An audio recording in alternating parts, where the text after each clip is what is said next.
There's something about it. I feel like it's calling to me.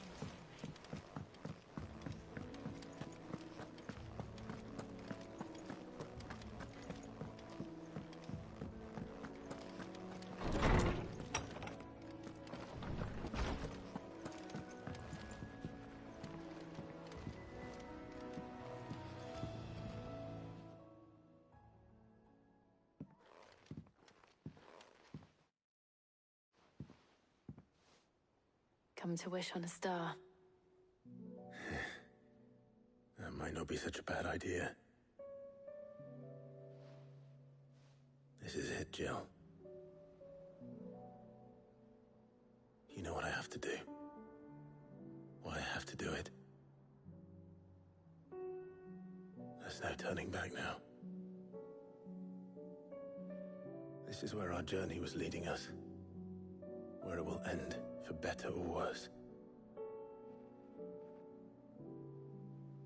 I could pray to Metia for you. But you'll be all right, won't you, Clive? You always are. I did promise we'd watch the moon together. I'll be waiting.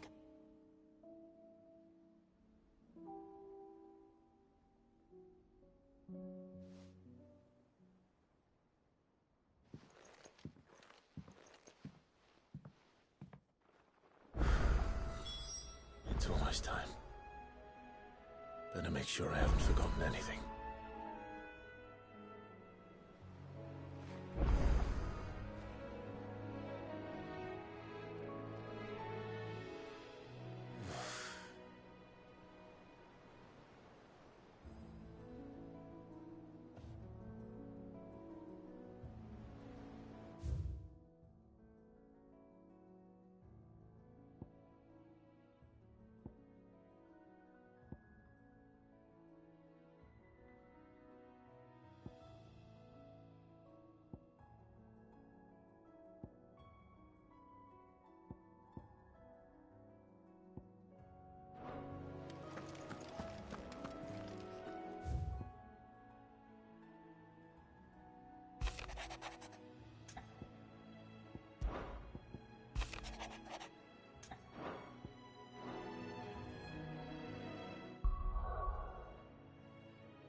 A fortress? The garrison is threatening to pull their sentries from the markets if we don't cooperate. I would speak with this duke. Saw the captain just now. Your town needs you. I need you. But the Duke would have me deny those.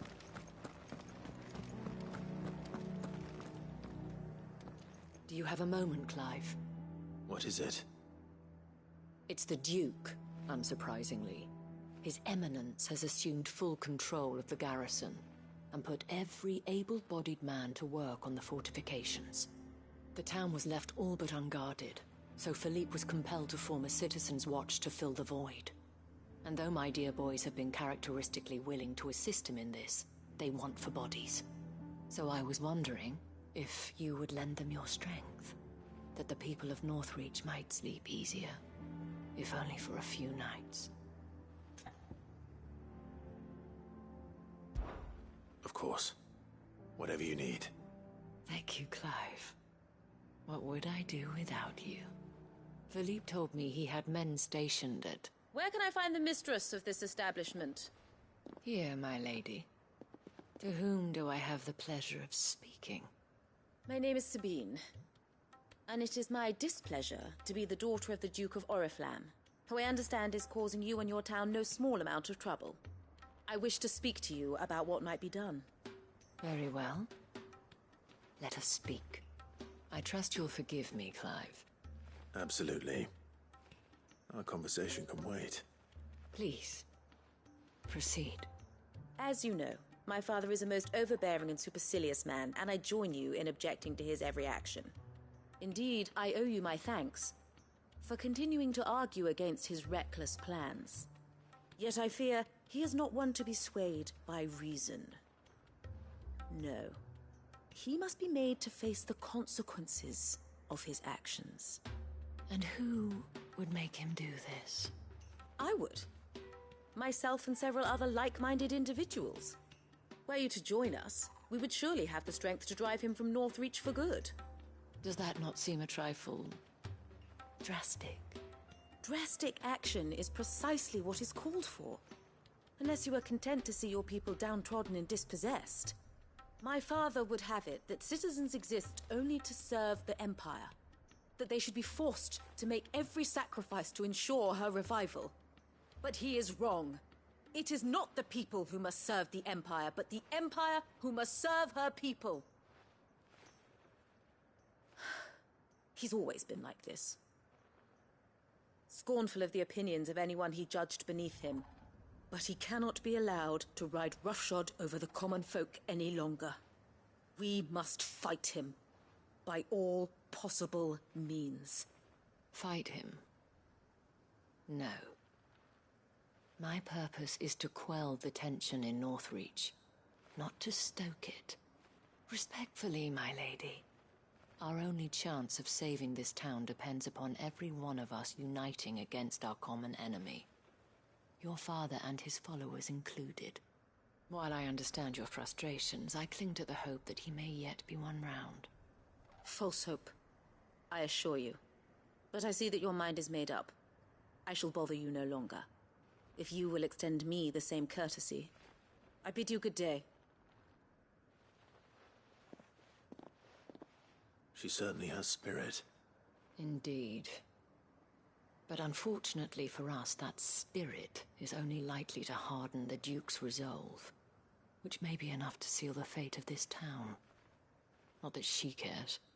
This is all about her and her father. Families. I'm sorry, where were we? Ah, yes. I was about to tell you of Philippe's plans for the town watch, but perhaps it's better that you heard them from him. I believe he's in the market, if you'd be so kind as to seek him out. Right away. It's just a pity I cannot join you. I'd like to see the two of you in action together.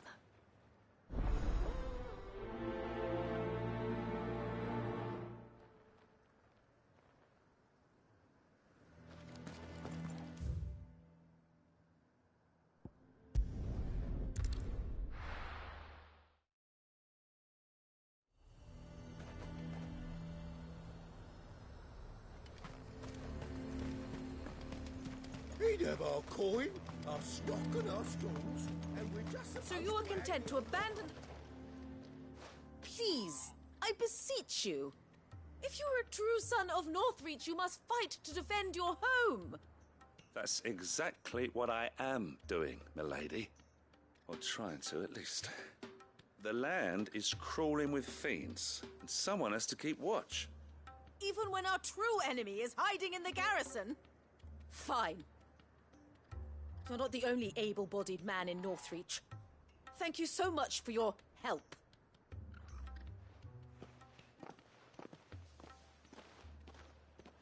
She cornered you too, then? Could hardly get a word in edgeways. Like father, like daughter, eh? She made an uninvited appearance at the Vale earlier, hoping to convince the Dame to join her in fomenting rebellion. I bet that went well. Her ladyship seems to have a way with people. Anyway, what brings you here? Our mutual friend thought you might welcome some help. Oh, she did she? Right as always. In fact, you're just the man. We've had some reports, you see. Sightings of, you know what. They're back. Seems that way. All over, too. We haven't been able to confirm anything yet, but if you're willing, you could go and see what's what. Right. Where should I look? You know Grieger's Weep? One of the sightings places them somewhere on its shores. I'm on my way. Thank you, Clive. I'll look into one of the other sightings. Let's rendezvous back here later.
Damn it.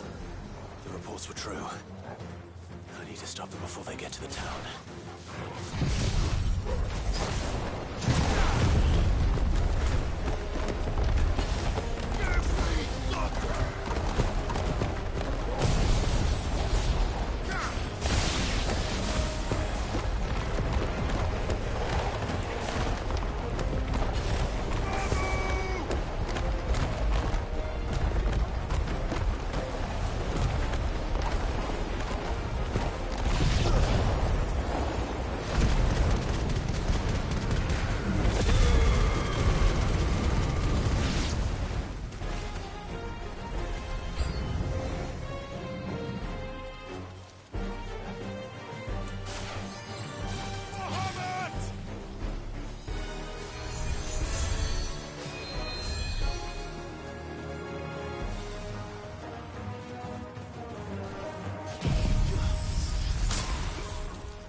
Call that a test, Ultima?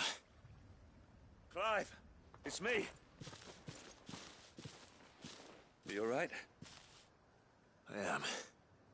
But it seems the reports were true. The thralls have returned. I dispatched the few that I found, though. Well, there's something, I suppose. But what were they doing south of town? They all came from the north last time. We might be able to fend off an attack from one side or the other, but from both? Do you have eyes in the north? Some. I should probably go and have a look, though, just to be sure. You head back to Northreach. I want you there just in case war breaks out while I'm away. What do you mean? Her ladyship's been busy working her magic on the townspeople. Stirring up ill feeling towards her father. She'll have her marching on the barracks if we're not careful. What? This is exactly what the Dane was afraid of. I'll do what I can to calm things down. Be careful out there, all right? Don't worry, I'm not like you. One sniff of those things and I'm running back to town screaming blue murder.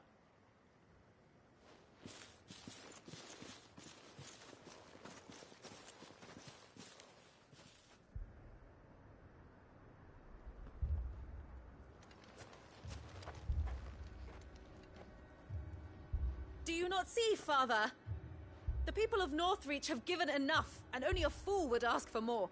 Listen to me, Sabine. Where would our people be without their country, hmm?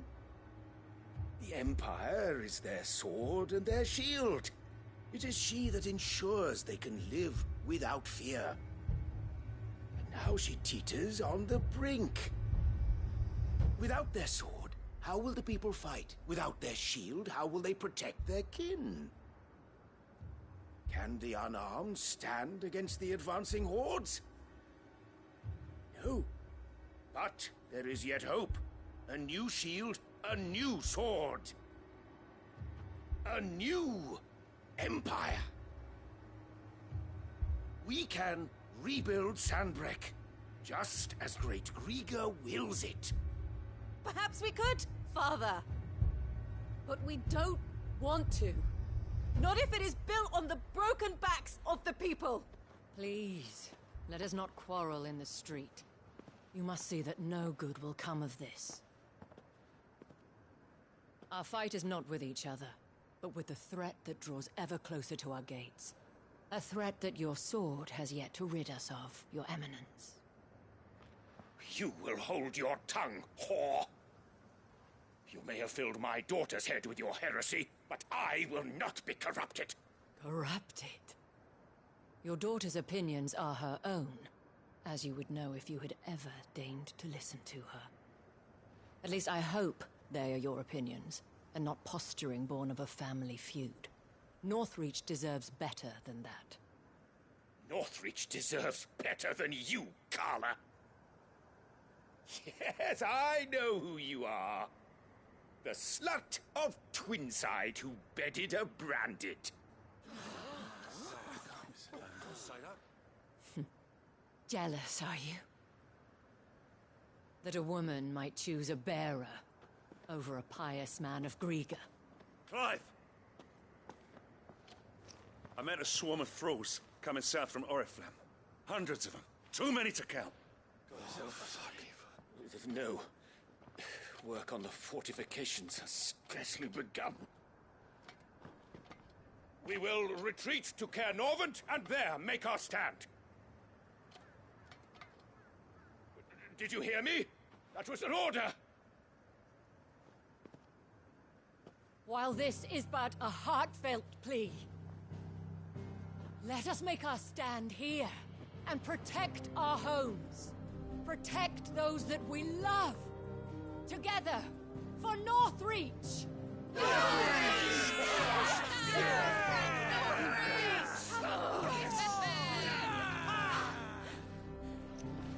You heard the dame. What are we waiting for? Pikemen to the gates. Archers to the roofs. Quickly, come on!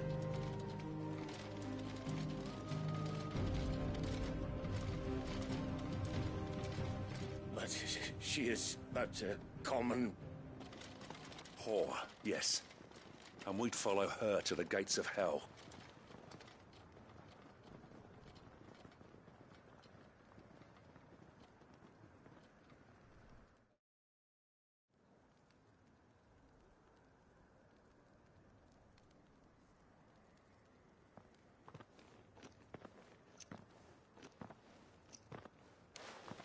The men have their orders, and they look like following them. I got them spaced out at regular intervals. Whichever direction the thralls strike from, there'll be someone there to meet them. Thank you, Philippe. Rest assured the people will play their part. The herbalist has donated her stock of medicines to me. Should any of your men be injured, take them to the Vale. We'll see to them there. Thank you, milady. I will. I'll play my part too. You still want for numbers. Unlike the enemy. I only hope I can go some way to evening the odds. Philippe, can I leave the south in your hands? I doubt the thralls by the lake were the last of their number. Of course. I'll lead a party down that way so we don't get taken by surprise. What about you? I'll make my way up the road to Oriflamme. I fought a few of these things. And while I can't promise to hold them all back, I should be able to thin the herd. All right. But take care. Thank you, both of you. You can thank us when it's over. Till then, madame.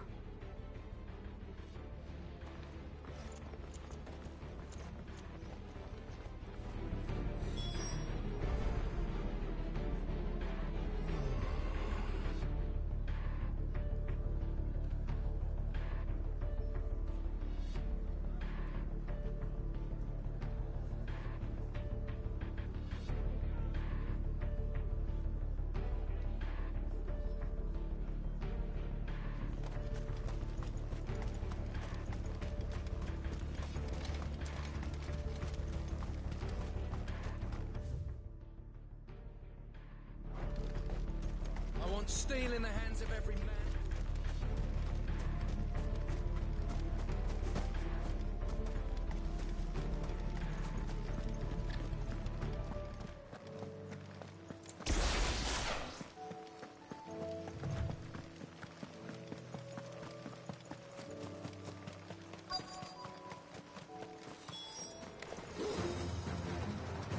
This is more like it. Come on then. Test me.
Farewell.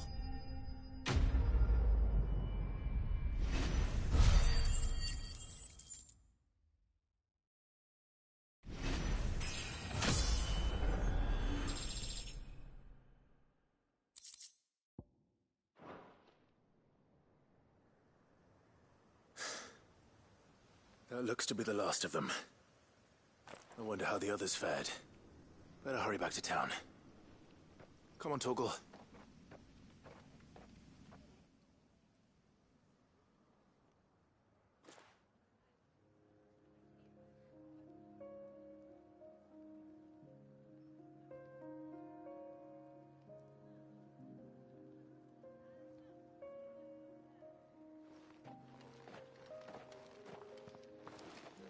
Clive, it's good to see you.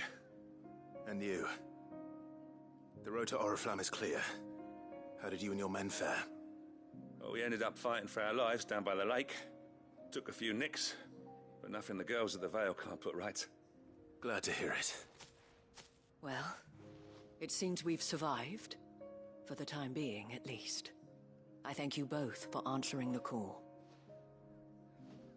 You were right. And I was wrong. About everything.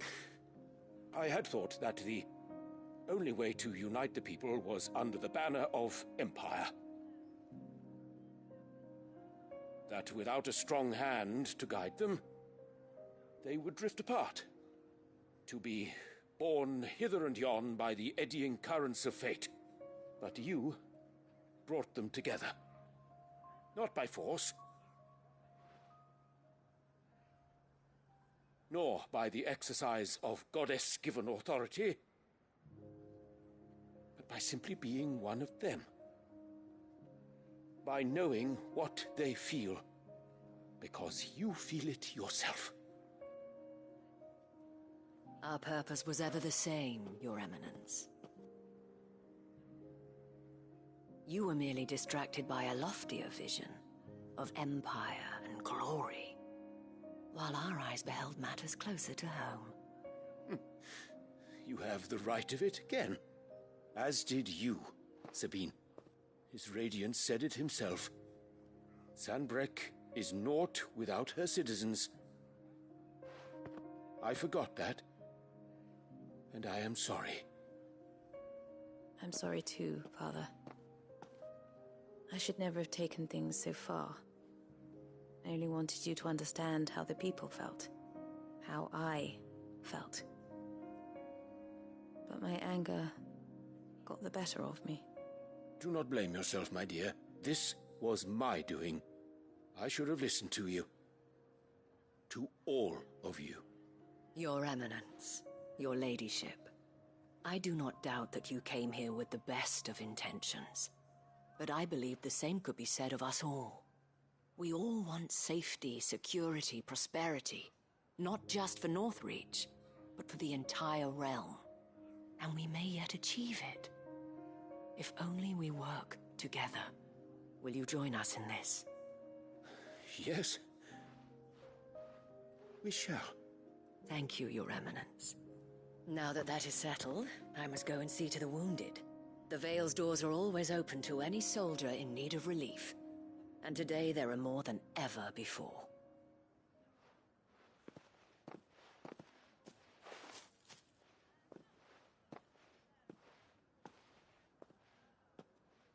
Madame Isabel is a rare soul indeed. In these dark times, I see that it is not men like me who should lead the realm, but women like her. You're right. If only I'd listened to her when I had the chance. Forgive me for saying so, milady, but you still do. The Dame said it herself. We can turn things around. We just have to work together. And that goes for you, too. You're one of us now. One of you. Well said, Captain. Let this be a new beginning. Not only for Sanbreque, but for us. Well, Since there's nothing more to be done here, I should see if Isabel needs any help moving the wounded.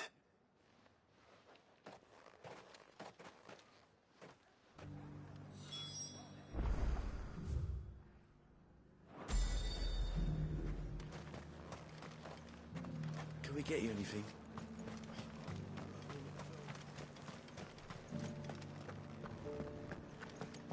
There's no need to worry any longer.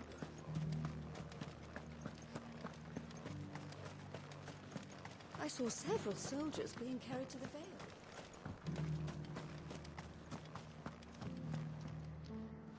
How goes the treatment of the wounded? I'd be happy to man one end of a stretcher if it would help. You've helped quite enough for one day, Clive. Thank you. Don't mention it. Oh, but I must. After all you've done for this town, it is the very least you deserve. Tell me, if Northreach had fallen, what would you have done? A woman of your means could find a home anywhere in the realm, but I sense you would rather have died here. It's a long story. For you, madame, I have all the time in the world.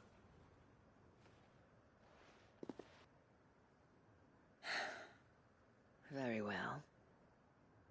Long ago, I had a life in the Crystalline Dominion. I was Carla then, courtesan to the nobility. So sought after was I that it was only they who could afford my time. Alas, those halcyon days were not to last. For naive as I was, I fell in love with a bearer. He was my master's guard, the gentlest man I have ever known. After they discovered us together, he was whipped bloody and forbidden from ever looking at me again. And so we fled. Not that we had anywhere to flee to. We wandered, aimless and starving, half dreading, half praying that the next day would be our last. Until we found ourselves here, in Northreach. It was the Vale that took us in, that fed us, clothed us, and healed our hurts. Those that could be healed, at least. My love was already too far gone. He passed away. He did. Not long after we arrived. But at least we were able to share a few moments of peace before the end. It was the greatest gift I have ever received. But the generosity of this town and her people did not end there. The men and women of the Vale supported me through my grief. Shared in it, though I was still a stranger to them. They treated me like a sister. And so I swore that I would always do the same. That I would return the kindness that Northreach showed me. That I would repay my debt to the Vale.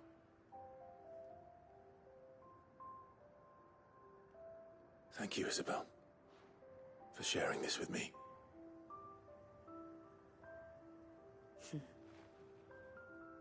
You're a lot like him, you know. Perhaps that is why I have such a soft spot for you. Never stop fighting, Clive. And I shan't either. I know that it will not be easy to keep Northreach together. But our efforts will be rewarded. Just look at us now. The people, the soldiers, even the Duke of Oriflamme and his daughter. All united in defense of this town that we have come to call our home. And what of you? Can we count on your support too? Always.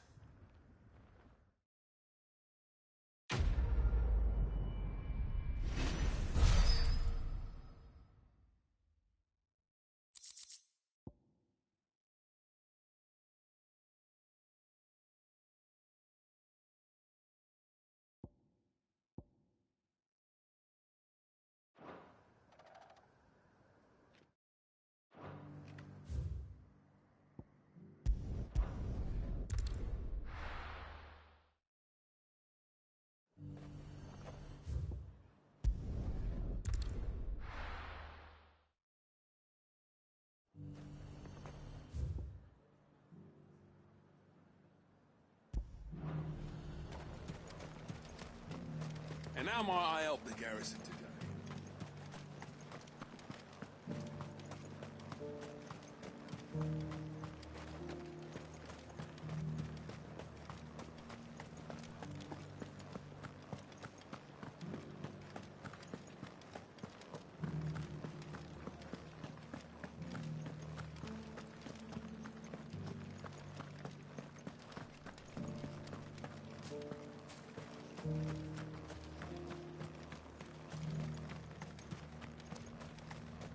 Those things didn't fight like men.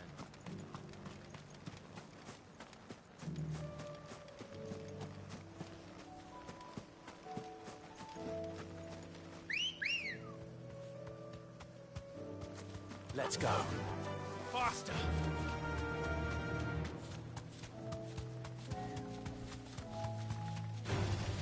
Just the one of you, eh?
slow.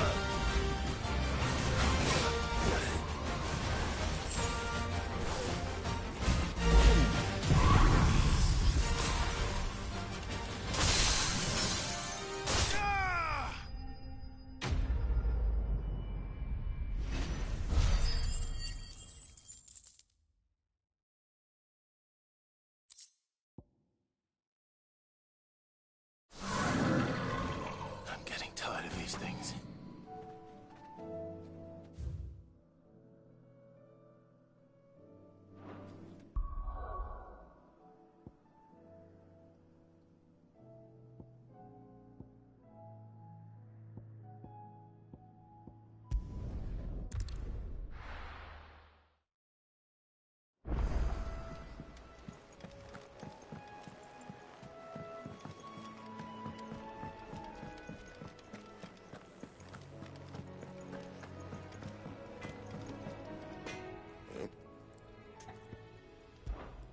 What do you want?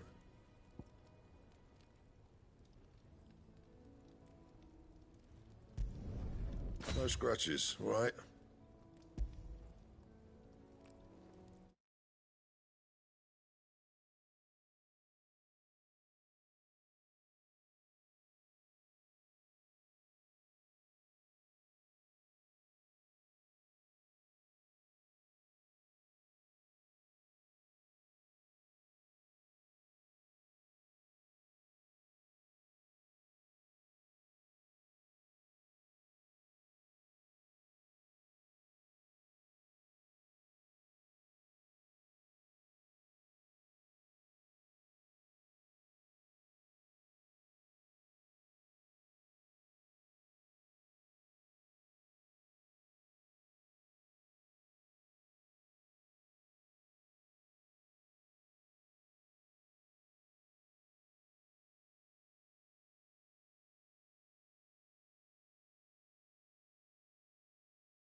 Not bad, if I do say so myself.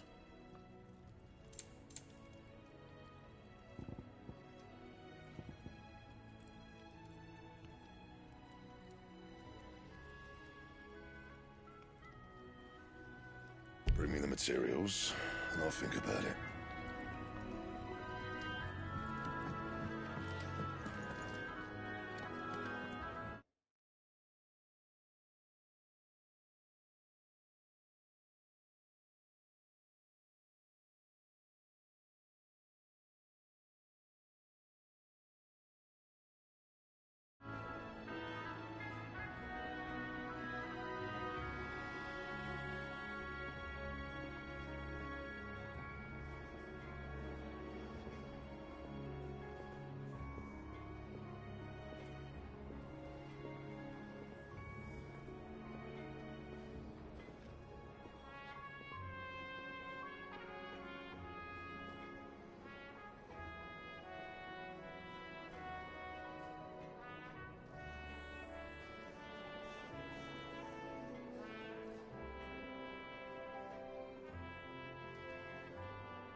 Knowledge hoarded is knowledge lost.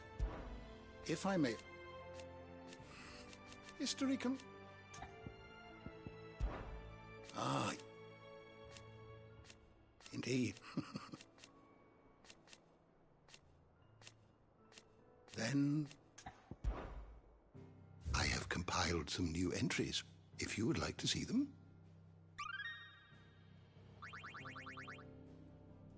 You wish to study the tomes? Good morrow to you, my friend. If you have a question for me, I should be happy to answer it.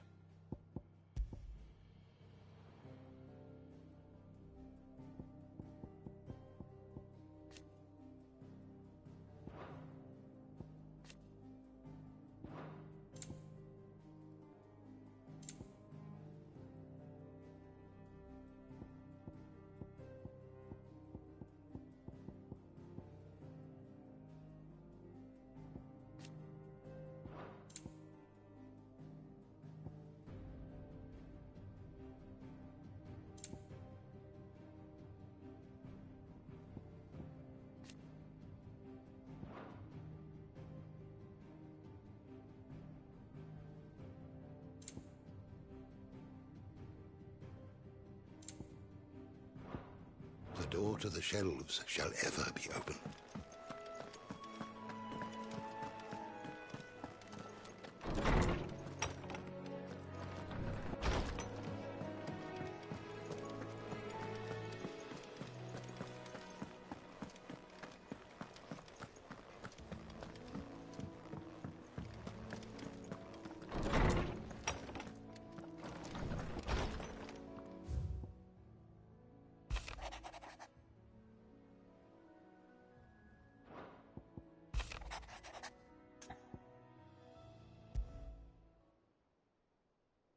Something tells me this is no mere adventure story.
Vivian. I read your note, and I'd be happy to help you find the book you're looking for. Thank you, Clive. But tracking it down will not be easy. Are you sure? Please. You have always granted me your wisdom and insight whenever I asked. It's only right that I return the favor. Or at least attempt to. You are too kind. Alas, what I ask of you is rather more trying than delivering the odd lecture. I spoke with Harpocrates to see if he had any inkling as to where another copy might be found, but... But perhaps it is best that you hear the details from him. If you say so. Forgive me, Clive, for asking this of you. But this book, it set me on the path to becoming who I am today. Its importance cannot be overstated.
Clive, my boy. What a pleasure it is to see you. Harpocrates. There's something I need to ask you. I've been charged with locating a book called From a Distance. Then you seek a rare gem indeed. One whose name I had not thought to hear from your lips. You've been talking to Vivian. Right as always. But she didn't seem keen to tell me very much. I take it she didn't like what you had to say. And yet I gather it did naught to dissuade her. Clive, if the young professor has tasked you with obtaining a copy, I fear she asks the impossible. The executors would not allow it. The executors? Coveters of Secrets. A clandestine organization committed to the collection and intenebration of forbidden texts and technologies. One such text being the tome Vivian seeks, chronicling as it does the true history of the enslavement of bearers, a tale which could overturn the established order were it ever to become widely known. Or, so rumor has it. I've never actually read the thing, or even set eyes on it for that matter. How is it that I haven't heard of this organization? Why, secrecy is the executor's watchword. They lurk in the shadows, emerging only to seize that which must be seized, be it books, inventions, or people, before disappearing again leaving nary a trace. Which would explain why Vivian's copy was snatched from her grasp not long after she found it. By the hand of the executors, yes. But what drives them? Self-interest or ideology? Fine question. Sadly, all that is known of the executors can be recounted in a single breath. You may just as soon ask me of their origins, numbers, or the identities of their leaders. Any answer I give would be pure speculation. Then my hunt was doomed from the first. What was Vivian expecting? That I'd pluck it from thin air? Not from thin air, no. From ash. Rumors of the executors are rife among the scholars of Storm, but rather less so across the strait. I have a friend. Well, I had a friend in the village of Garnick, a collector of rare tomes, upon which subject we would oft correspond. Alas, I have heard naught from him since the skies fell dark. And no doubt he too has turned. But though he did not mention it by name, it is possible that a surviving copy of From a Distance yet rests upon one of his many shelves, quietly awaiting discovery. If you were, by some chance, able to save even a single book from the poor man's library, I know his soul would rest easier. Very well.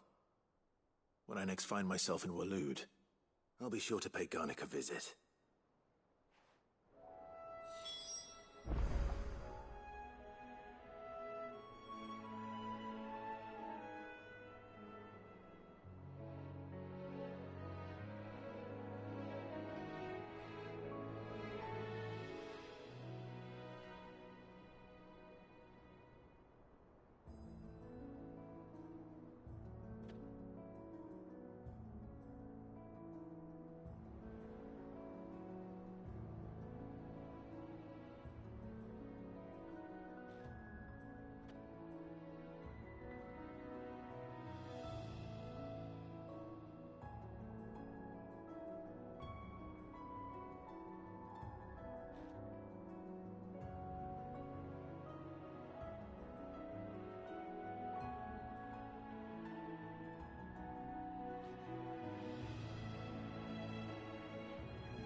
entire village looks abandoned.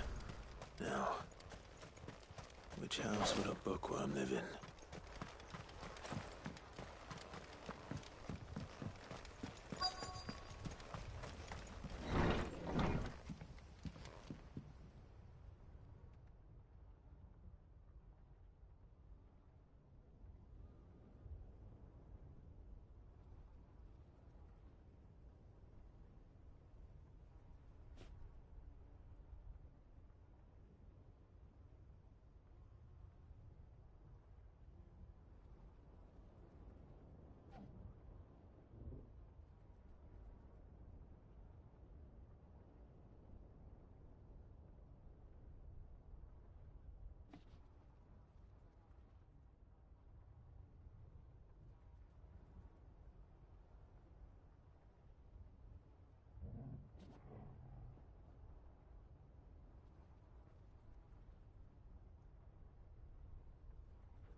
This is a Royal Army logbook. Did you take this from the local barracks?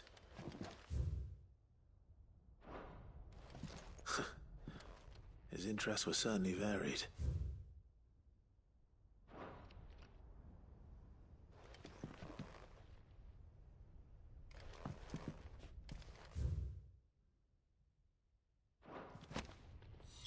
This is it. But if what it says is true, I need to get this back to the hideaway.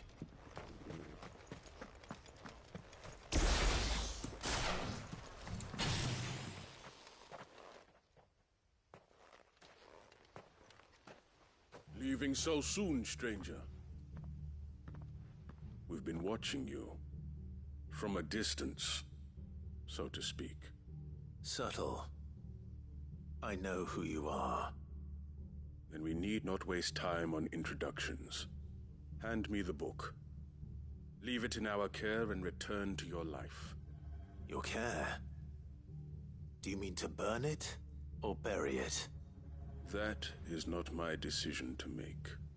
But by one means or another, its contents shall be removed from the common record. Then I'll have to politely refuse. I won't let you erase our history. Then we find ourselves at an impasse. Very well. The book can just as easily be pried from your dead hand.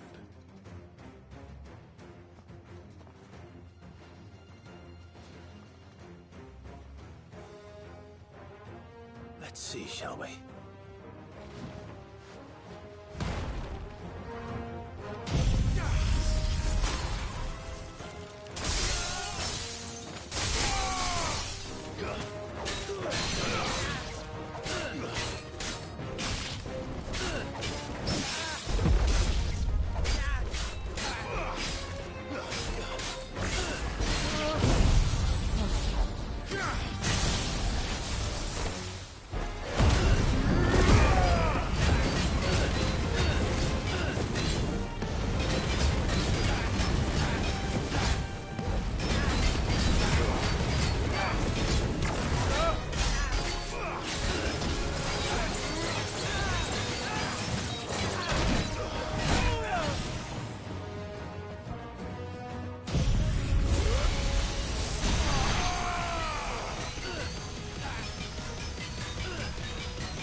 Impressive.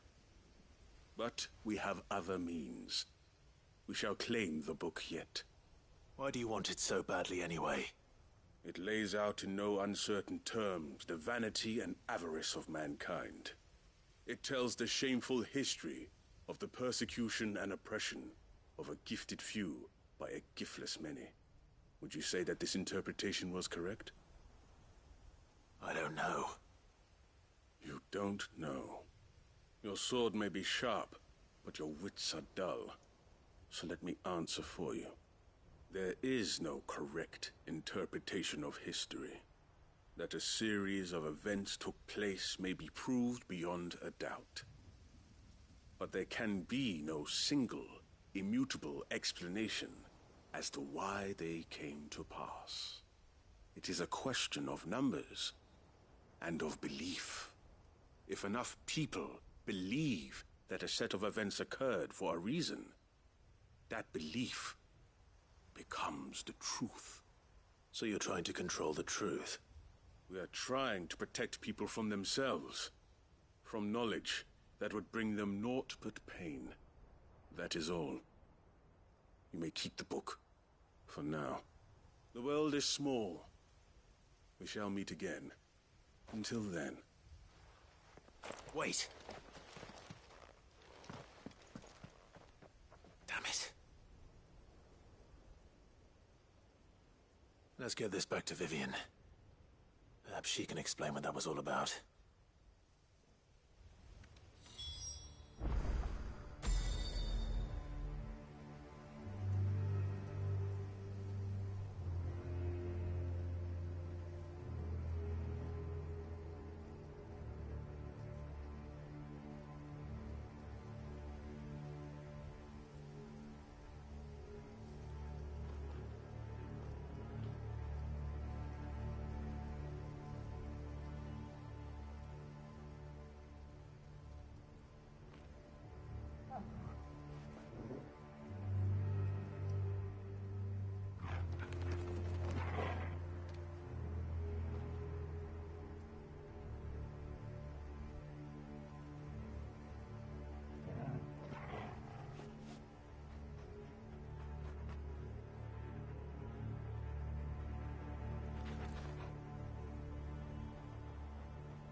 Do you think they'll come back?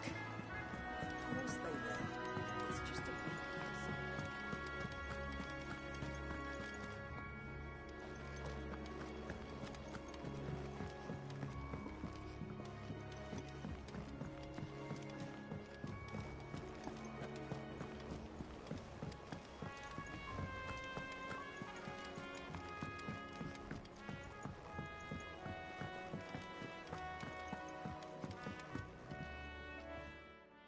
Vivian. I found it. The book you lost.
You found it.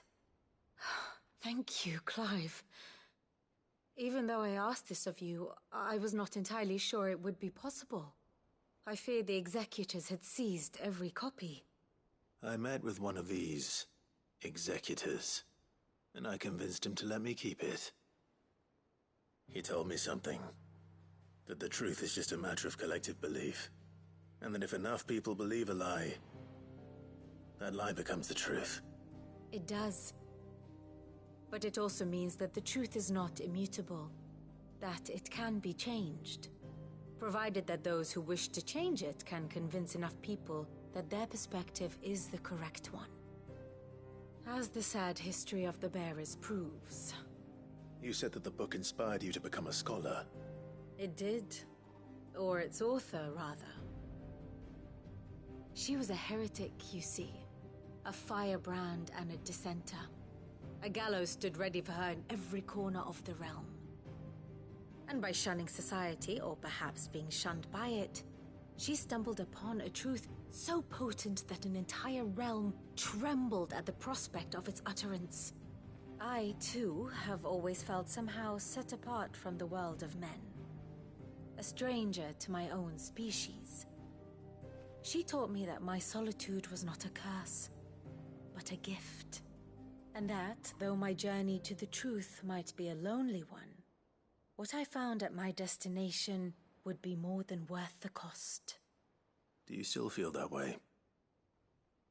That you're not one of us? Honestly, I'm not entirely sure anymore. Since coming to the hideaway, I find my thinking somewhat clouded. Perhaps the result of studying mankind from a rather closer perspective than I had intended. But the more I study, the more I find value in this perspective. In looking not from the outside, but from within. So if you'll permit me, I'd like to continue my work here. Remember, Clive, when enough people believe, belief begets truth. Give the men and women of this benighted world the gift of truth. Make them believe in you, as I do. I'll try, Vivian. I'll try.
It's usually me making demands of Hippocrates. I wonder what this is about.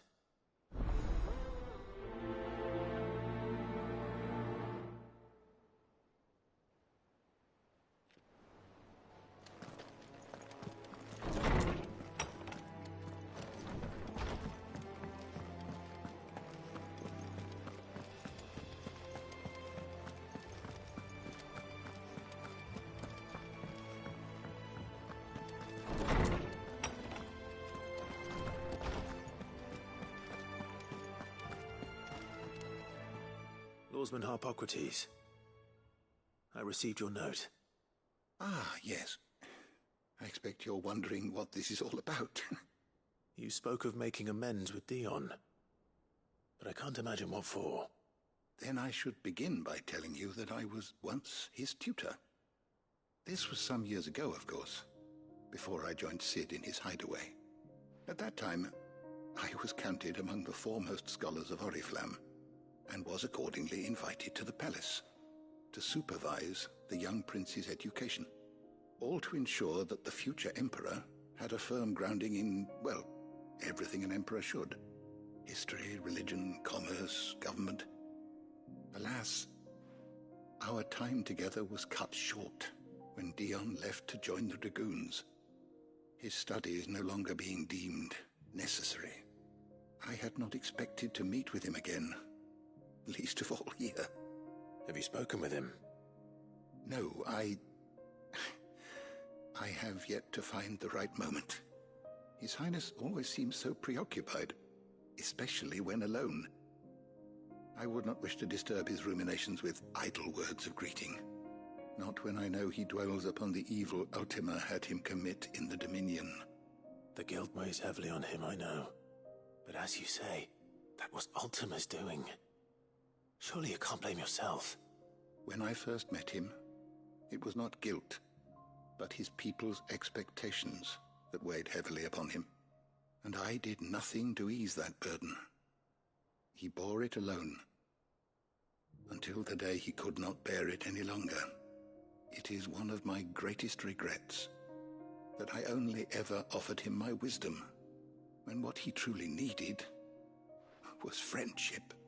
The blame for Dion's transgressions lies not only on his shoulders, but on mine.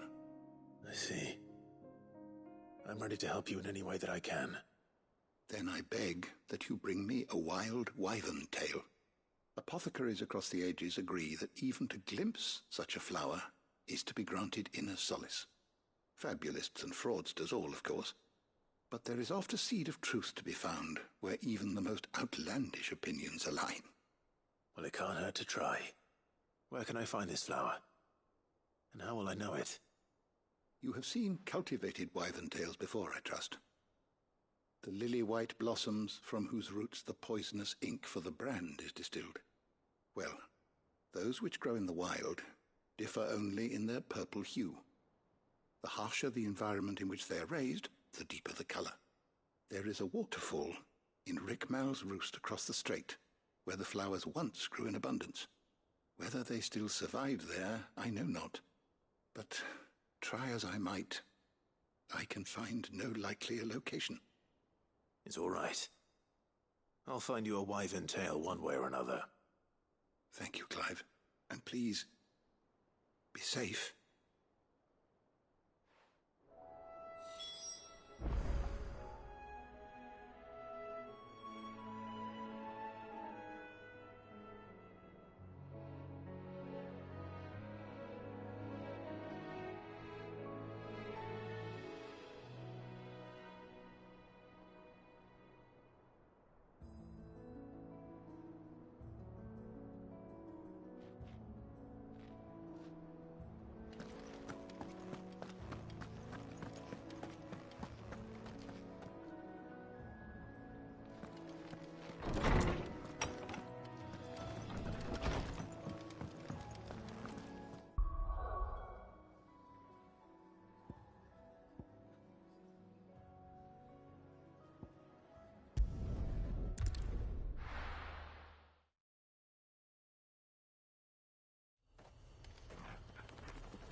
Seems this place has been flooded twice over.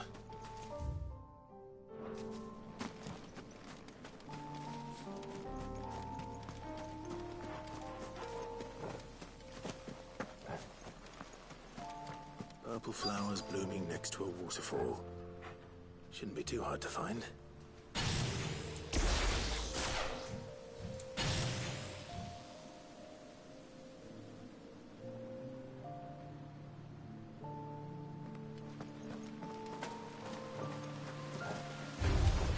No mistakes.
Here they are. Might as well pick enough for a bunch, I suppose.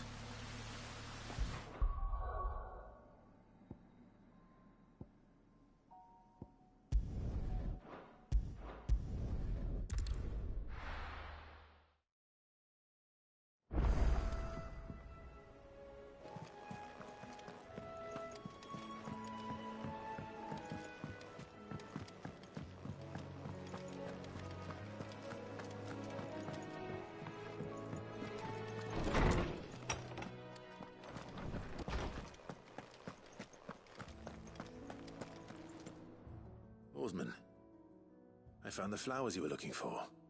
You did? I think I did.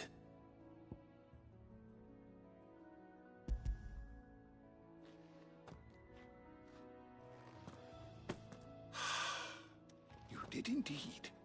My dear boy, thank you. You wanted to make Dion a gift of one, did you not? Shall I invite him to join us? Oh, I don't... It's no trouble. I'll go and fetch him.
Highness.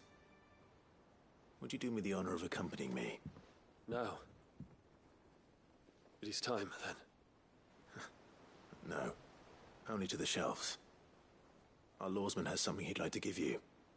Master Harpocrates. No. I dare not show my face before him. Not after everything I have done. I have taken countless innocent lives. And ruined countless more. All because I was weak. I have sworn to atone for my crimes or die in the attempt. But were I to meet with him again, and see in his eyes what I have become, I fear that my resolve might falter. Then that is all the more reason to do it. Test your resolve. Prove to yourself, and to him, how strong it truly is.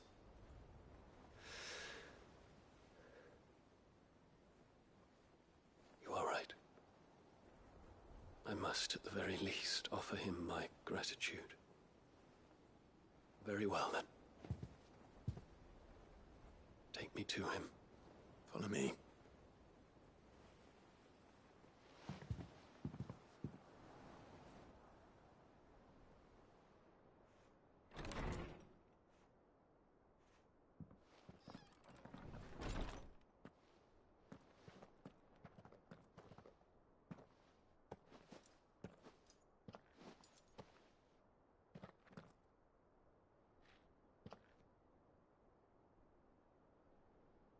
Even now, I hesitate to approach him.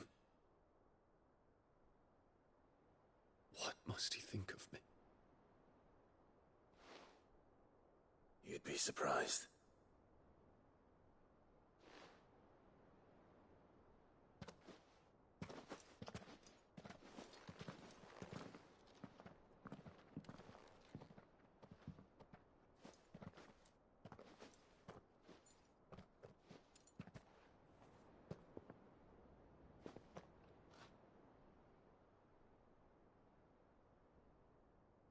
Master Harpocrates, pray, accept my apologies for leaving your tutelage before my studies were complete. Your lessons opened my mind to a world quite unlike the one I had imagined from within the gilded confines of the palace. And I shall be forever grateful for the efforts you made to enlighten me. Lift up your head, Your Highness. The deeds of youth require no apology. That you took the time to visit me says much about the man you have become. Now, there is something I would like to show you.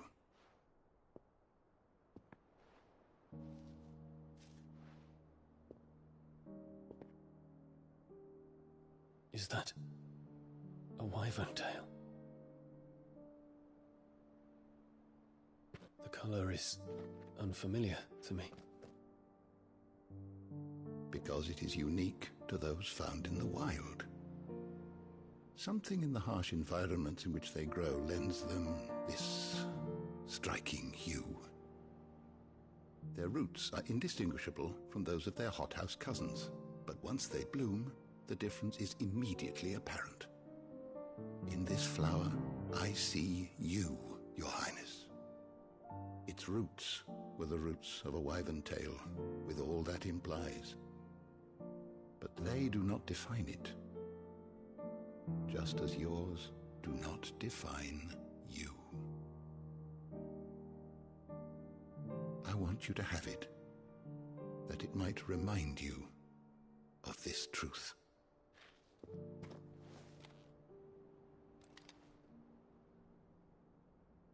Master Harpocrates, I would ask of you a service.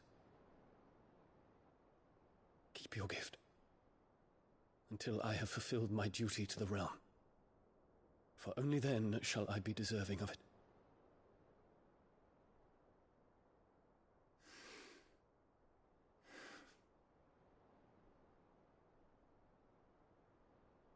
As you wish, Your Highness. I shall await your return.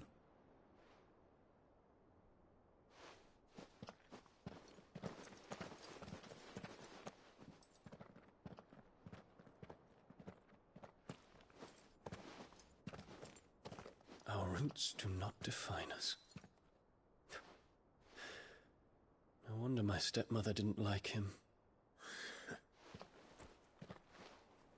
For reuniting me with memories I had thought long lost.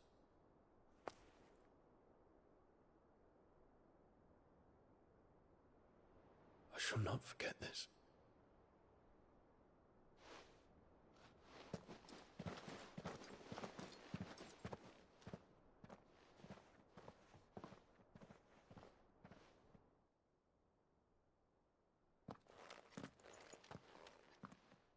Thank you, Clive. Were it not for you, I fear I might never have found the right moment to speak with him. Not to mention the wyvern tales. I shall plant their seeds, that I might not disappoint His Highness upon his return. I hope the soil in the hideaway is to their liking. Why, these flowers bloomed in the bleak, black wastes of Waloed. I'm sure Nigel's yard will suit them to a T.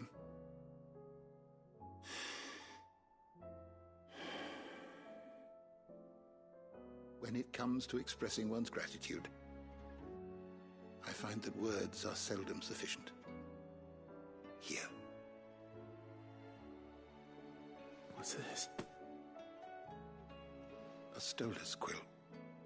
Or more precisely, my stolas quill. 'Tis said that an owl's feathers are steeped in the wishes it hears over its long lifetime.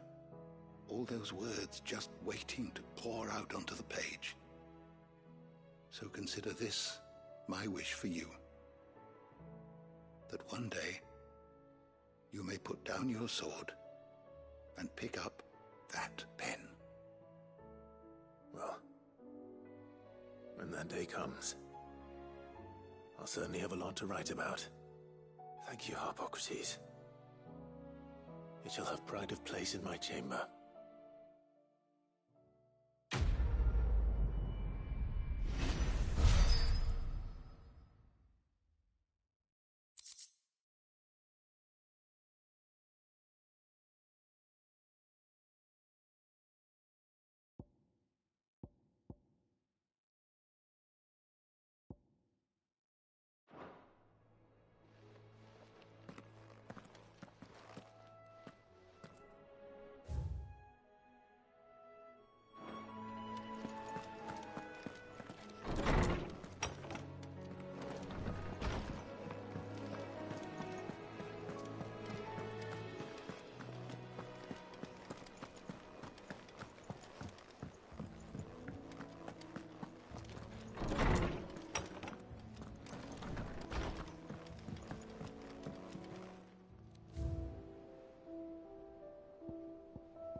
What is it this time, Torgal?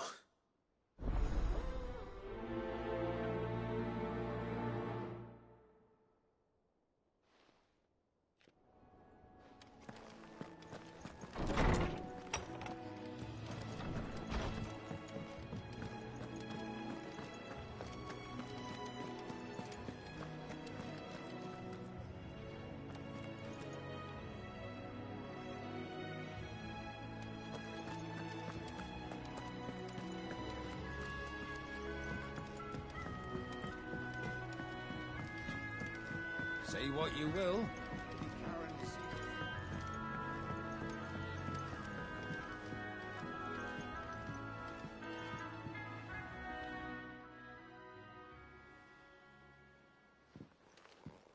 Pining for something, boy.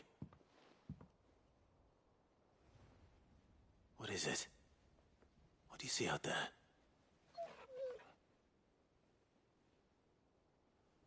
I never did ask where you got that anklet of yours. From Sid, that's why.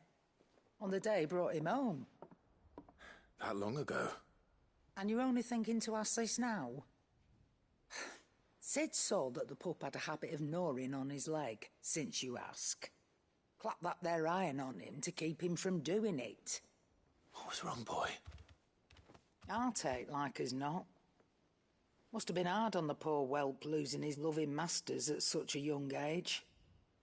Doubly hard in being a frost wolf, torn away from his icons and all. Sid would always tell him, you want that iron gone, you find what it is you're looking for. I reckon what he were looking for was you. I'm sorry, Torgal. Sorry for making you wait so long. Let's get that thing off you.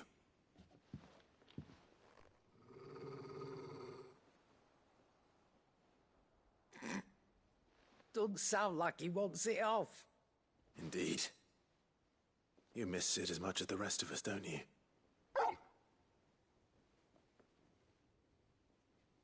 You want me to go with you somewhere?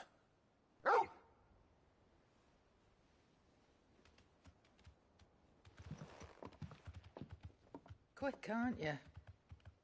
Glad you've been paying attention. Not nearly as much as you have, Lady Karen. Aye, good thing and all. It's not like Gav would have kept him in nuts and rubbed his belly these past 10 summers. Your kindness is appreciated. You've been a good friend to him. Only because he doesn't talk back like the rest of you. Go on now.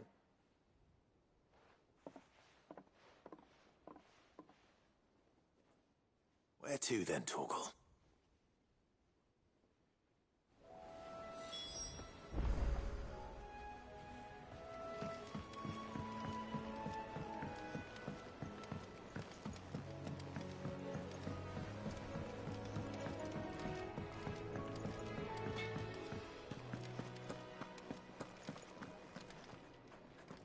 All right, Torgal. Where are you taking me?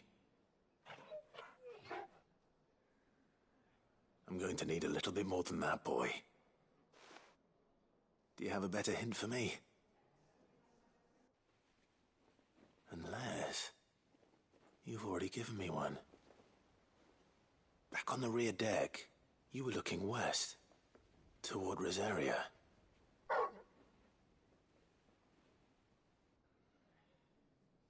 Why don't we try the rookery?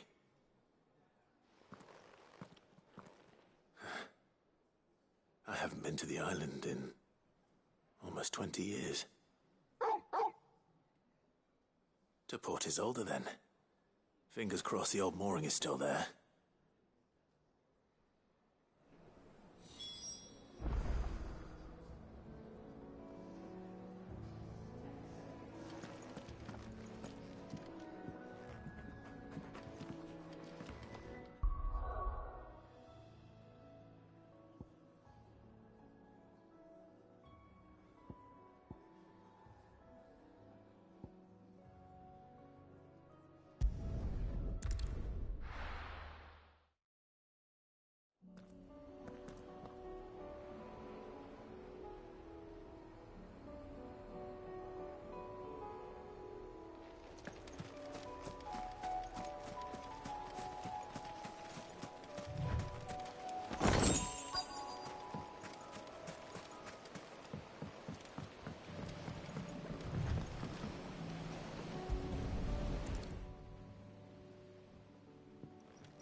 It's still here. After all these years. A lot smaller than I remember. And you're a lot bigger. You might have to swim, boy.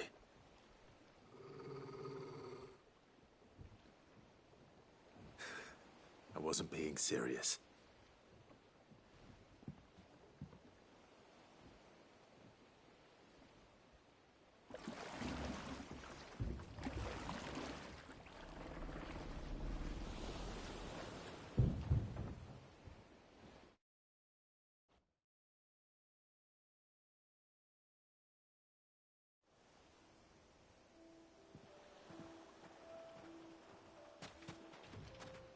This place hasn't changed at all. The rookery's right through those trees. Come on. Race, you there? I bet I could still beat you.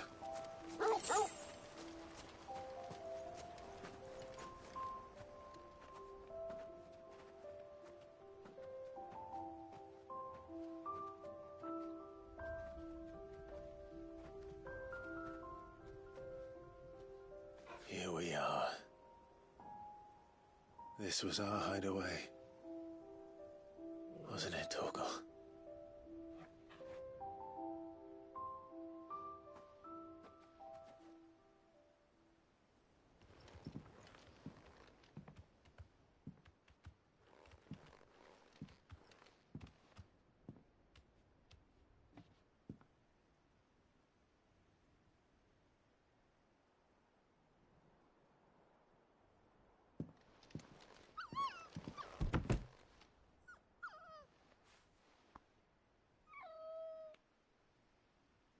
Coming here helped me to forget who I was.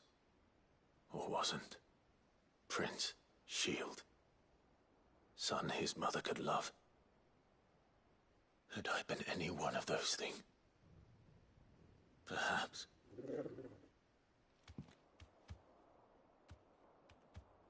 What is it, boy?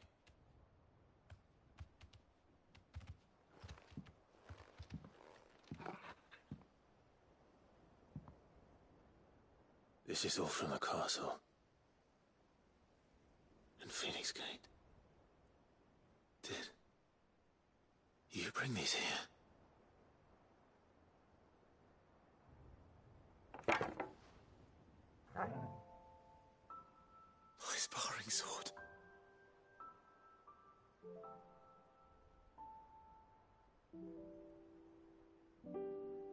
Well, well. You never stopped looking for me, did you, boy?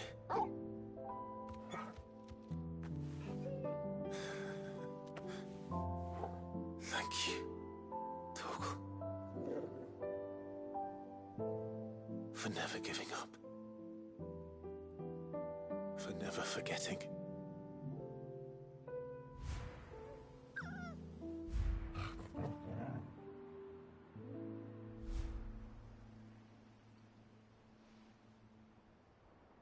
Let's take this with us, shall we? So I don't forget either.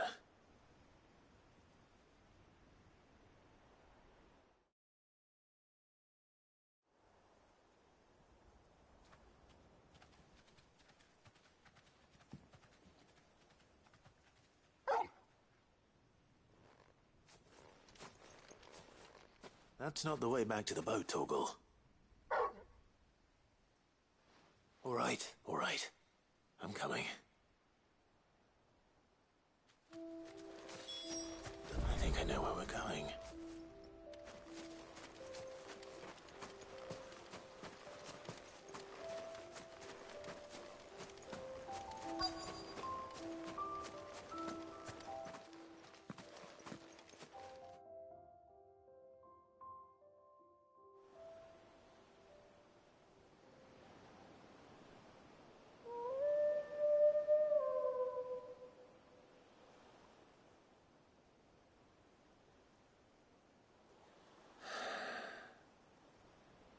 People always talk about the importance of putting the past behind you.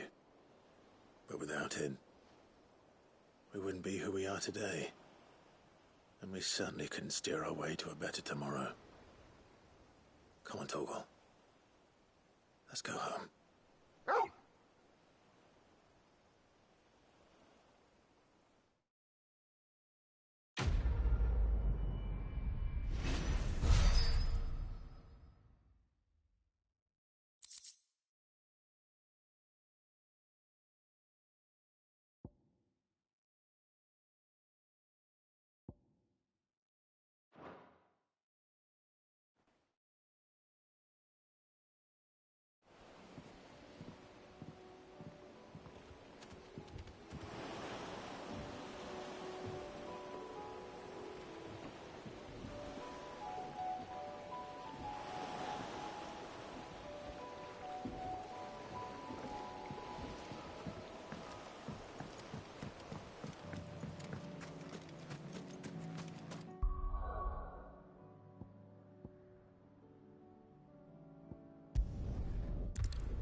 my boy. Rutherford informs me that we owe you our thanks. Hadn't intended for you to get involved, but such are the times we live in, huh? I would have done the same for anyone else. You're far too modest, Clive. You'd make a terrible nobleman. But tell me, is the realm truly in as dire a state as Rutherford suggests? From what little I saw, you were right to be worried. I suppose I should have expected the worst. But I was rather hoping the great and good of the realm might have things a little more under control. Alas, it seems that firm leadership is in short supply these days, and without it, the people are bound to lose their way. We must move quickly. But where do we start? True, the challenges that face us are many. But in my estimation, there are two key areas to be addressed before any other. The realm's armies and her larders. As you've seen firsthand, it's every man and woman for themselves out there. Certain cities have banded together to try and maintain some semblance of order, yes, but such cases are few and far between. And yet, the only remedy for the chaos that faces us is unity. A unity that transcends even the borders laid down by our ancestors. In short, if Storm does not stand together, she will fall apart. But how would one even begin to unite the realm? The armies, my boy. As I told you already, we begin by restoring order among the ranks of those sworn to maintain it. Sadly, I doubt I could convince even the lowliest gaggle of privates to dig a latrine together. But I do know someone the High Commanders have been known to listen to on occasion. Field Marshal Eugen Havel. I thought he was retired. He was, until an Akashic army tore through Randalar and killed most of the rank and file. There is no man alive more capable.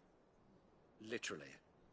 And as luck would have it, I've already spoken with him on the matter. Of course you have. And he's agreed to help. On one condition. That he first speaks with you personally. Havel has always been a man of frustratingly rigid principle, and he has certain qualms about clasping arms with, well, with an outlaw. I extolled your many virtues as best I could, of course, but the old goat was adamant that he be allowed to appraise you in person. You don't mind, do you, my boy?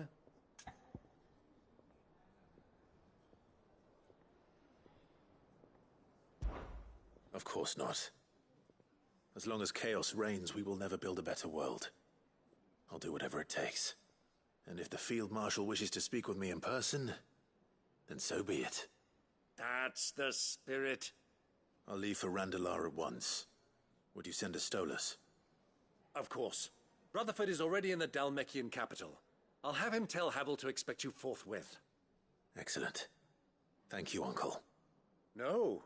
Thank you, Clive.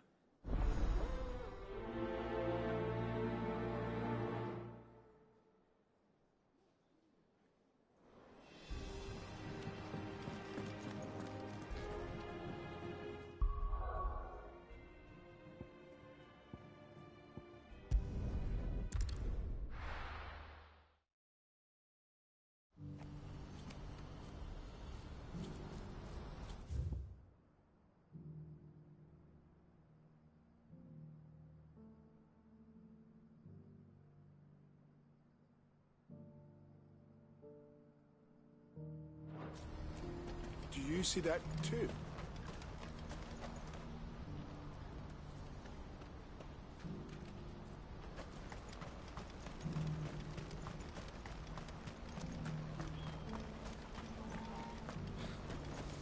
What is it?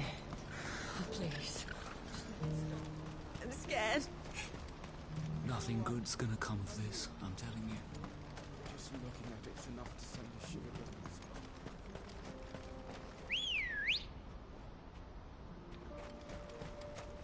Let's go.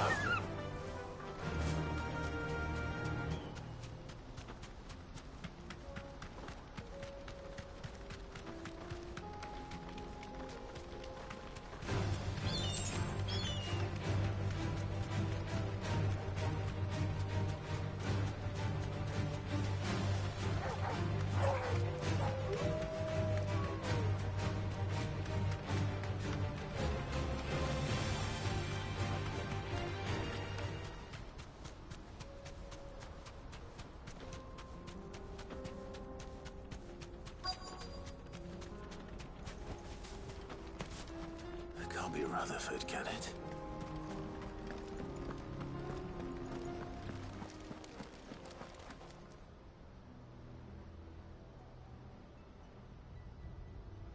Turncoats and cowards, the lot of you! If it's a fight you want, it's a fight you shall have! Allow me. I don't need your... Please, Field Marshal, oblige him. This won't take long. You're right. It won't. Men, finish him.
A little longer than I'd have liked.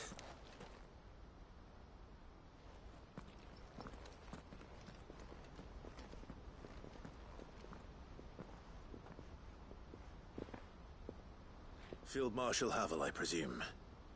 Are either of you injured? No, my lord.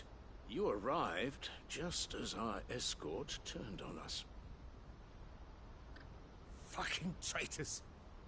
I'd heard reports of soldiers in the outlying regions abandoning the oaths they swore. But I hadn't thought the corruption had reached so close to the heart of the Republic. It's a fucking disgrace. Your interfering old bastard of an uncle tried to warn me, of course. My lord Marquis. Or is Sid the Outlaw more to your liking? Call me what you want. It doesn't change who I am, or the urgency of the message I bring. My uncle has a plan to right the realm, and he needs your help to see it through. Before I agree to anything, I'd have you answer one question. What do you stand to gain from all this? I won't deny that I might benefit from further chaos. But I seek a new beginning for all of us. And while the choices I've made may not always have been the right ones, I know I made them for the right reasons. For so long, so many of us have been told how we could live, how we could die, when it should have been our decision all along. Now we have a chance to put things right. But in order to take it, we must stand together. Even if it be beside those with whom we don't see eye to eye.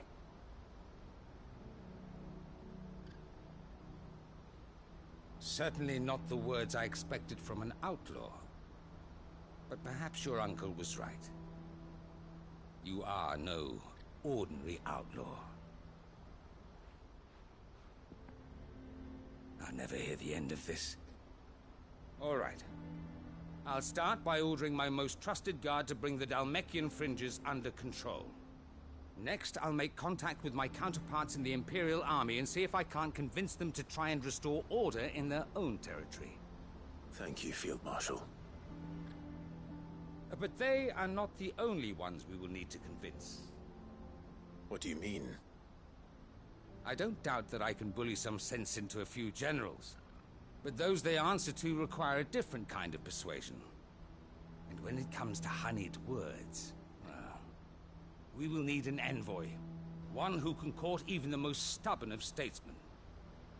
You, perhaps. I'm flattered. But I'm no diplomat either. And I have other problems to attend to.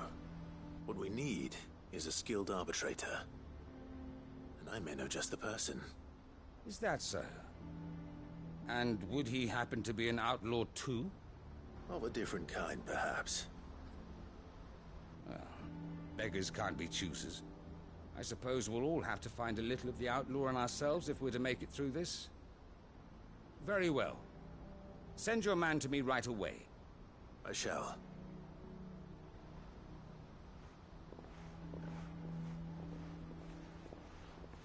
My Lord Marquis. Your Lord Uncle bade me escort the Field Marshal to his manor in Port Isolde. And I will see that my associate joins you there. Very good, my lord.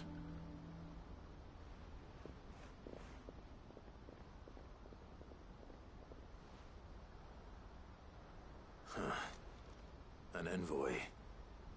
I'm not sure I'm the man to talk anyone round. I can barely convince my brother to take his medicine. No. This is a job for someone with experience. Someone like Quentin. I hope I can convince him at least.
Quentin, I have a proposal for you. Do you now? Something tells me you'll be asking more of me than a cask of Gotand gold. Go on, then. Propose.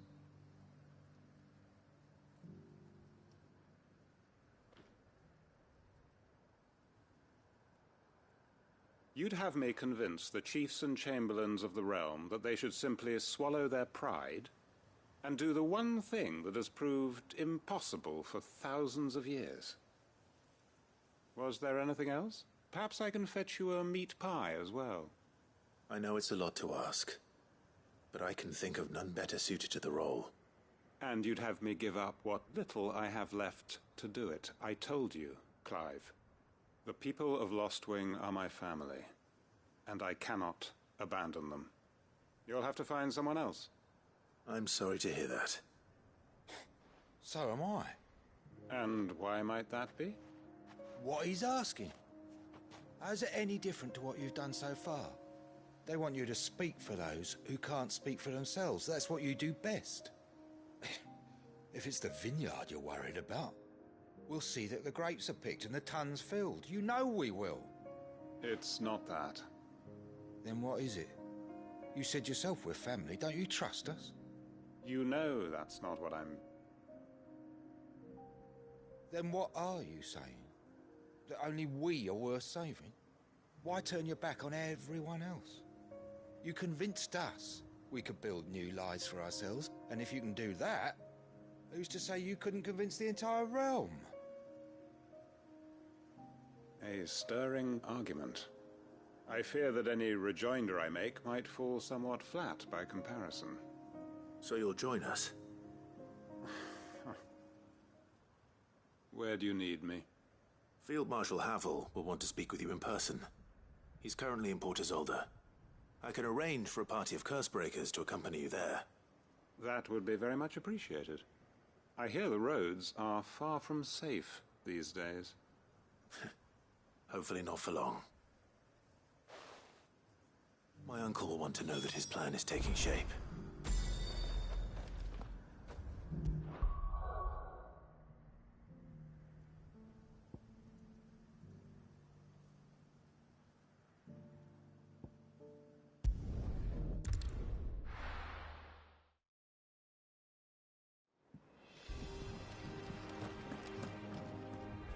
Uncle, I bring good news. The Field Marshal has agreed to your plan. Ha! Of course he has. I didn't doubt you for a moment, dear boy. Rutherford is accompanying him back to your manor in Port Isolde as we speak. They will await your return there. As will one other. One other? Who, exactly? Lord Havel was concerned that even if he could get the realm's armies to agree to an accord, he might not be as successful in convincing those with political power. He asked if I might have a solution, and I suggested a certain Imperial Lord Magistrate turned Liberator. One of your co-conspirators? Master Quinton would probably call me one of his, but yes. Another outlaw, then. Just the thing we need to put these rotten politicos in their places. Good thinking, Clive. I'm glad you approve. The more the merrier, eh? Uncle, assuming Havel and Quinton can solve our problem with the armies, you still haven't mentioned how we might manage the grain shortages. Oh, don't you worry, my boy. The 7 high houses will be seeing to that. They have all agreed to make the most generous of donations. Oh, of course, it did take a little persuasion, but luckily I had some unexpected help. From who? Why, you, my boy. Rumor has it that you rescued the Lady Ariane's head steward Rockford from a horde of bloodthirsty bandits. It was more of a handful. Well, the old battle-axe was so pleased. She had a shipload of talents delivered to my private docks by the next new moon. And when the other houses saw the parsimonious old crone's purse strings finally loosen, they as good as tripped over themselves in the rush to follow suit. I'm happy to hear it. Now, I must be getting back to the manor. Join us there at your earliest convenience, would you? Of course, Uncle.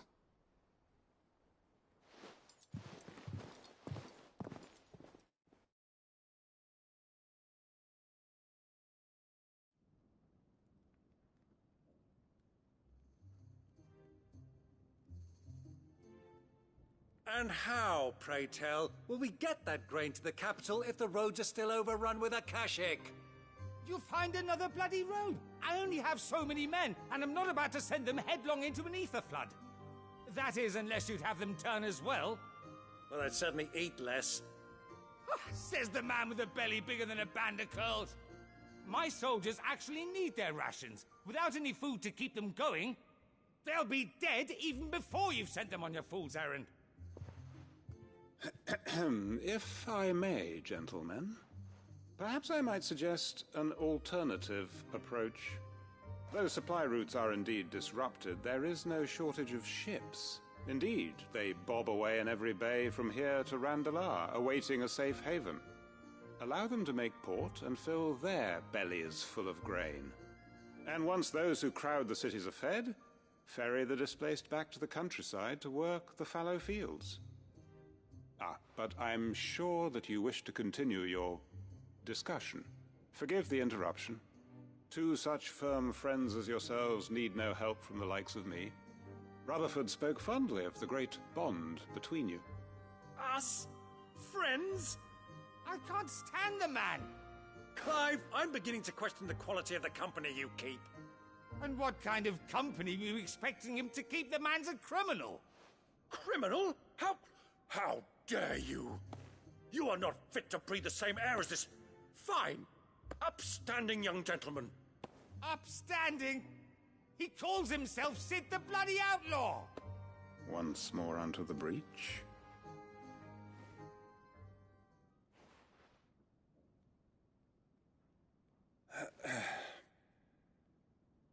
Shall we begin again? What we seek here is not to create a new nation, nor to claim the thrones of those that already exist. We wish simply to bring stability to the realm that mankind might weather the current storm. And to do that, we must convince those in power, the generals, the statesmen, the nobles, that our cause is just. There will be disagreements, yes.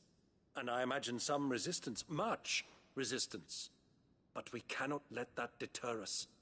If we show them the path, show them that we walk it ourselves, then I am confident they will follow.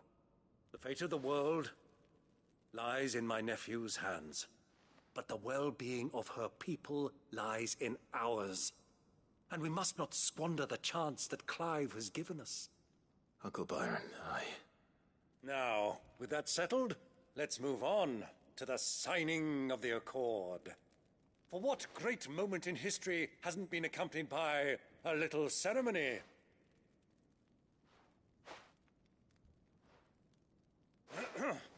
Citizens of Valisthea, I present to you the Triunity. Rutherford, Mike Will.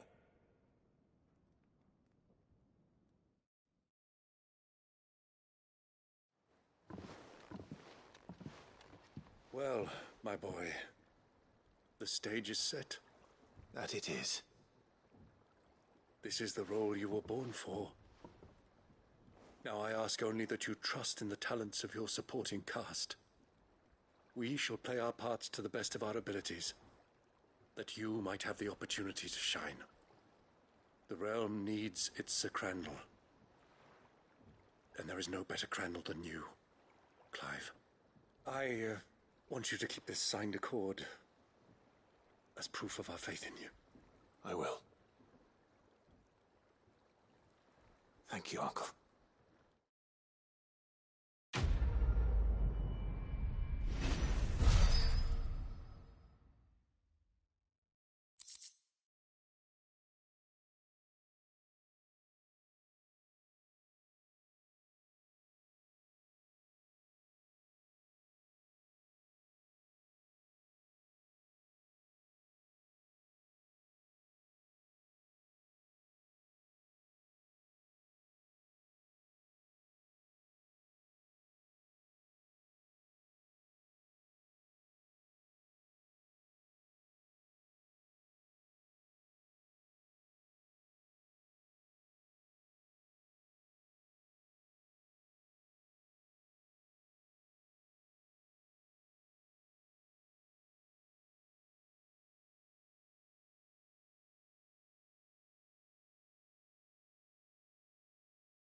What do you think that thing is?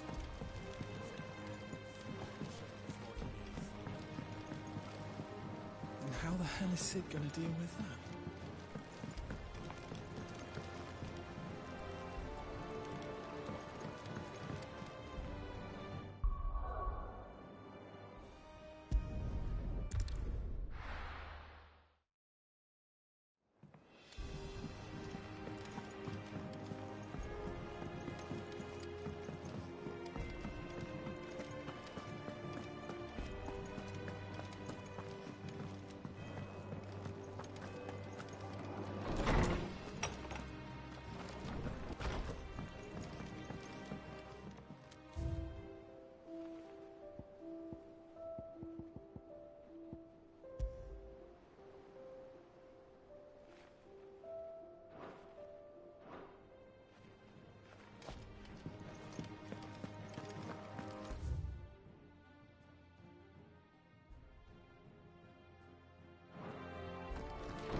Ah, Clive.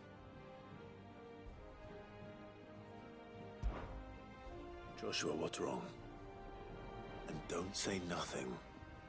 It's not nothing. I've received word from Cyril. The Undying have found Father's will, or something akin to it. His will? How? Where? In the crypt beneath Rosalith Castle. After Kupka was kind enough to drive out the Imperials, the Undying took the opportunity to recover what relics of the Duchy yet remained.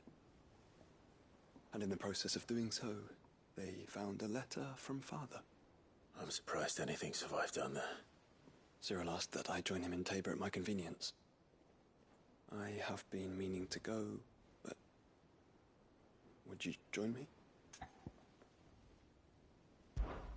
Of course. I want to know what's in that letter as much as you do.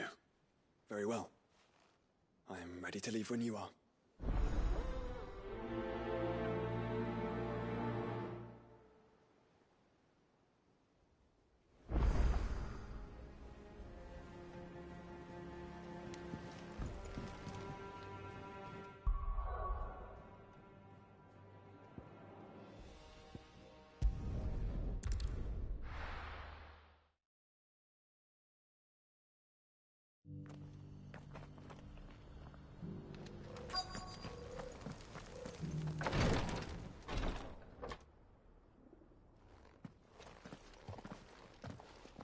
Your Grace, my lord, I trust your journey was not overly onerous. Cyril, you found a letter from Father? Yes, I have it here.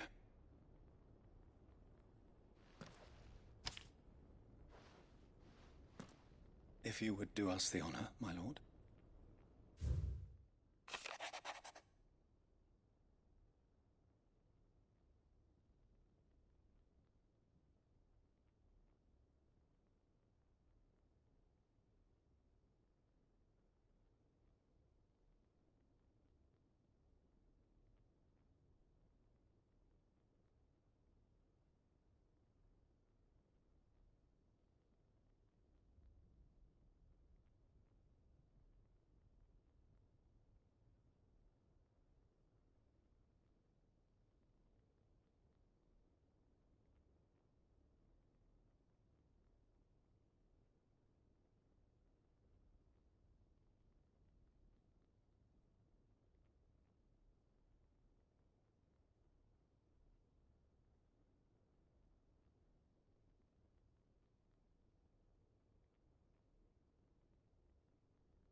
An inheritance.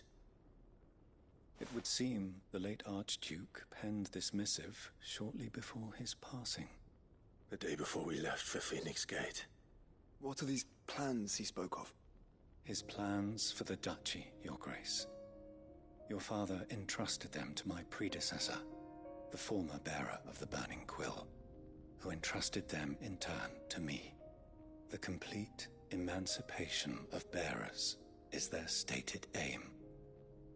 But your father's dream did not end there.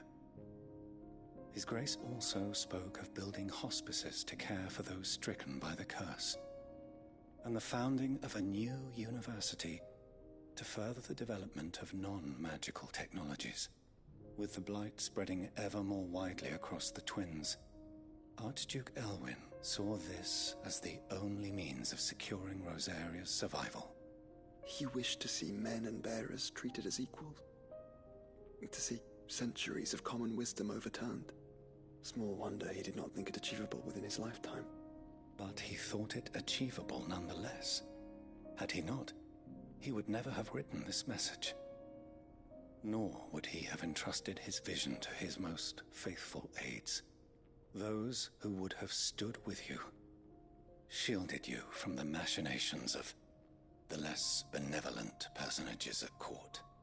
It's a pity only they are still with us. 'Tis true that those most loyal to your father were the first to suffer the Duchess's wrath.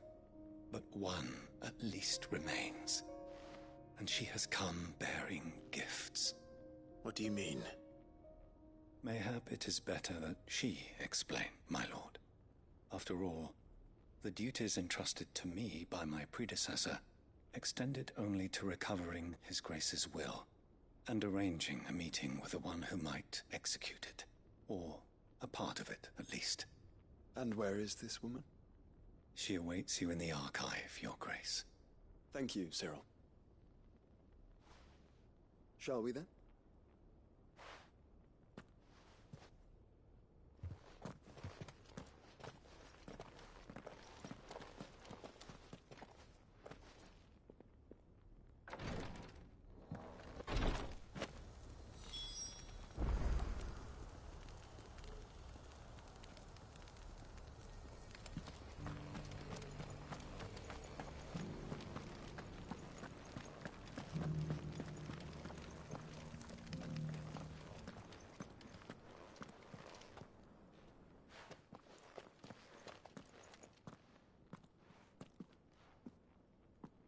My lord, your grace. I hardly recognize you. I am Goditha, retainer of House Rosfield, loyal servant to the Phoenix and his shields. Your father, the Archduke Elwyn, entrusted me with the delivery of a gift. I only hope you can forgive my tardiness in bringing it to you. Lift up your head, Lady Goditha. You have our gratitude for your service to our house and to our father. I merely did my duty, as any proud Rosarian would. My lady, perhaps you could explain a little more? What exactly is the gift you bring? As I'm sure you know, it has long been the custom for the children of House Rosfield to be presented with certain keepsakes upon their coming of age. Indeed it has. Our father often spoke of the day when our turn would come. And had he lived to see it, he would have presented you with the treasures I bear. Matching armbands for you both. Alas, he did not live. Indeed, he was taken from us even before they could be completed. He had intended to claim the Heartstone with which each armband was to be finished himself, but it was not to be. And his gifts remain incomplete. I see. It saddens me to bring them before you, as they are. It was your father's wish that you be presented with the finished articles, not these, works in progress. But with his grace long since gone, and the stone left unclaimed, I had little choice. You are grown men now, and his house is yours. And while I would not presume to insist upon your claiming the Heartstone in his stead, I know that nothing would have pleased him more than for you to do so. Thank you, Lady Goditha. What say you, Clive? What else? Of course, my lady. May our father's will be done. Oh, I am much obliged. Do you know where we might find this Heartstone, my lady? I do. Though it may be a matter of a good deal more than simply happening upon it. It is found in the bellies of elder griffins, you see. We do at least know where to find one. A certain specimen has made its nest in Titan's Wake, not far from here. A certain specimen? You are most perceptive, Your Grace. In answer to your unspoken question, yes. In fact, this is the very same beast your father meant to slay. I have been tracking its movements since you were but a boy. Were you to slay it in his stead, as men of House Rosfield, it would surely make your father proud. What say you, Joshua? What else?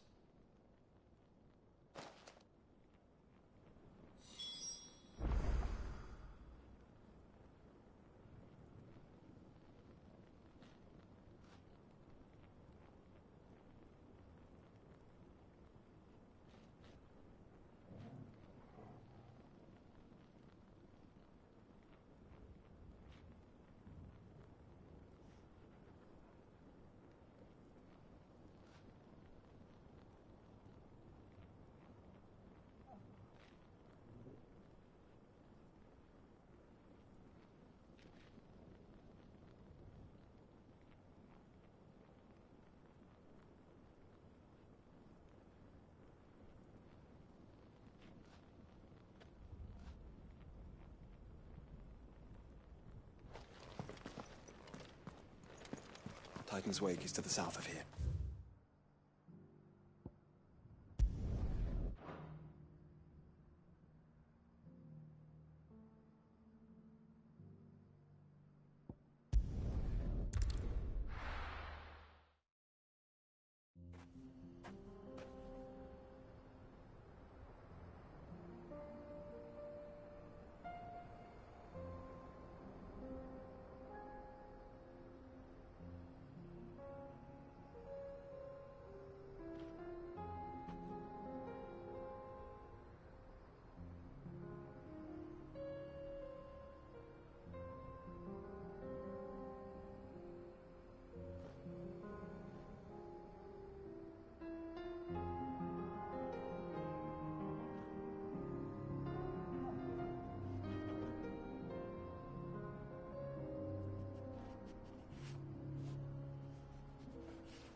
Eyes peeled, Joshua.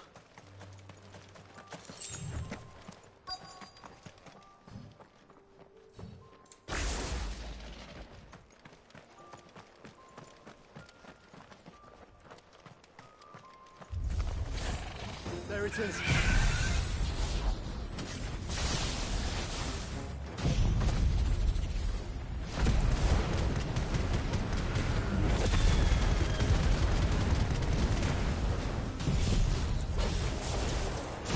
House Rossfield.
Is this the Heartstone?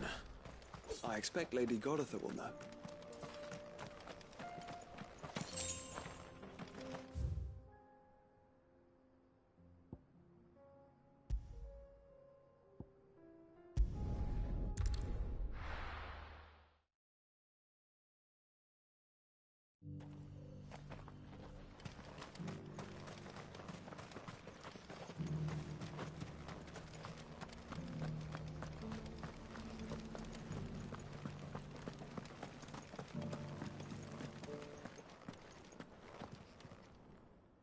Thank the Founder you were safe.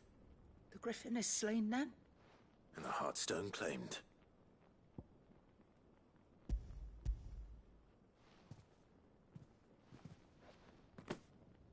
Yes.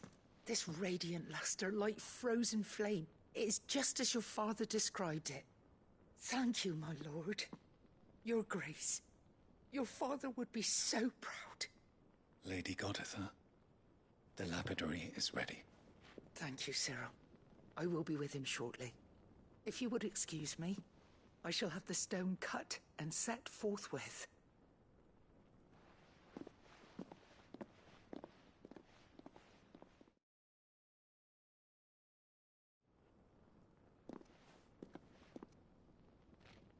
The armbands are complete. Pray, take them. They are yours, after all. Heartstone is harder and more enduring than garnet, or even ruby. It symbolizes unwavering will and devotion, and the graven vines encircling the stone represent the unbreakable bonds between you. It's a message. Father knew we had enemies both inside and outside the duchy. Enemies who would thwart his vision. Only with unwavering devotion would it ever be realized. And only if we stood together, as Phoenix and Shield, as brothers in arms. Only then might those enemies be overcome. Indeed. His Grace knew the enormity of the task he would entrust to you, his heirs. But this was more than just a message. It was a promise. That he would always be with you. Thank you, Lady Goditha, for remaining the steadfast custodian of our father's will. Forgive me, my lady, but there is something I don't quite understand. The Undying told me that after Father died, Mother claimed all of the ducal treasures for her own. Even if the armbands were incomplete, she would surely not have overlooked them. So, how were you able to keep them from her? Because I was the keeper of the vault. Though I was but a lowly servant, your father spoke to me of his intentions for the bands, of the deep love he had for both of you, and his hopes for your future. In the days before the disaster at Phoenix Gate, I discovered that the Duchess had ordered her jewelry be sent away from the castle. It was then that I knew she meant to betray us. I tried to warn your father, but it was too late. When word of the fire reached Rosalith, I knew my time was short. So I took up the armbands and I fled into the night. And thank the Founder you did. Yet my duty to your father was incomplete. Not knowing what else to do, I followed the Griffin, thinking I might claim the Heartstone on its passing. And so my pursuit continued, until Lord Cyril appeared before me. He informed me that His Grace's will had been recovered, and that his sons were alive and well. Lady Goditha, on behalf of my father and all the people of Rosaria, I thank you for your loyal service. As do I. Thank you, my lord. Your Grace, for coming back to us. For giving my service meaning.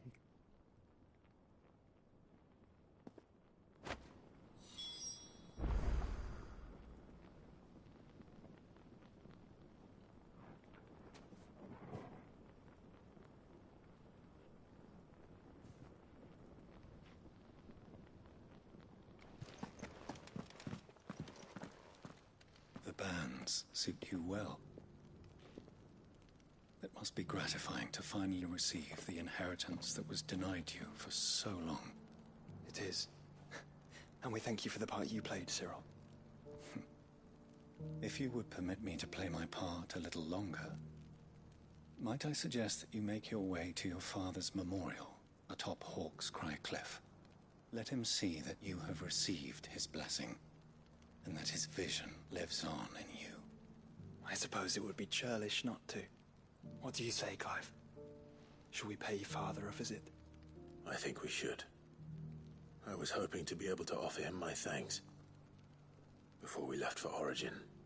Your father's helm is enshrined there.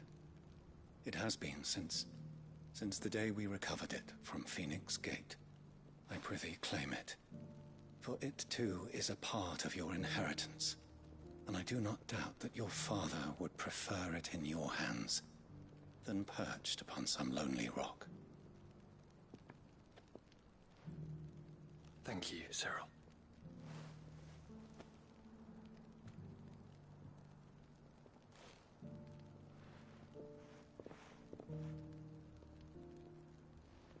Come on, Clive. He's waiting.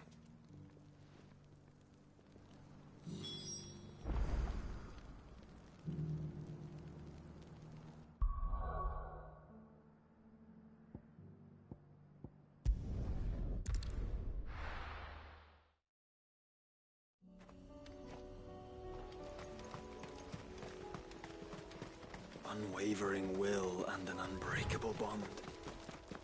Do you really think we're strong enough? To save the world?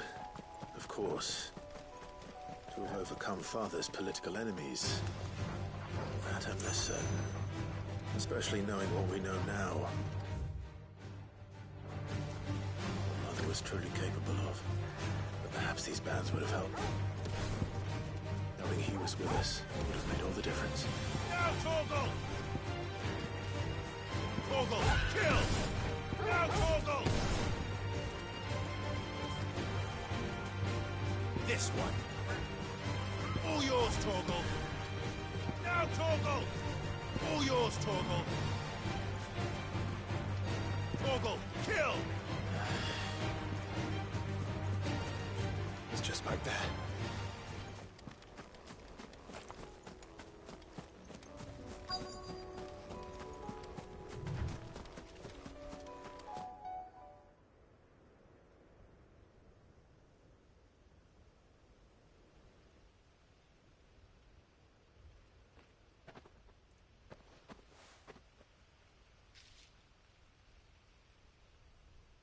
Father always fought for what he believed was right. It wasn't until that night at Phoenix Gate that I realized I had never fought for anything. I always had someone else to do the fighting for me.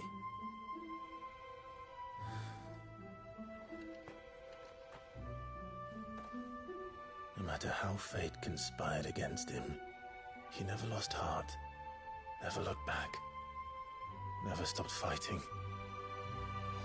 To me, he was the greatest of men.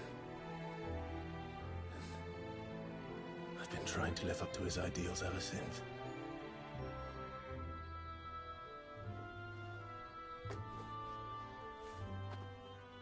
We all have, Clive. We all have. And we'll keep trying. Because that's what he would have wanted. What he would have done himself. Even if it meant standing against the very gods in the heavens. I shall be borrowing this, Father, if I may. That you might watch over us as we follow in your footsteps.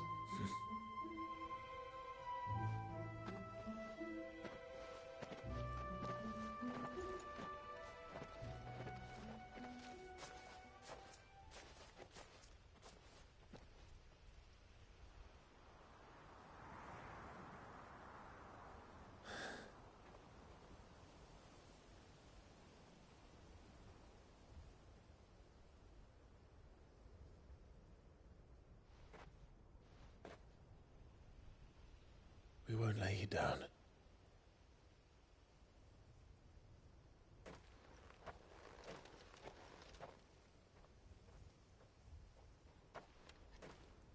Onward, then? Onward. To the end. And to a new beginning.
If Joshua's worried about Jill, I should go and speak with him.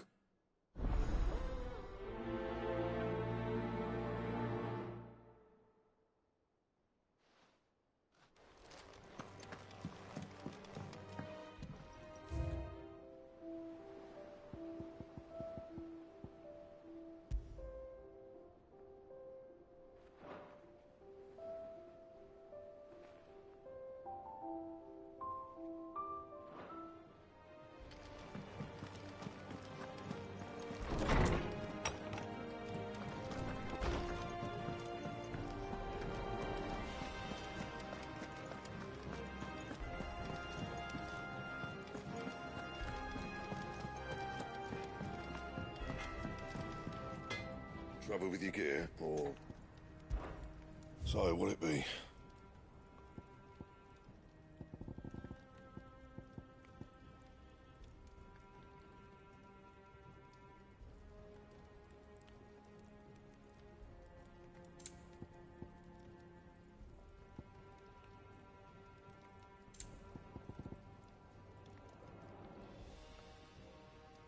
Anything else?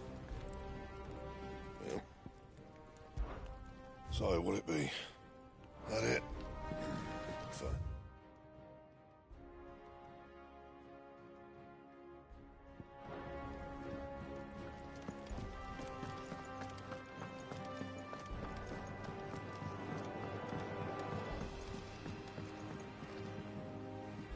Joshua, I read your message. You're right. Jill is different. I don't think I'd realized how different, but since we returned from Drake's spine, I felt it more and more. I suppose it's not hard to imagine why. She doesn't think she belongs anymore. And that's why we need to remind her she is still one of us. To let her know that we still need her, now more than ever. That you still need her. But how to do that? When last we were truly close, we were but children. Of course. Do you remember the time we accompanied Father on his annual tour of the Duchy? And Jill and I broke from the procession to ride up Man's Hill. To see the snow daisies, I remember. It was the first time Father had allowed us to join him. And when he realized you were missing, he had the entire retinue down to the pot boys combing the countryside. In the rain. A thunderstorm forced us to take refuge in a grove of oaks before we'd even made it halfway there. It was the Lord Commander who finally found us, and needless to say, he was none too pleased. Then it seems you and Jill have unfinished business. What do you say? Man's Hill. It's not that far. Oh, true. Though I suspect it is also much changed. Little in southern Rosaria remains as it was when we were children. You're saying I should go and scout the area for bandits? I'm saying we should first go and see if there are actually still any snow daisies left. What would you do without me, Clive?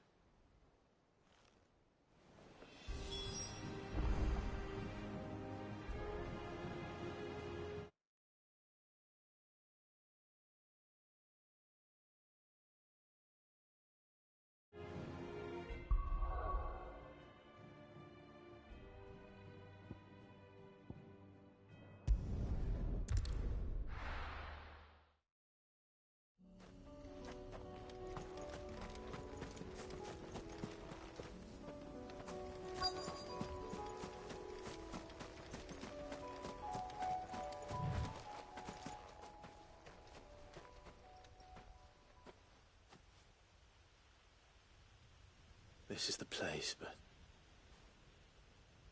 I'm sorry, Clive.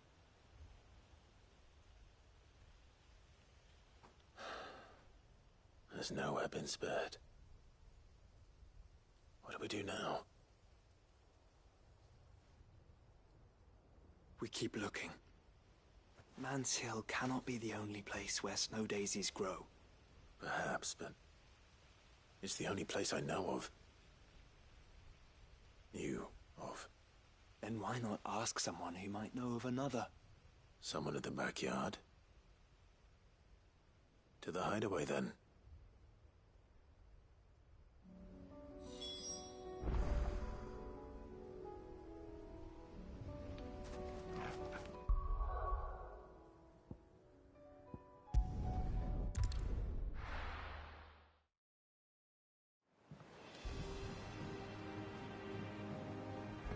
Let's hope one of the gardeners knows where to find snow daisies.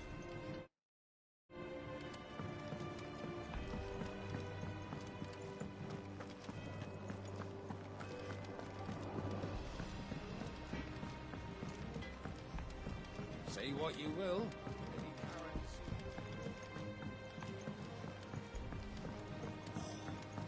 This should tide us over till the new moon.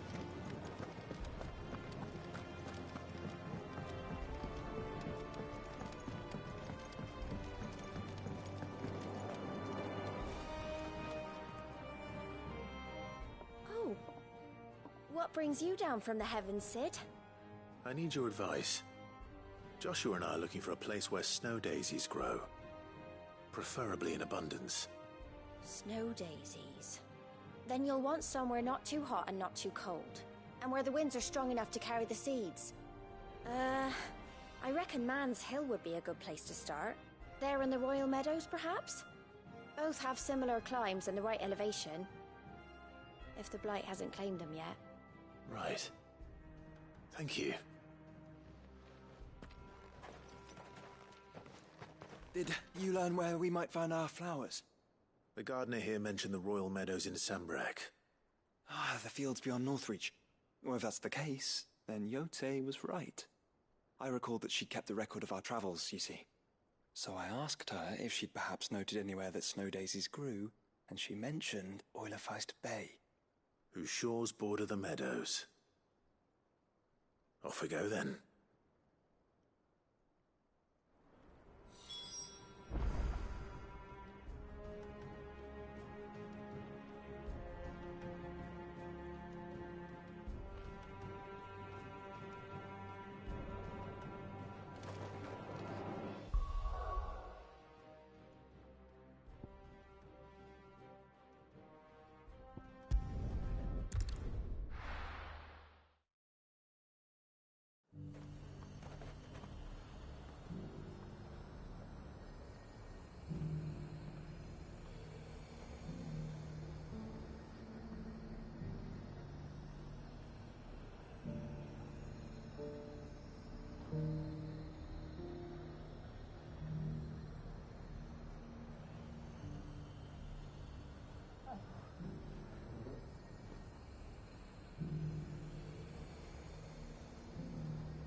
And how might I help the garrison tonight?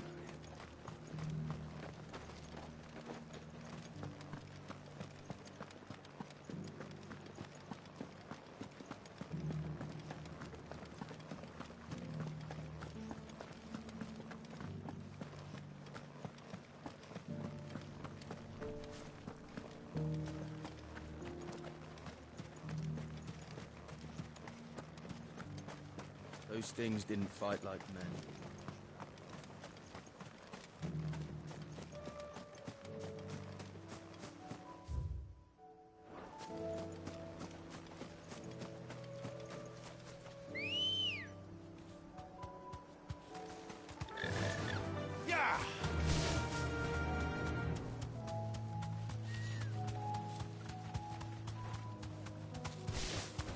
The meadows are vast.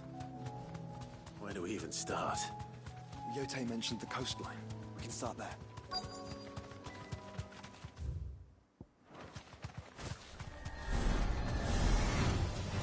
Enough of you, are there?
friends.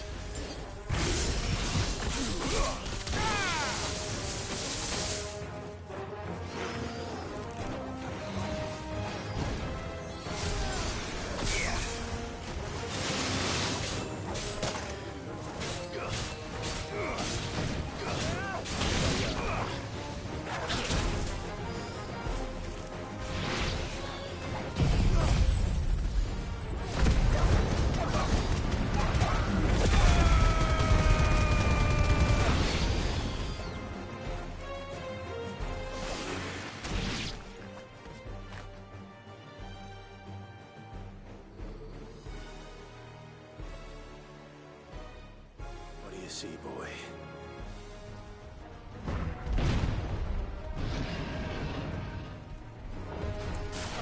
Let's hope this is the last one. Only one way to find out.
That was harder than I expected.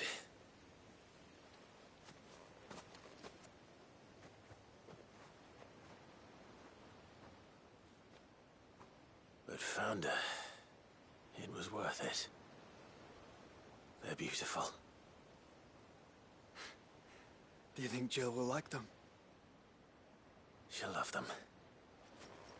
Come on. Let's go.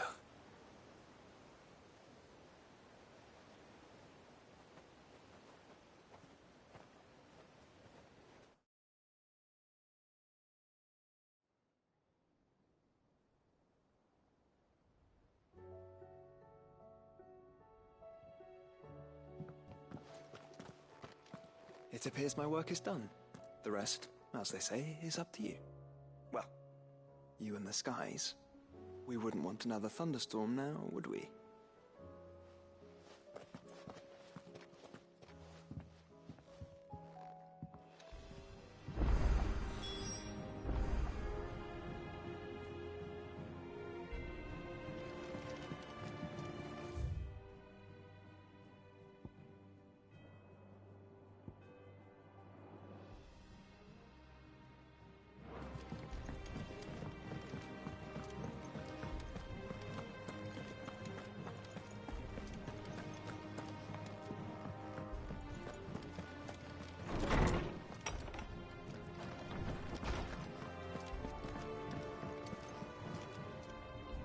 Jill, There's something I'd like to show you. There is? And where might this something be? It's, not here. Now, I know this is sudden, but how would you fancy a trip to Oriflamme?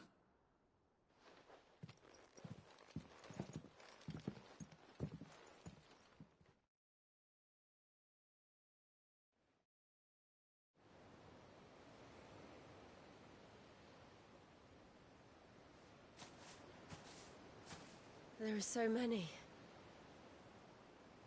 This is what you wanted to show me.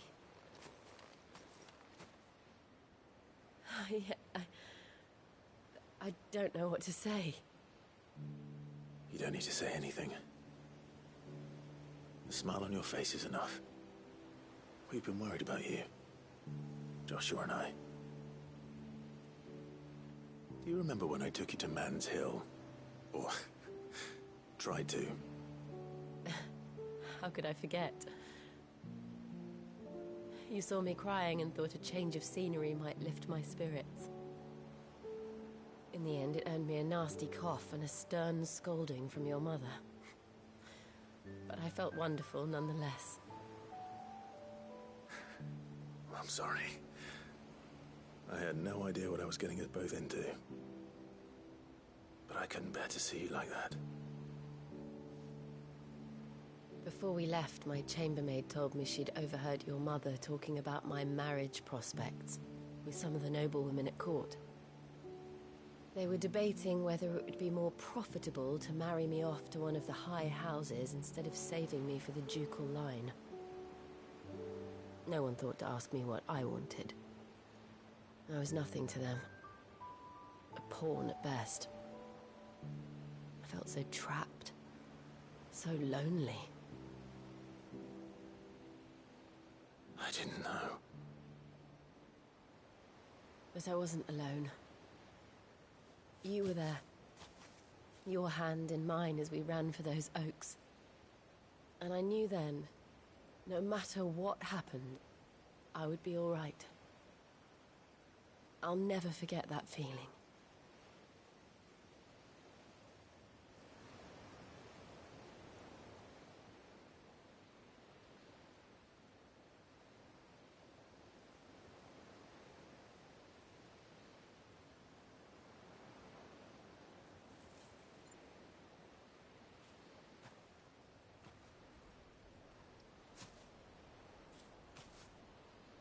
Before we broke camp, the morning after the storm, do you know what I did? No? What? I slipped away from my governess to climb the tor. And from there I saw a sea of petals, all reaching for the sun. And I realized that no matter how terrible the night, dawn would always come.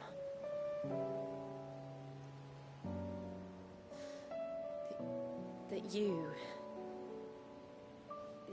would always come for me.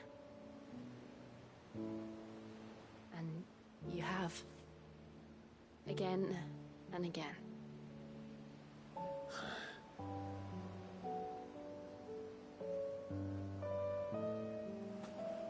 Where do you see us? When all this is over?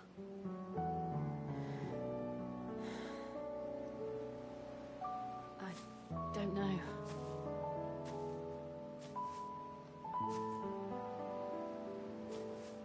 Not here, though. I think I've outgrown the twins.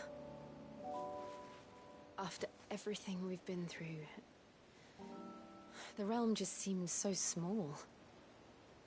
I'll need some space to spread my wings. Then that's what you'll have. And I'll stop at nothing to see that you do.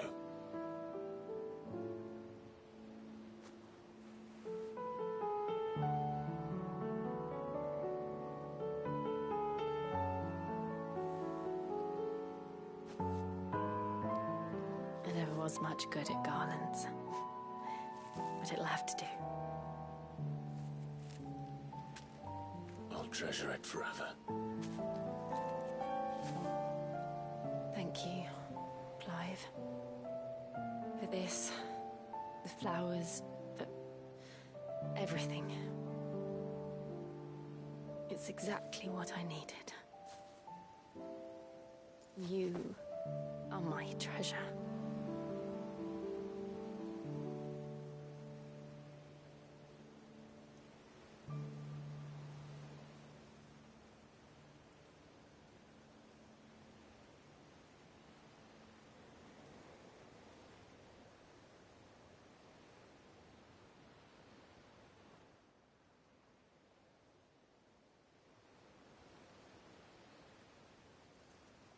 We should probably be getting back.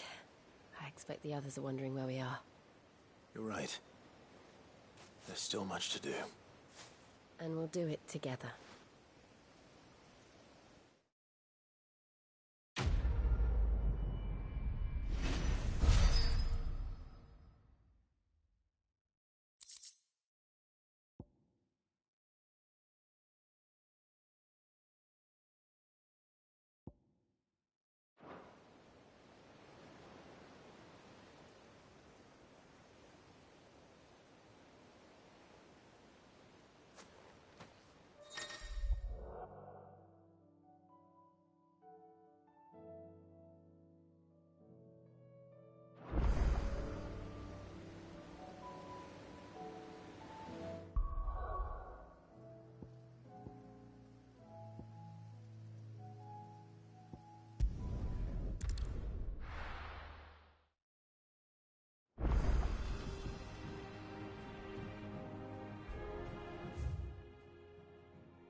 Sid, do you have a moment?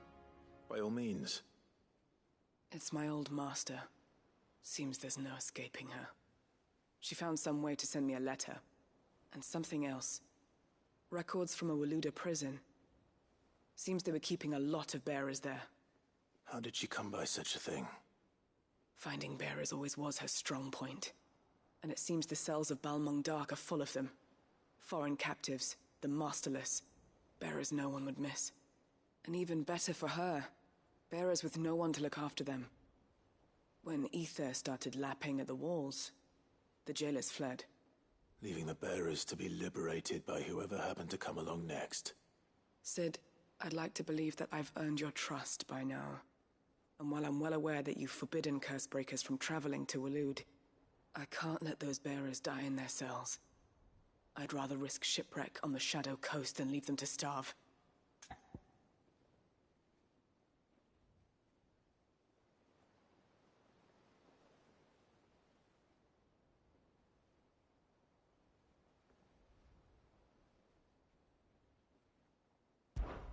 We'll be needing the Enterprise if we're going to navigate the Narrow.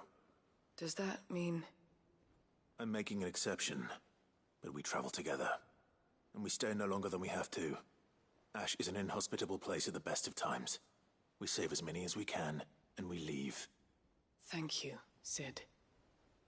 There was a name in the prison register. A name from my past. Chadwick. Another of my former master's protégés. A gifted soldier, and the closest thing I had to family. The thought of him held captive in that place. He must be very important to you. He was. Is. Then we find him. The entrance to the prison lies in the shadow of Ravenwit Walls, just beyond the portcullis. We should head there as quickly as we can. I only pray there are still bearers alive to save. As do I, Doris.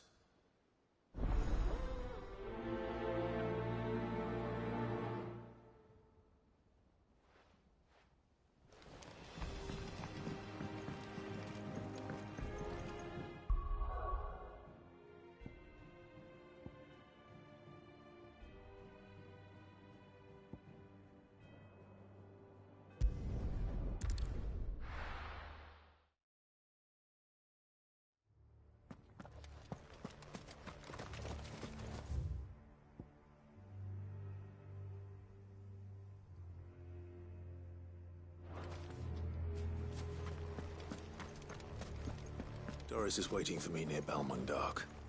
The longer she's out in the open, the more likely she is to be found by Akashic. I need to hurry.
Time to fight.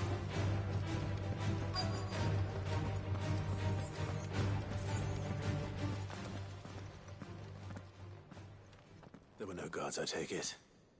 None manning the gates, no. It's a different story inside, though. The corridors are crawling with Akashic. Most likely guards left behind when the Wardens ran. If Chadwick was being held here, I worry that he may already be. Don't give up hope just yet, but let's move quickly. Let me check the ground floor. The ether stick is there. Then I'll search the upper level. Good luck, Sid. Stay safe.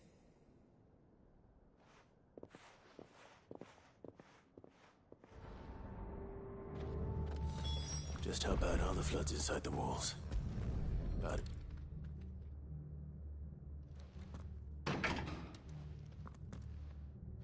Locked up tight.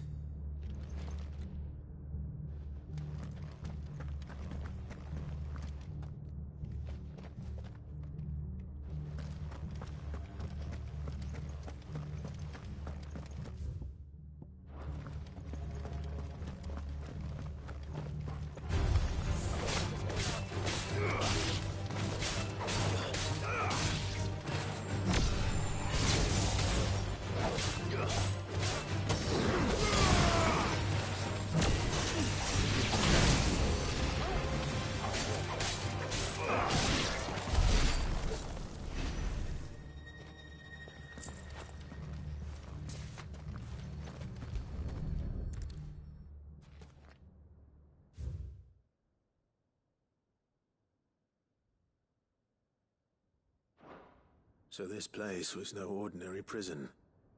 And I doubt they'll have taken the creature with them when they fled.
Minimal loss of Waluda lives. And what happens when they run out of bearers? Even the Imperials take better care of their branded than that.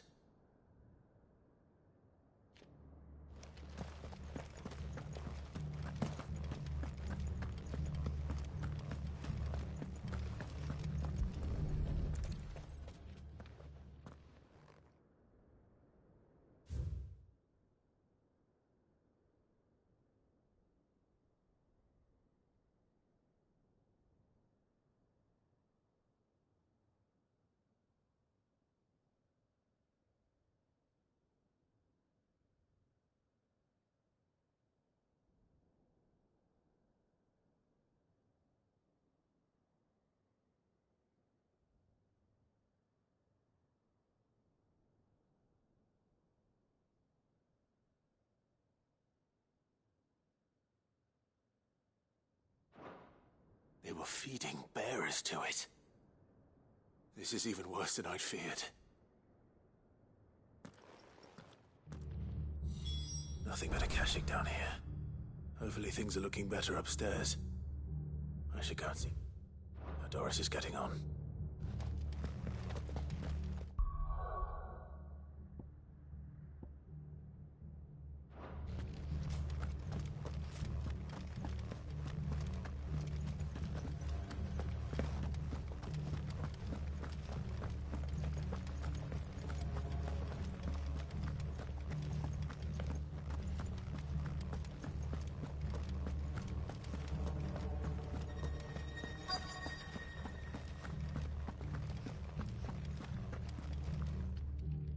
No lock downstairs.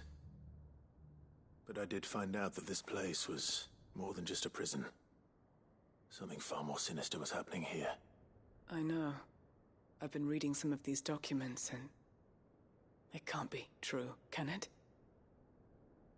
Bearers die every day in service of their masters, but this is so much worse. Pitting bearers against a wild beast armed with nothing but their wits? And all in order to bring about more death. And not just those who could fight, but the elderly, children even. And those who wouldn't or couldn't were disposed of. Whatever that means. I'm afraid it means they were fed to the monstrosity they kept here. Then we're too late. And I was a fool to bring you here. Don't say that. Did you find anything else? A key. But it doesn't fit any of the locks on this floor. Perhaps it will fit one of the doors downstairs. There's a corridor I haven't searched yet. Finish up here, then come and find me when you're ready. All right. I'll be there in a moment.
Let's see what we can find down here.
survivor.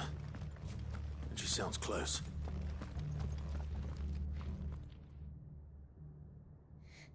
Who are you? There's no need to be afraid. Are you alone? Are there any other survivors? Some of the guards. They're still here. But something's wrong with them. Everyone else was eaten by the monster. Of course there were. Thank the Founder. It was worth our coming. But I'd rather we didn't linger. Are you ready? Ready when you are. You poor thing. He must have been terrified. Did Chadwick send you? What? He fought the monster. Distracted it so I could run away. He must have sent you. He promised to free the others too. Where is he? He opened your cell, didn't he? He wouldn't be here otherwise. Chadwick.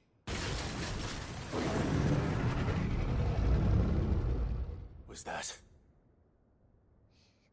Monster's back! Chadwick, help! We have to get out of here. Doris, keep the girl safe. All right. You put that bearer-eating bastard in the ground.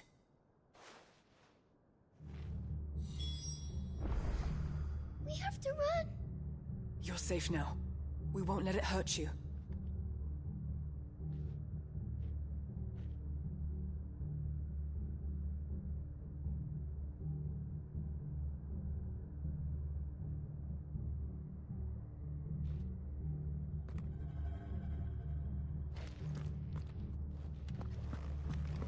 It's out there waiting for me.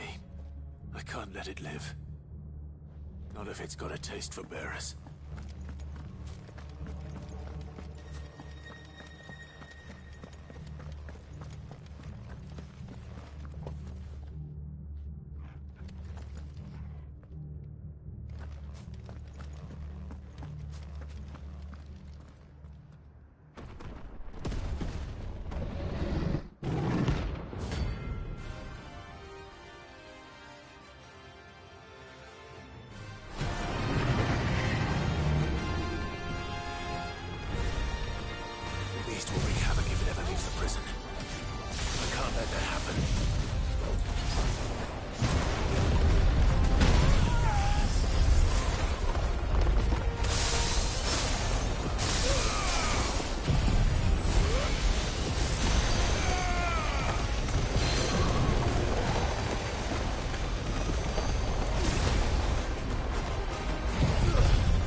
Finally.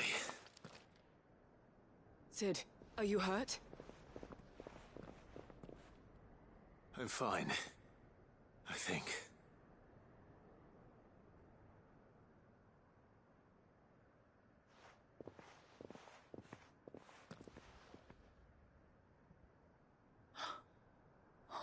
No. What is it? A diary. I gave it to Chadwick before we went our separate ways. He was here. Do you think that creature? I'm sure he fought bravely to the last. The girl is safe thanks to him. Chadwick. You fool. Come on. We have to get her back to the hideaway. We don't want his sacrifice to have been in vain. No. Of course not. I'll see that she's looked after from now on. It's the least I can do.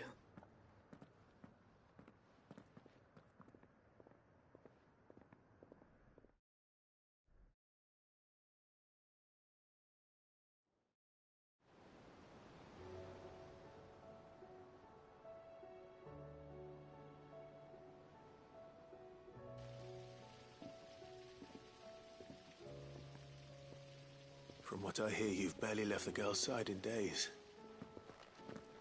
I hope she's recovering from her ordeal. She is. Slowly but surely. She's far tougher than she looks. I thank the flames we found her. If we hadn't... I know. But we did. I'm sorry we weren't able to save Chadwick. There's no need to apologize. Without your help, I would never have found out what happened to him. How he fought to the bitter end to save her. To save Haida Marie. That's the man I remember. The man I thought of as a brother. I wish I could have met him. I'd like to hear more about your past. If you don't mind, that is. Of course. You already met my former master. She trained Chadwick and I to do two things. Kill and obey. We were supposed to be sold to the highest bidder when the time came. But no bid was ever high enough to convince her to part with us. For years, we were her daggers in the shadows.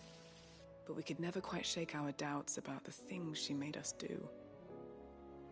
And then, one day, we just couldn't do them anymore. So we escaped. But staying together was out of the question. They would have found us too easily. After so many years of training, the pull to serve was always strong. It scared me to think he might have taken another master, become a dagger in someone else's hand. But even in captivity, the battles he fought were his own. And he died not as someone's tool, but as a hero. Haida Marie is proof of that. Bearers can cast off their shackles. And the Cursebreakers will show them how. I'll fight until my dying breath to see it done. For Chadwick, and for all of us. Thank you, Doris. We'll be counting on you.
help you today, Clive?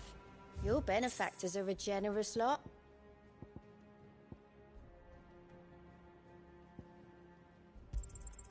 Here you are.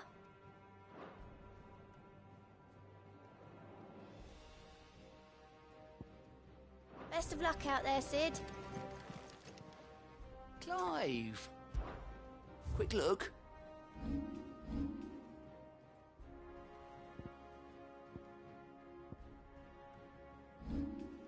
Always something in there.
Sid, I was wondering if you could help me. It depends what with. A bearer, but recently freed from his bonds, is keen to join the Curse Breakers. As you know, the work we do is not easy, which is why we test every volunteer's suitability. I was hoping you could oversee this one's evaluation. I don't mind, but why this one? Because he wants to be a scout. Our ranks are filled with men and women capable of breaking chains and putting slavers to the sword. But scouting, we're few with the nose for that, which is why we still rely so heavily on Gav. And since he accompanies you on so many of your missions, I thought you might be better placed to recognize the traits in him that we should look for in those who'd fill his boots. Sounds reasonable. So you're happy to oversee the boys' test, then?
One can never have too many scouts.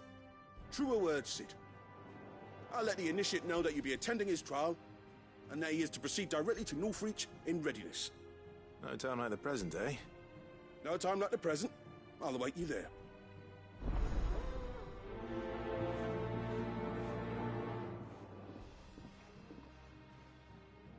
Northreach. I don't suppose they could have chosen somewhere closer.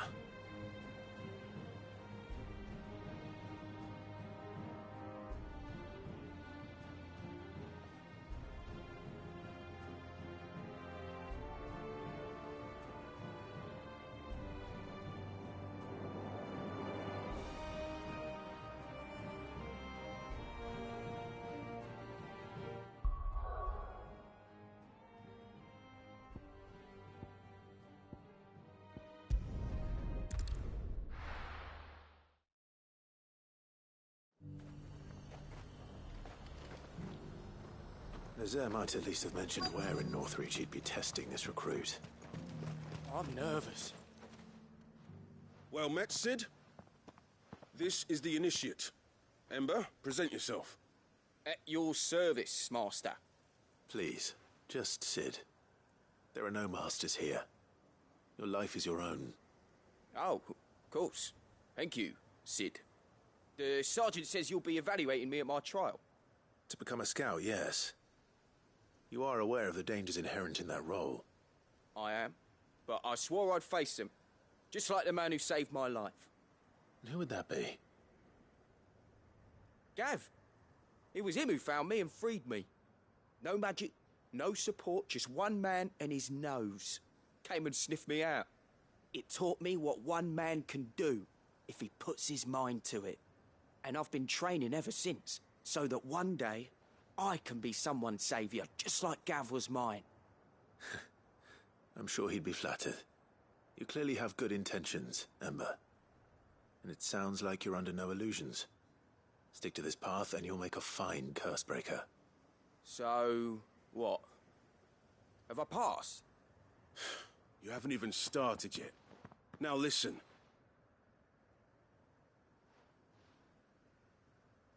Not far from here is an Imperial lookout, Eastwatch. The guards there record all their sightings in a logbook. You are to find it and bring it here. And bring it here, right. Anything else? No.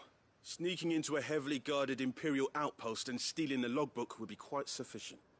You'll need to assess the situation, determine a point of entry, create a distraction and effect an escape, all without being discovered and thrown into an Imperial oubliette. Ember, Gav isn't our best scout because he can do everything. It's essential that you know your limits. Know my limits, right. I won't let you down.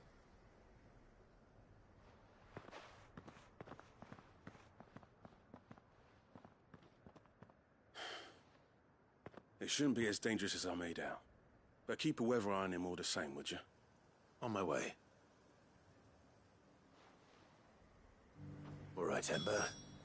Impress me.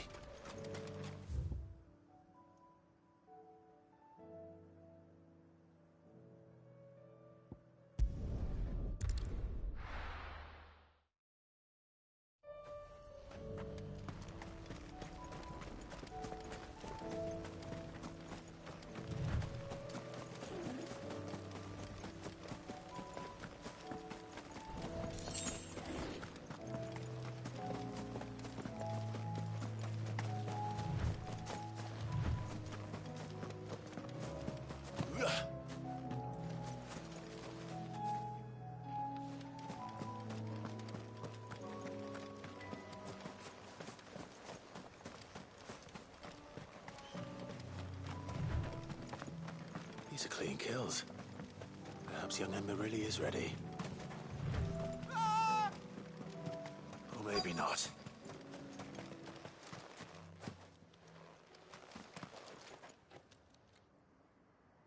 Damn it. Ember, draw your sword! I can't! Then run! If you want him, you'll have to go through me.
Ember, are you...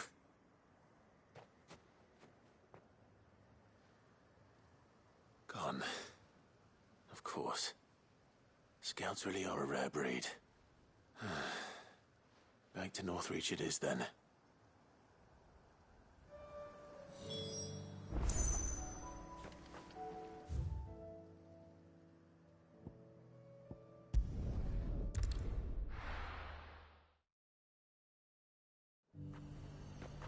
The garrison said they'd take another 100 spots.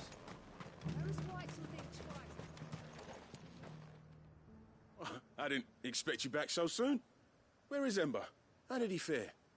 I thought I'd find him with you. He must have fled. I followed him to Eastwatch, where I found him being set upon by a wild Avis. He was just standing there. Didn't even draw his sword. I had to step in and take care of things. But by the time I had, he was nowhere to be seen. I assumed he'd set off in your direction, but apparently not. Oh, I'm sorry, Sid. I knew the boy had a nervous streak, but he seemed like... The right man for the job? I believe this is the logbook you tasked me with retrieving. Eh? How did you... Don't you tell me you breached the tower while Sid was busy saving your skin. What? Wasn't that what you asked me to do? To bring the thing back without getting caught? He has you then, his heir. And he did it all on his own. But Sid, He did what he thought was best. And now I have to decide whether I agree. Of course. We'll await your evaluation back at the hideaway. Don't you leave my sight. Yes, Sergeant.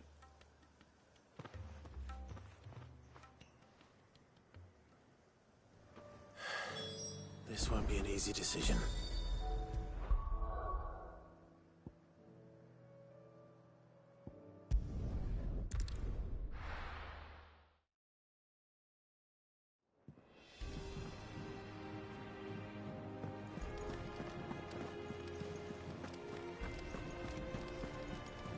You should have seen him.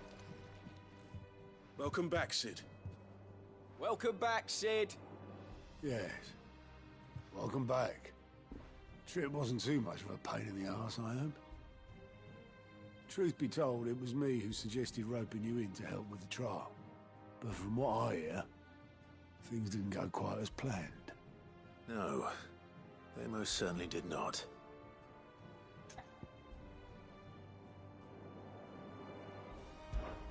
Ember lost his nerve in the face of a beast of prey, but he didn't lose heart. He pressed on, and he achieved his aim. And is that not what we ask of our scouts? Indeed it is. Thank you for your honest appraisal, Sid. The fact remains, however, that Ember will not always have a battle-hardened warrior on hand to pluck him from the jaws of peril. All I have gleaned from this trial is that without someone watching his back, Ember is little more than a liability. Wait, Sergeant. Ember still has much to learn, it's true. And this time he was found wanting.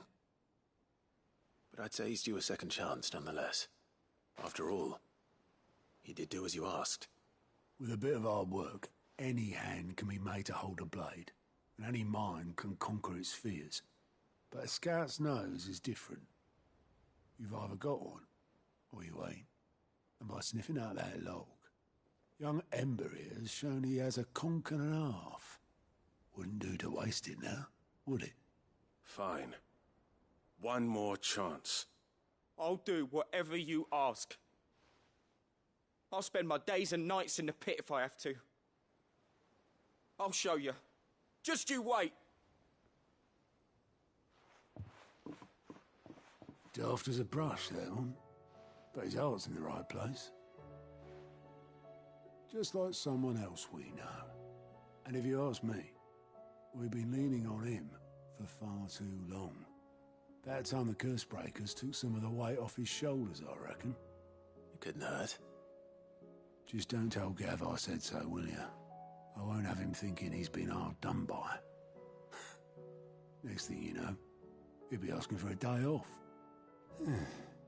Chance would be a fine thing. Back to work. Forgive me, Sid. This did not play out as I expected. Things rarely do these days. But that's why we need men like Ember more than ever. Men who can make the best out of a bad situation. Remember that. I will, Sid. Thank you.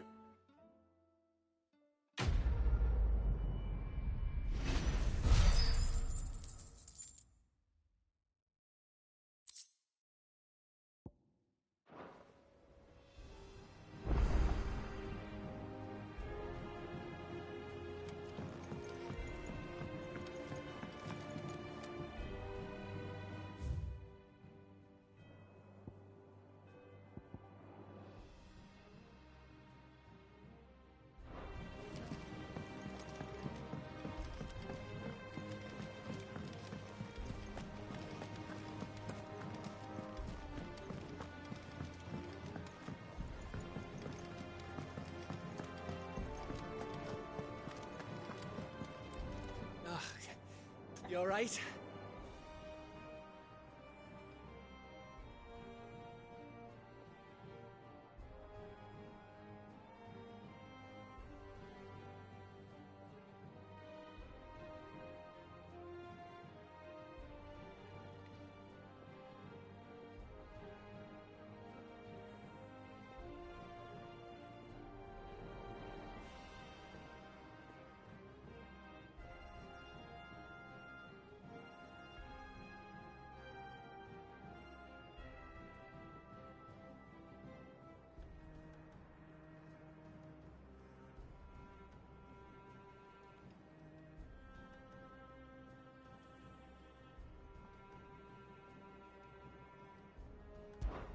Something troubling you? No more than usual. It's just... Etta's baby will be coming soon, and I wanted to make something for it. I'm sure she'd like that.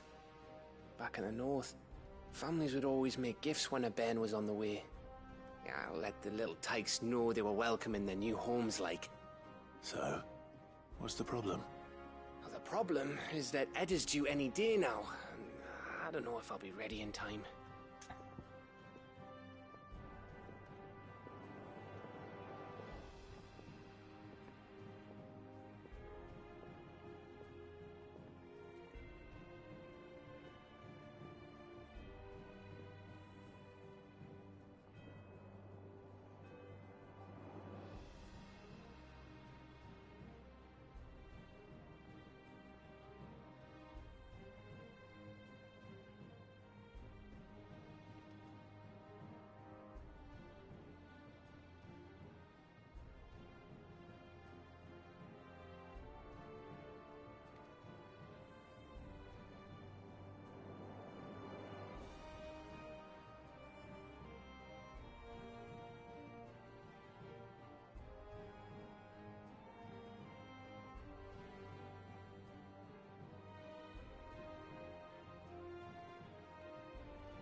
Is there anything I can do to help?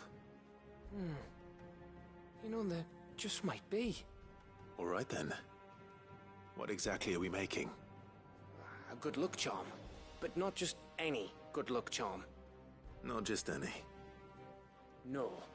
One made from the feather of a silver chocobo. There's naught lucky in all the realm, or so we used to say back home anyway. Thing is, they're hard to come by. Had Otto and Karen check with their suppliers, but nothing. I'd try and track one down myself, only... Only the big day is fast approaching. And that's all you need, a feather. That or the bird whose oar sits attached to, aye. I was gonna start by asking around with traveling traders plying the northern borders.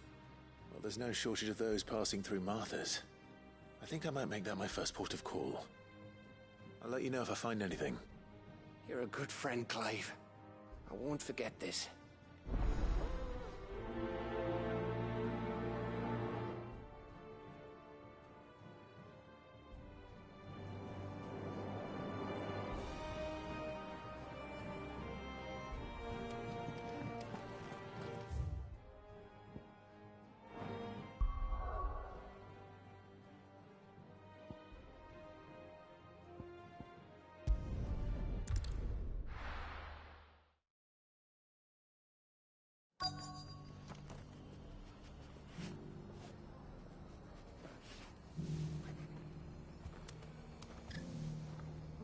Let's hope one of the merchants here has what Gav needs. Excuse me.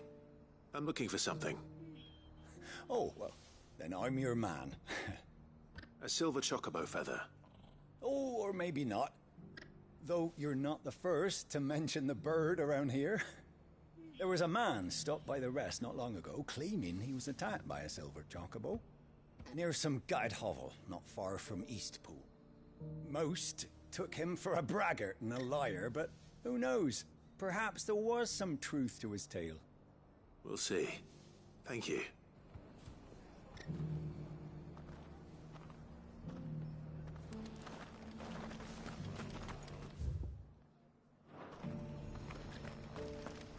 Look, Daddy. Shining so brightly. Isn't it pretty? Whoever's idea it was to take those bearers away to Eastport has my thanks. Who else would it have been but Martha?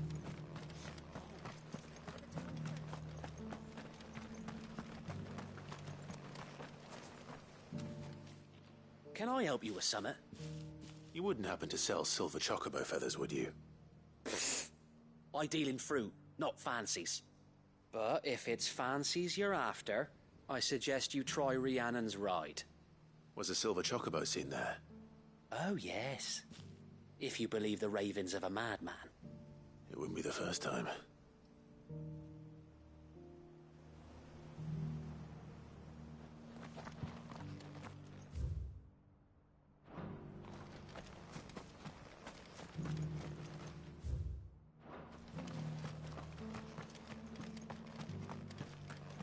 I'll build a barricade so sturdy, even if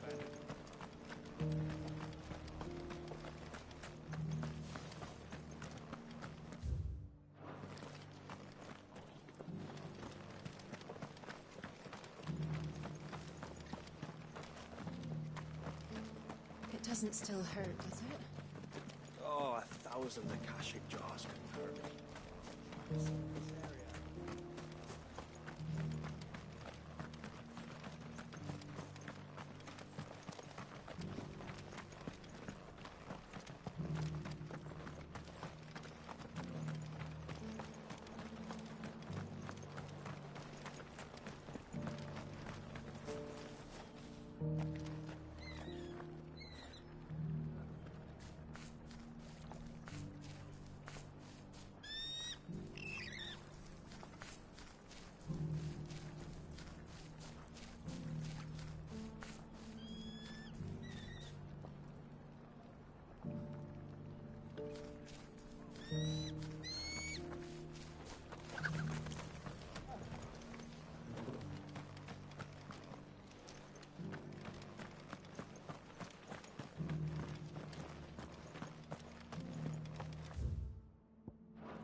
Whoever's idea it was to take those bearers away to Eastport has my thanks. Who else would it have been but Martha? She always puts the good of the town first, that one.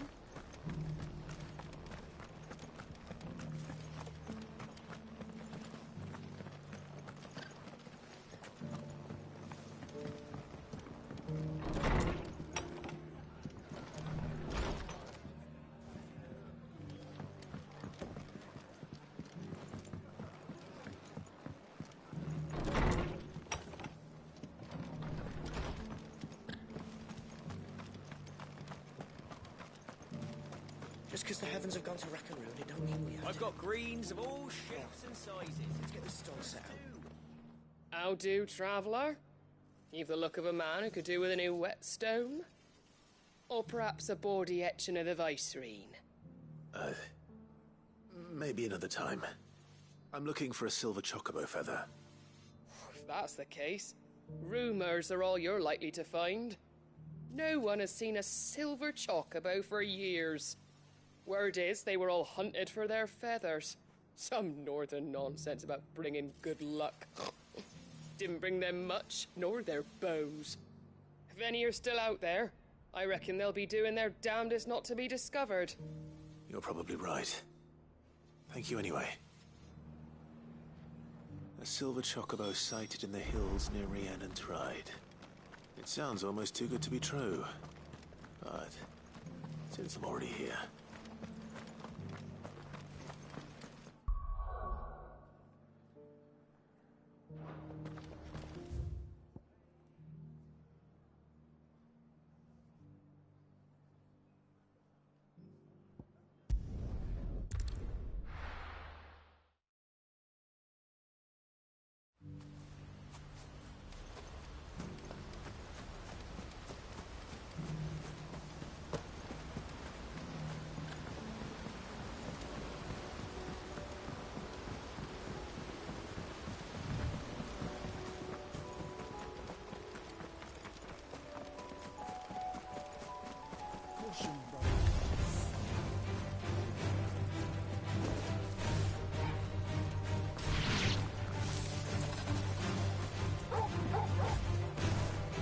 Now, Torgal!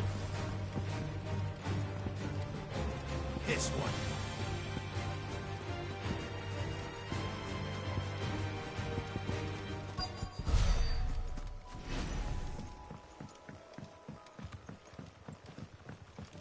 Tracks. They're not left by bandits for a change.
More tracks. And these look fresh. The chocobo was here. And recently. Perhaps it still is.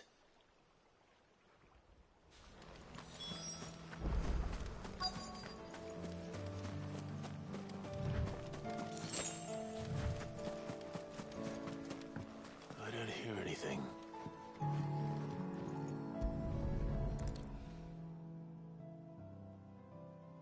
Well, I'll be damned.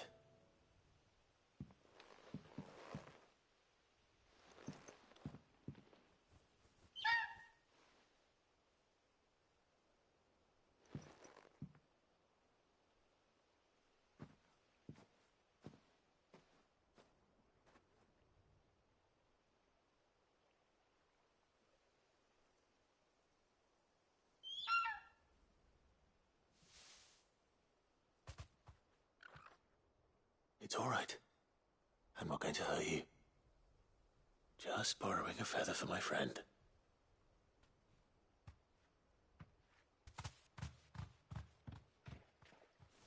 Thank you. Let's get this back to Gav before they change their minds.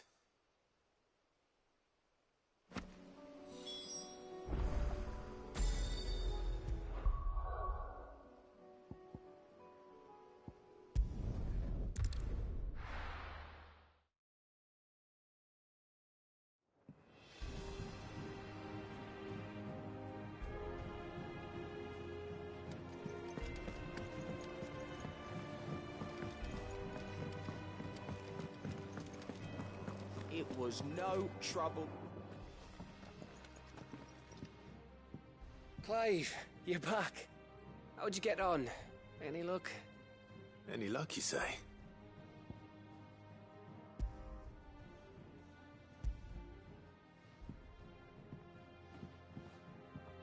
Crystal's crack. Is this what I think it is? Where in the hell did you find it? It's a long story.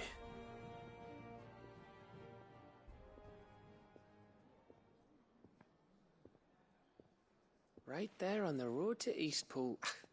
Who'd have thought it? Everything up there's been abandoned for years. The empty cabin made for the perfect shelter. Though I fear my presence may have forced the poor creatures to look elsewhere. Don't blame yourself, Clive.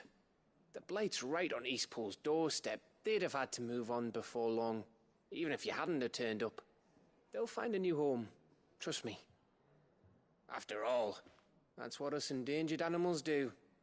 Anyway, what matters is, you managed to nick us one of their quills before they could run off. And now all that's left is to fix it to the carving. I didn't know you could carve. Reckon there's a lot you don't know about me. Like the fact I'm as good with a whittling knife as I am with a sword. And that bone Ember gave me's a dream to work with. What did you say it was from again? An Avis? But it weren't your Avis, Sid. I slew one of my own at last. So all those long nights in the pit finally bore fruit. I'm proud of you, Ember. Don't speak too soon. I ain't done my trial yet. There we go.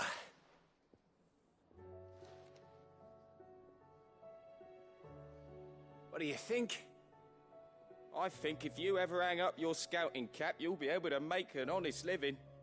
Oh, will I? I should go and see if Ed is awake.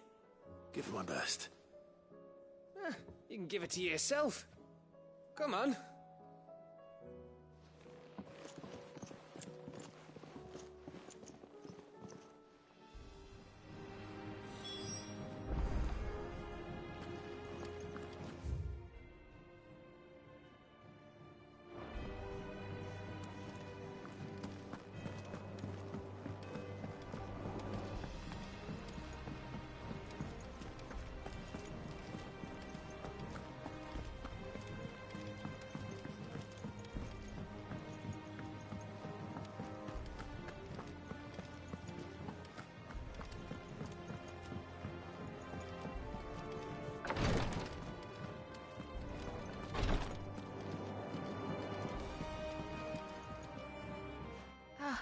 Me lords. How are you feeling? Well, thank you. Is something wrong? Wrong? No, nothing like that. What it is... Go on, please.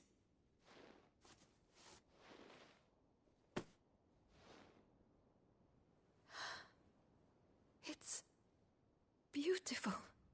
Did you make it? We did. Aye. It's from all of us here at the Hideaway. Your new family, like. It's a good luck charm. We may come up north when a band's on the way. I mean a baby. To let him know that they're part of the family too. Oh, I hope you like it.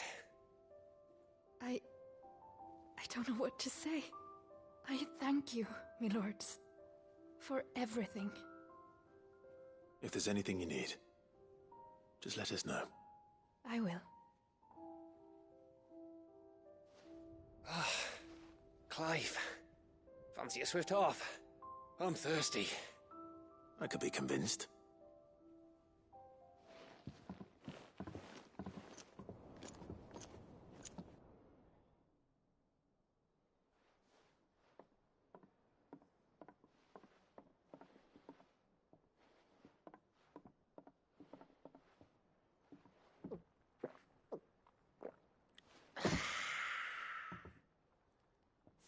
Don't you think you've had enough? No, we're celebrating. I'm gonna be a father. I think Edda might have something to say about that. You know what I mean. Bit of light in these dark times.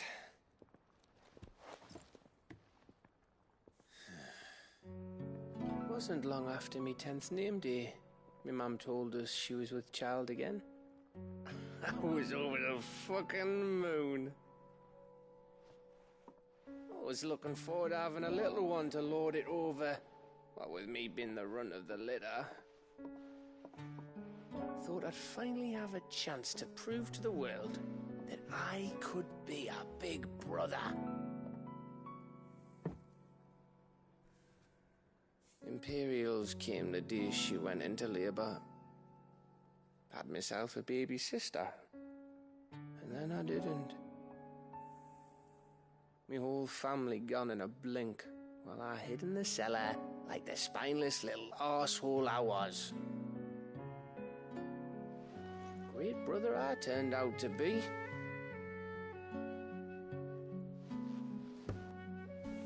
I'll never be a leader. And I'll never be a hero. I'm just a daft little dog who comes running when his master calls. I'll never be like you, or Sid, or Jill, or even Torgal. Have you finished? Maybe.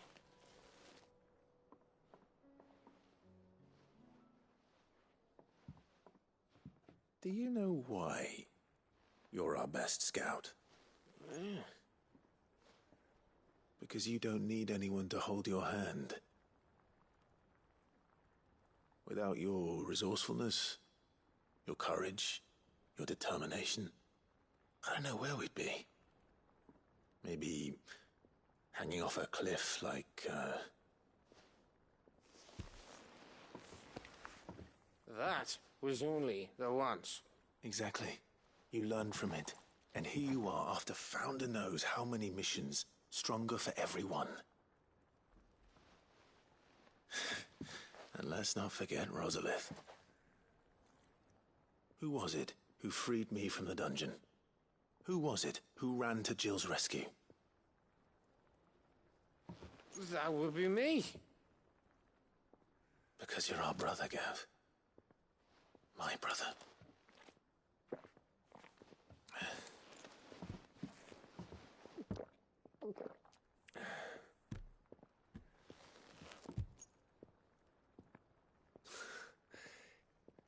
Your brother.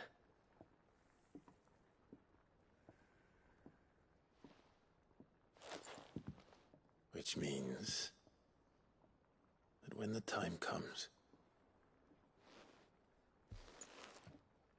I get your room. And your sword.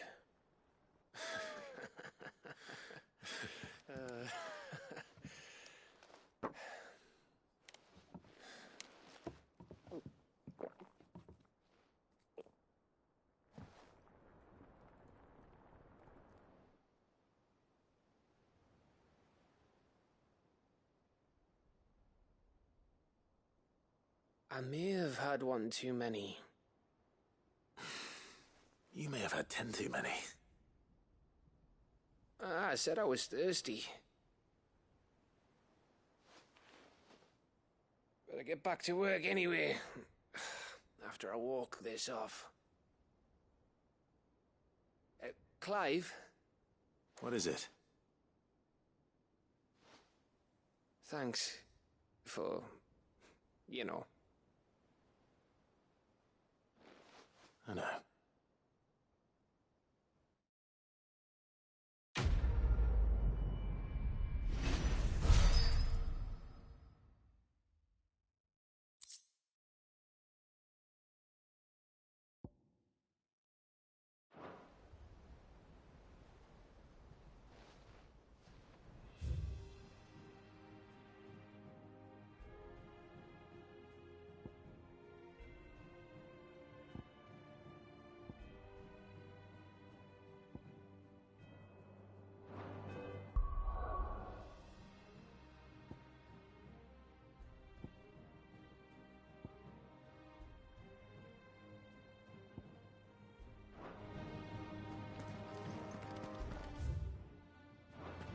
Do you think they'll come back? Of course they will. It's just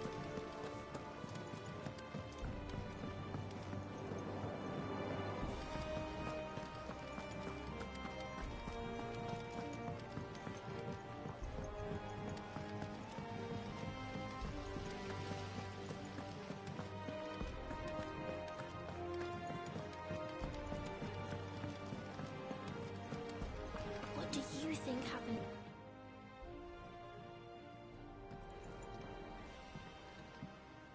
Sid, you have to help us. With what? You didn't take apart another of Mid's contraptions, did you? No. Well, yes. But that's not what we want to talk to you about. It's Miss Mididol. She's been acting strange. Very strange. She's barely ever around. When she is, she acts like we aren't even there. Her head's in a crowd. In the clouds. That's what I said. In the clouds. Well, she does have a lot on her mind. When did you last see her? Not long ago. Right after she got back from saving you from Stoneir. Then it's probably just about the Enterprise. It did take quite a battering on the way there and back. You didn't break it, did you, Sid? You really should be more careful around Miss Mididol's inventions. Don't listen to her. Even if you did break the Enterprise, you could put it back together, couldn't you? But who's gonna put Miss Mididol back together? She seems really sad.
Why don't I go and see if I can cheer her up?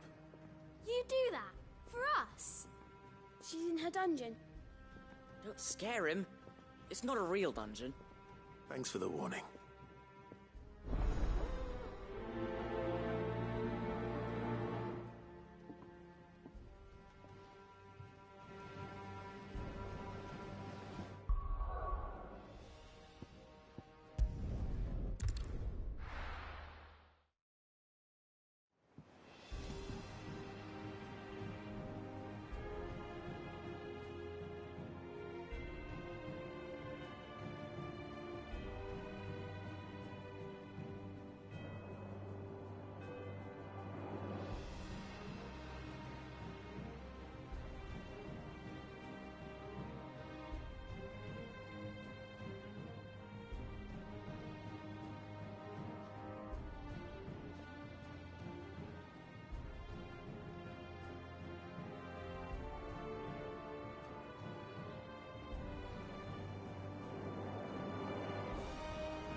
you have a... That's it! I knew it! The answer was right here under my arse all along! If this doesn't steer to the skies, nothing will! To the skies? You aren't trying to give the Enterprise wings, are you? What else would I be doing? The children seem to think you're avoiding them. They're worried about you. Is this really so important that you need to shut yourself away from everyone? The Enterprise is already the fastest ship in the realm, and that's with the sea beneath her. But what if she weren't bound to the waves? What if she weren't bound to anything at all? It's not fair. The gods get the skies all to themselves, so I'm gonna do something about it. The Fallen had their chance, but they relied too much on magic. And see where that got them? But not me. I've discovered how to do it without. Well, almost. First I need to make a prototype. And is that a one-woman job? Are you volunteering? I'll have you know the Enterprise is my baby. But if a godfather's offering to lend a hand, I'd be happy to take it. First, I'll need oil, and not just some old drippings from Miss Molly's spits in the Tub and Crown. Refined stuff, like they make in Ordill. Then I'll need some bone, or shell. Light, strong, preferably no longer attached to the beast it belongs to. If it's beast bones you're after, I'm sure the Cursebreakers will know where you might find some. No, they'll know where you might find some. You're the one who offered to help, remember? I should speak with one of the Cursebreakers before I set off for Old Hill. See if I can't find this bone while I'm there as well.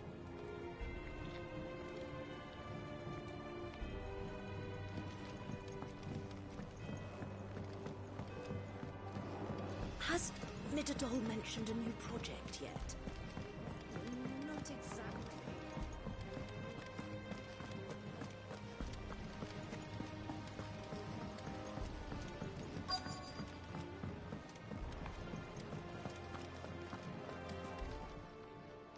Welcome to the Patron's Whisper.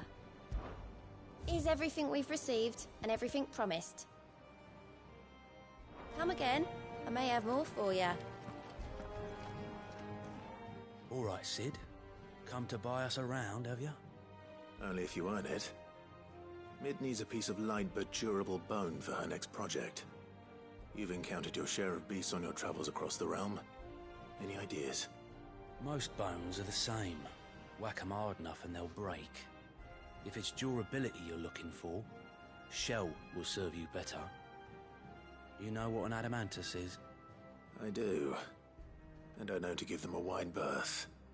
Will any old adamantus do? Well, with shells, the older the harder.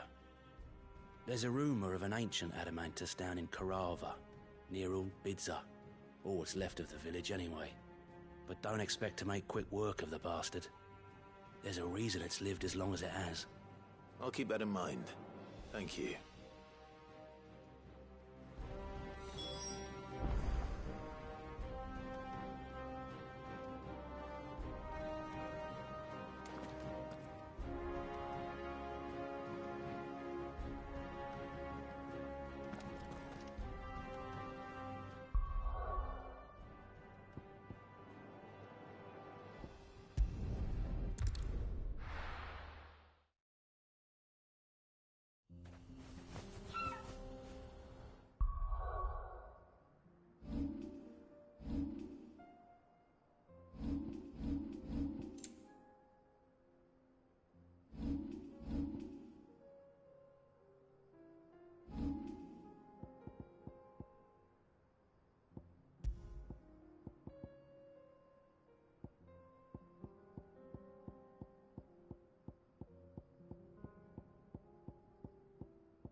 Let's go.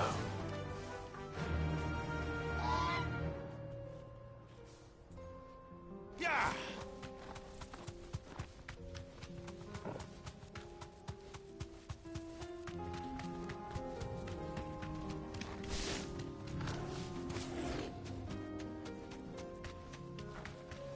Here we are again.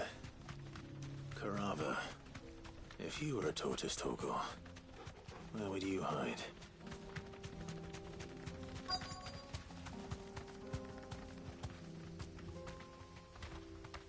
You deserve a rest. It looks like we found him.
If Mid needs another, she can come and get it herself.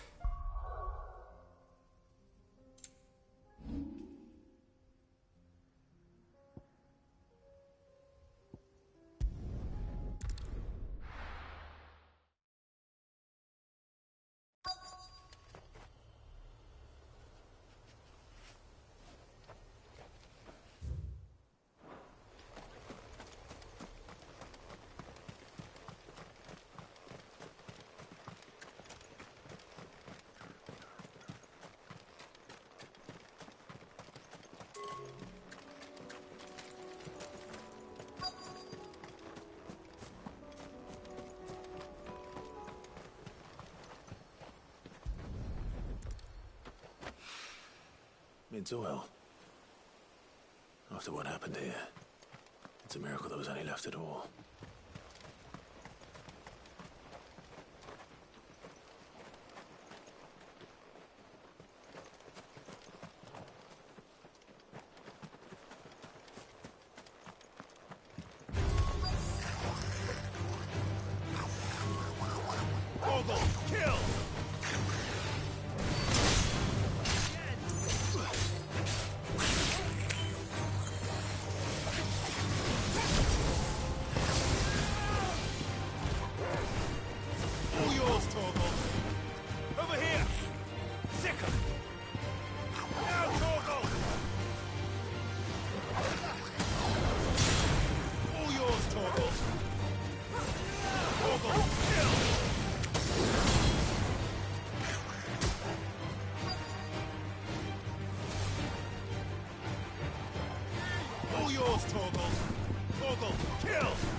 better get these materials to Mid so she can finish her prototype.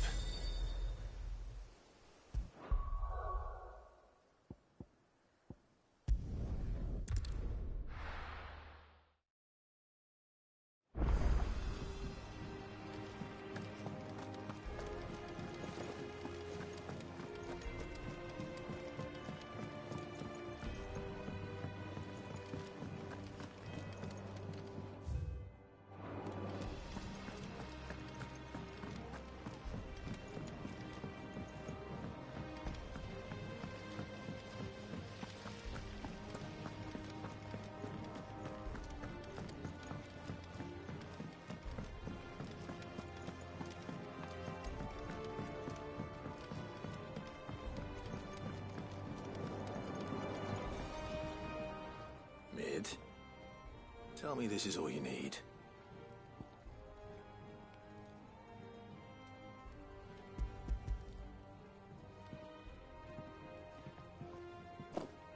Aw, you make it sound like I asked you to save the world or something. Tell me this is all you need. It's most of what I need. After you left, I went over the figures again, and I realised I'd forgotten a 1 and a 0. And a cogwheel. Just a tiny one. Though, that's the problem. Gears that small are a bastard to make, and I may have lost the one Blackthorn spent a fortnight toiling over. Wait. The children. When they took apart your scales, there was a tiny brass gear. Now that I think about it, they didn't use it when we put the scales back together. The young'uns? But why would the... You know what? I don't want to know. I'll keep working on the model. You go and find that cog.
Has Midadol mentioned a new project yet? Not exactly. Sid! Is Mid still hiding from us? She wasn't hiding. She's fine. She's just busy working on her next project.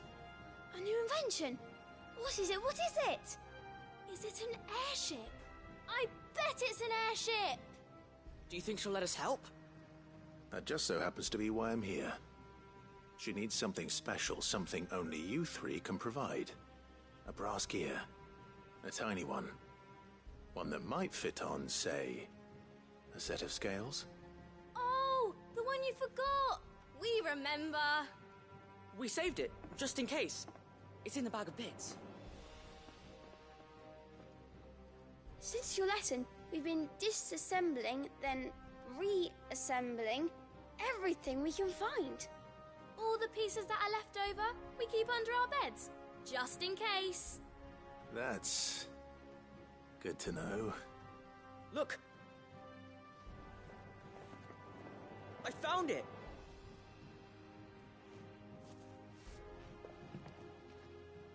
Is that all? Just the gear? We have more parts if Mid needs them. That's all for now. But I'll let Mid know about your hoard. Just in case. Thanks, Sid.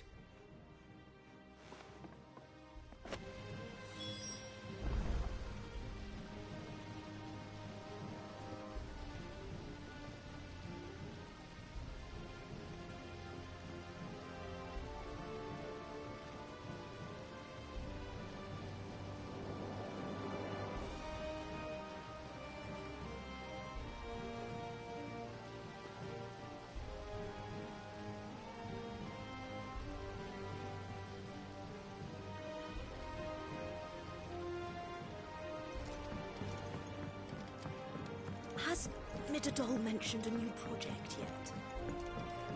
Not exactly. Well, did they have it?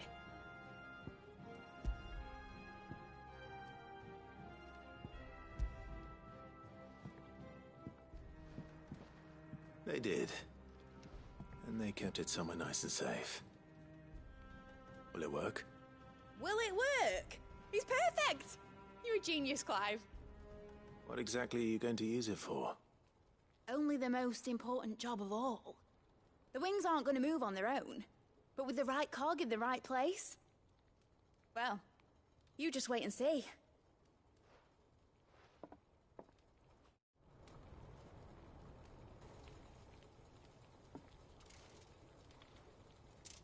That should do her.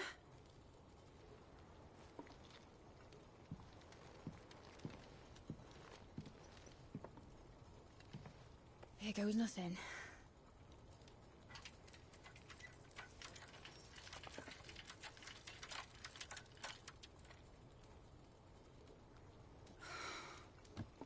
Titan's tits.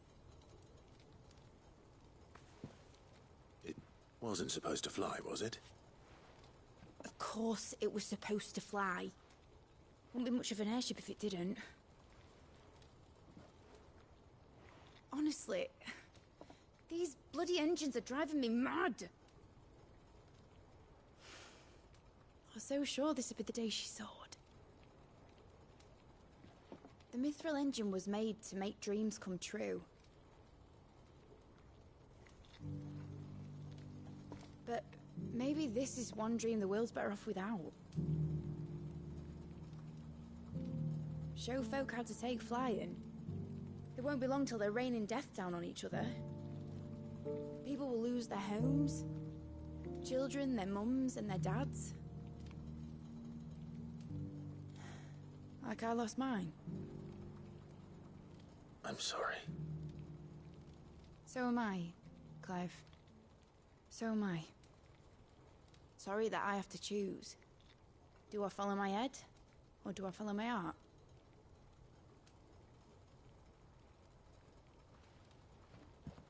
Good question. The first time I stood on the deck of your ship, felt the wind in my hair. It was like I was flying. But imagine how it would feel to actually do it. My dad always said there were two ways of living life. Chasing a dream or shuffling to your grave. And he were right. Right about a lot of things. Not that I like to admit it. People need dreams to chase. Especially in a world like this.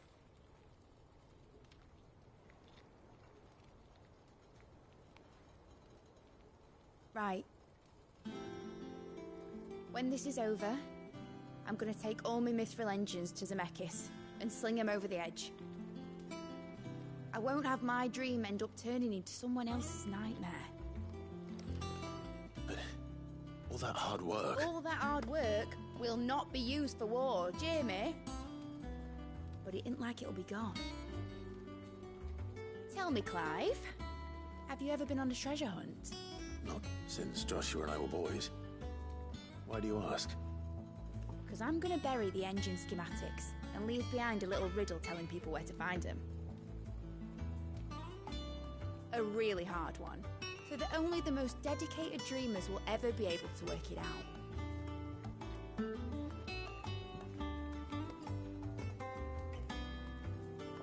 Ooh, I can picture it now.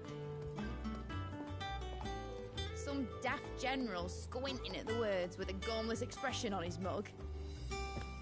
Like that one, yeah. Right.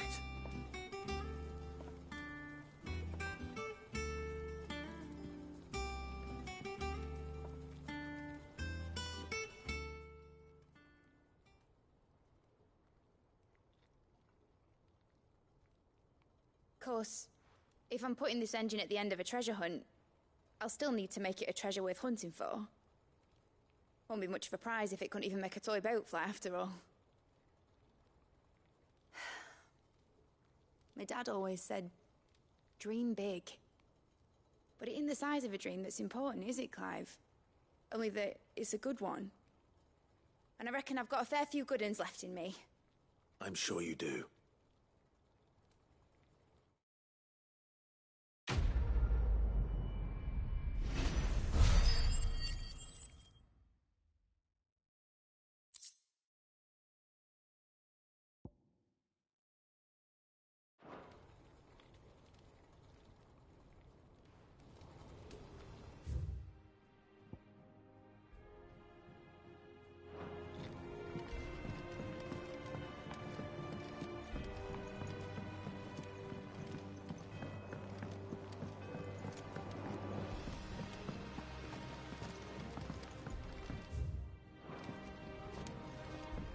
Miss Shirley says your books made quite an impression on the children. You've inspired them all to become writers themselves. Is that so? We'll need to find some more parchment then.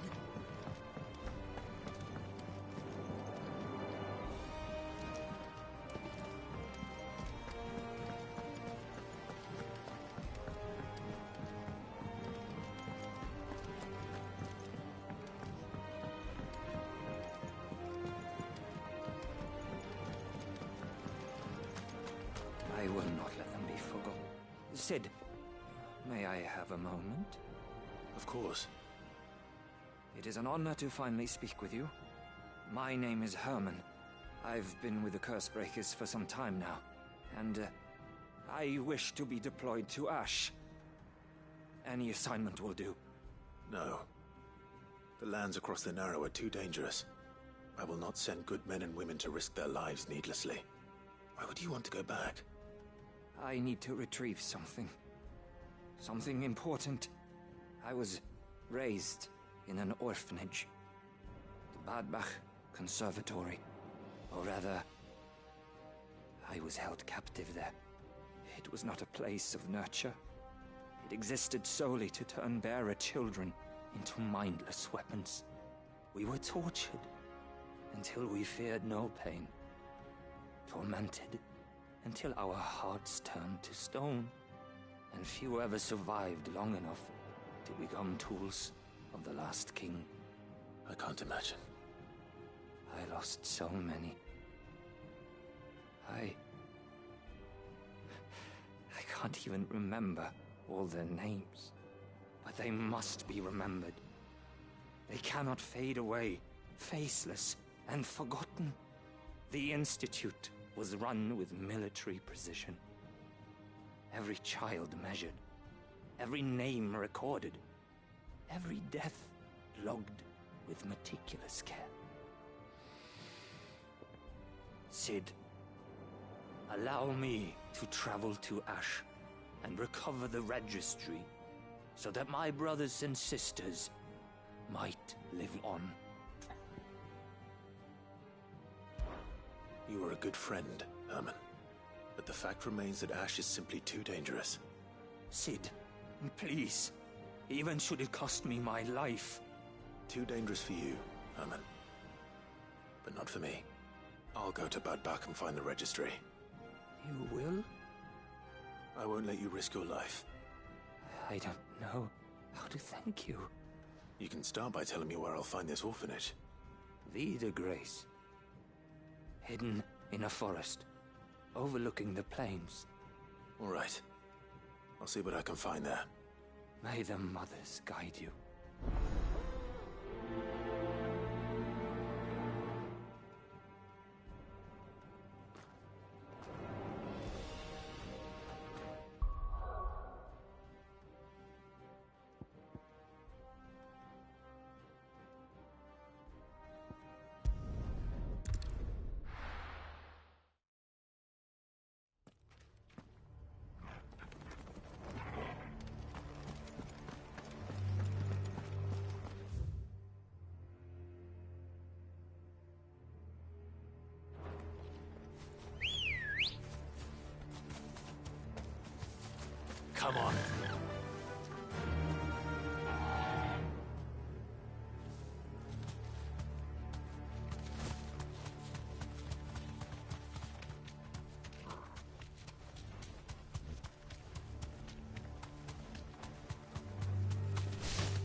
straight home now.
This must be the orphanage. Hopefully the registry is still here.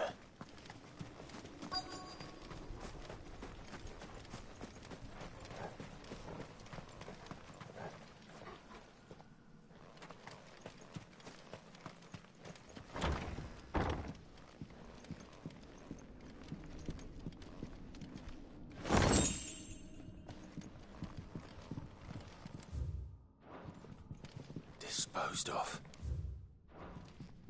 Conditioning. This is nothing short of torture. Herman wasn't exaggerating. It's a wonder he survived this place. I need to find that registry.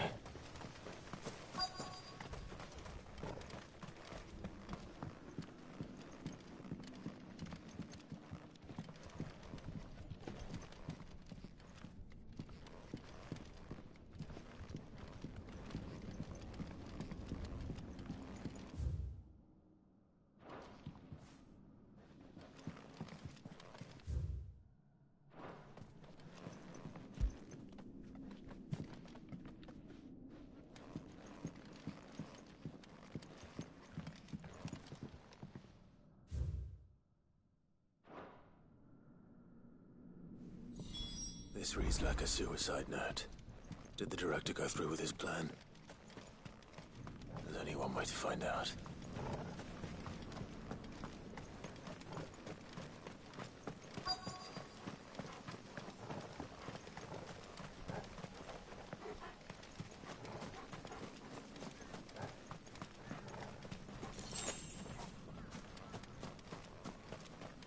A forked white tree. This must be the place.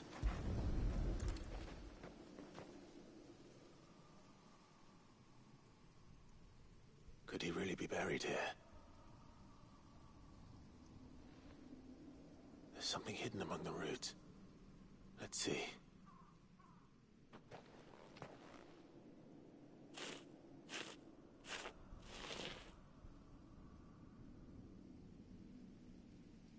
This must be the registry.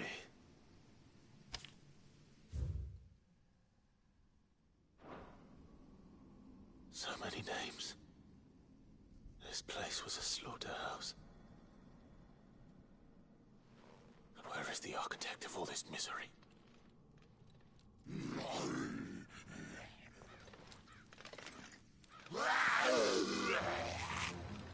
It was only a matter of time, I suppose. This place is cursed.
I'm done here. Let's get the registry back to Herman.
I hear that you traveled to Ash, Cid.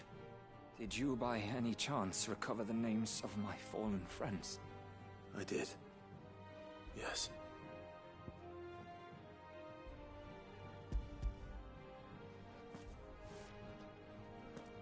If I may? The bearer registry.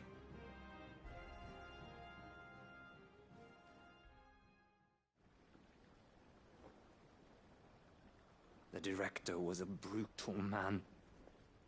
He got no worse than he deserved. The registry was all I found beneath the tree.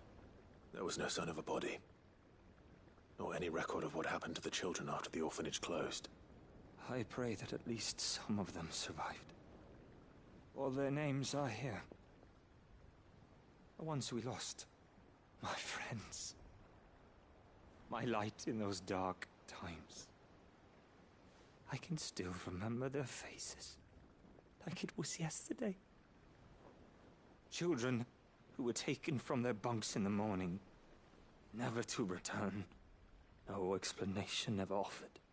They'd be happy to know that you survived, Herman. But why did I make it out alive, when so many others died in that awful place? It's not your fault. And blaming yourself won't bring them back. Honor their memory. See that their names live on. That way, at least. They're never truly gone. Thank you, Cid. I'm going to write a book. An account of the horrors of Badbach, and the spirit of those its custodians sought to crush. All of Valisthea will know of our suffering. And in the name of those I lost, I will not let it happen again. Neither will I. These records would have been buried for all eternity, were it not for you. Thank you.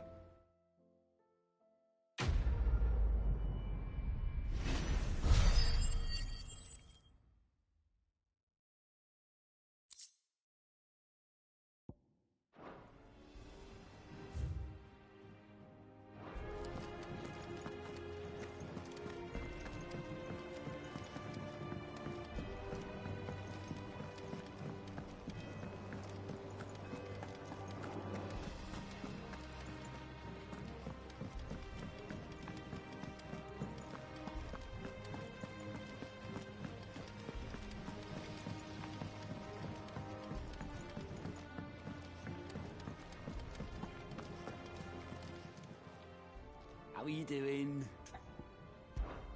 Quick look.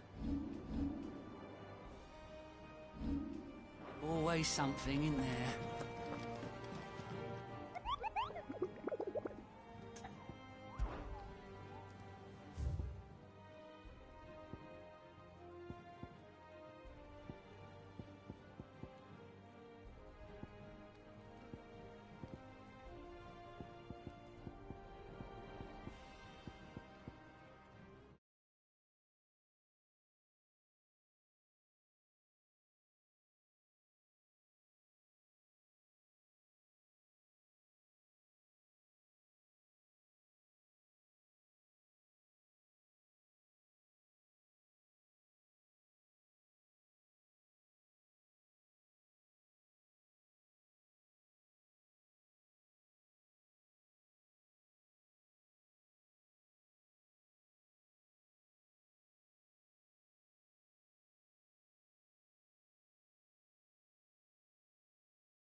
Here to help me pack? Thanks, but I'll be traveling light. I'm almost finished already, in fact. You're really going to go through with this, then? I am. But before I go, there is one small issue I'd like your assistance with. Well, two, in fact. If it's within my power to help you, I will. It's the children. I refuse to let them share in my disgrace. And if I leave them here, they surely will. Our friendship would see them ostracized forever.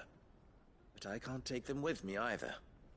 I can think of only one place where they are certain to be safe, and provided for, and loved. The Hideaway.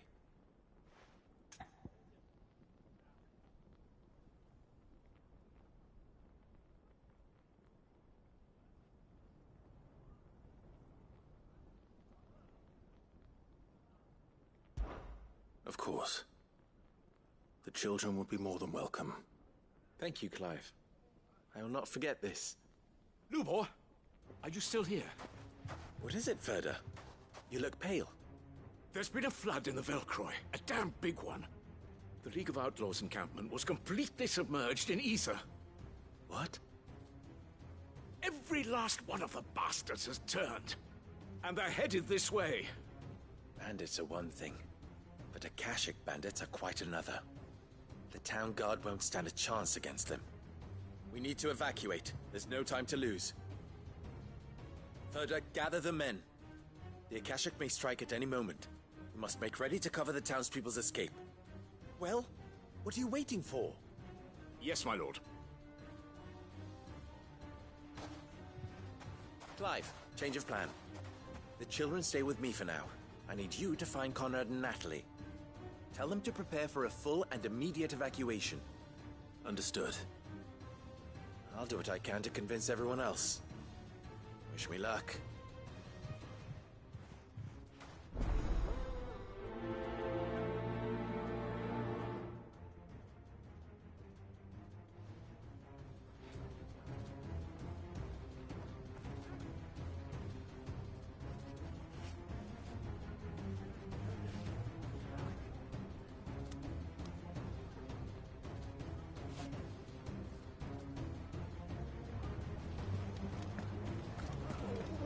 You have to listen to me. They're coming. Why do they always have to make such a fuss outside? Ah, it's you. What do you want, Lord Underhill? To pass on an important message. There's been an ether flood out in the Velcroy. The camp where the so-called League of Outlaws were gathering has been swallowed. They're no longer just bandits. They're Akashic now. And they could be here at any moment. You need to begin preparing for a full-scale evacuation right away. Oh, do we? And who was it who gave you this disturbing news, might I ask? Lubor, perhaps? The man spreading the same poison out in the square as we speak. You may believe his lies, my lord, but we know better. But why would he lie about something like this? Some twisted attempt at revenge, perhaps. If he had not been unmasked, he may well have been elected our leader. A great honor for one of his kind. One he might well feel aggrieved at having been denied. Lord Underhill, forgive me, but it has become all too evident where your sympathies lie. Lubor cannot be trusted, and neither, therefore, can you. You may not trust me, but for the sake of your people, ask yourselves if there is any chance that this is true. There isn't. You can be certain of that. Now be off with you. You're making a mistake. It's no use. Words will not move them. Then we must find another way to ensure Dalamel's survival. You're right. Let's speak to Lord Ferda.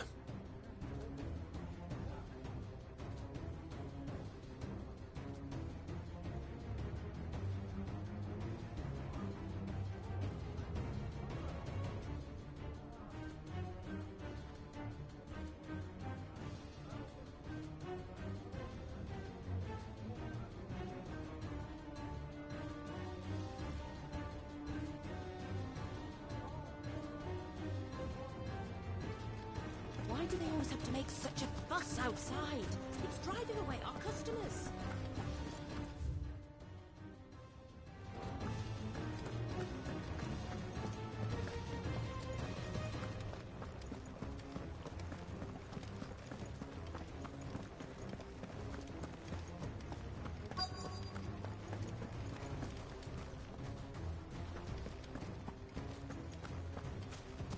Gilbert, take this crystal.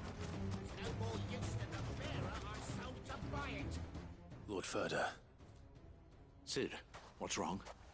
I went to warn Conrad and Natalie about the Akashic, but they wouldn't listen. They've convinced themselves that nothing Lubor says can be trusted. The bloody fools. Which means the town guard can't be counted on for support. But I can. If there's anything I can do to help you defend Dalamil, you only have to ask. I appreciate it. Sid! Further! I've been looking for you everywhere. Victor? I thought you'd left. I couldn't abandon a friend in need. And Lubor is in need at this very moment. Come quickly.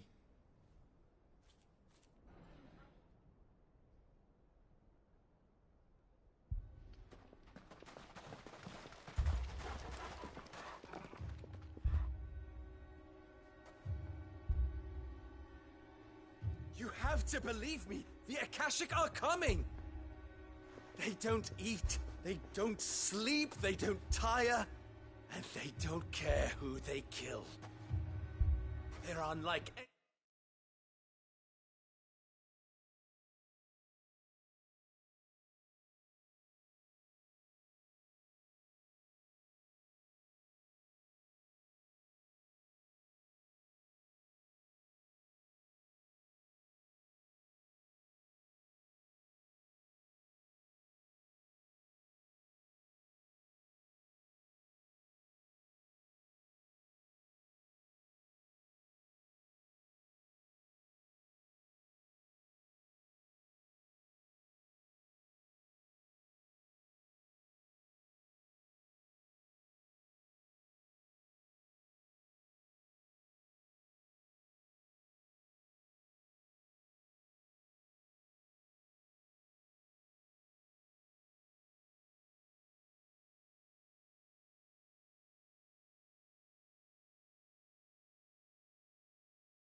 Anything that's come before, there won't be no parley, no mercy granted! We may have saved the town once, but this is different. I do not ask that you forgive me, but please believe me. If you do not run, you will die. You will all fucking die!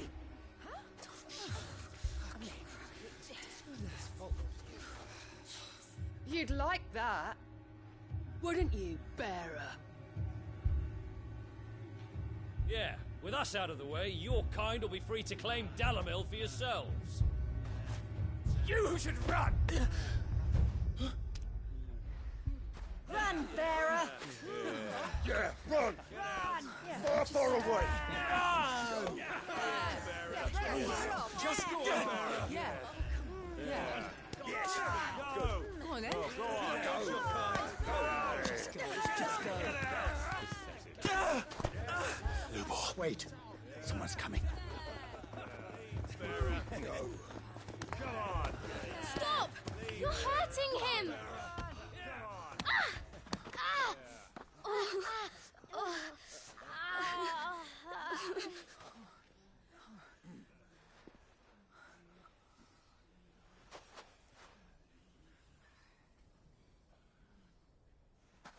What did Lubor ever do to you? He solves all your stupid problems, and he keeps all of you safe. You know there's nothing he wouldn't do for this town. Who was it who made that cleaver you use every day, Conrad? And what about your counting table, Natalie? Who fixed that? Whose men make sure the streets are clean so all your boots don't get dirty? Who spends all day, every day making sure things run smoothly round here? And none of you ever say thank you. Ever. But did Lubor ever complain? Well, does he ever stop smiling? He keeps this whole place going. And you act like it doesn't even exist.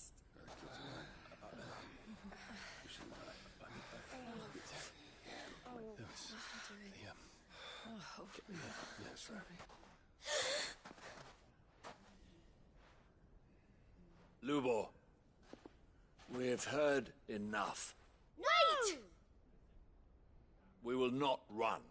The town guard will not abandon the very place it is sworn to protect.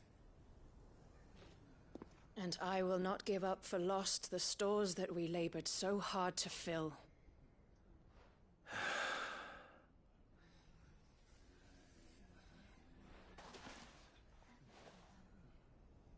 So tell us, how do you propose we deal with these Akashic of yours?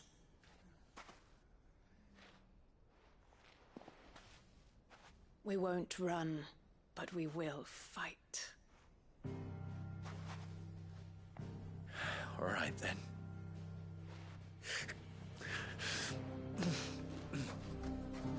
Fine.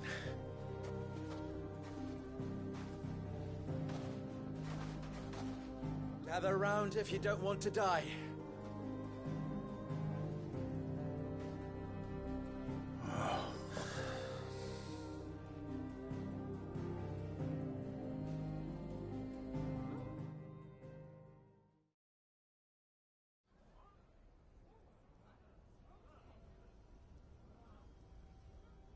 Allow me to explain the situation.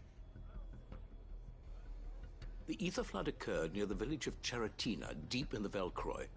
The place had been abandoned for years, until the League of Outlaws decided to make it their base of operations.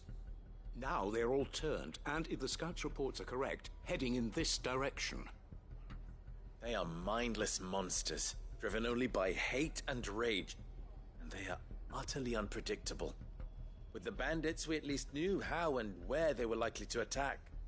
When these creatures come, Dalamil will have the bitterest fight it has ever faced on its hands. The town guard will muster at the north gate. The rest of us will take the south. Both forces will provide men to serve as scouts and messengers, ready to spread word of the size and nature of the Akashic force as soon as it is spotted. And as soon as it has been, we will converge on its position and see that it is driven back from Dalamil at all costs. Conrad, can I count on the support of the town guard? Always. I leave the selection and coordination of the messengers in your hands, Victor. And the command of our men in yours, Ferda. If you would both be so kind. Consider it done. As you wish.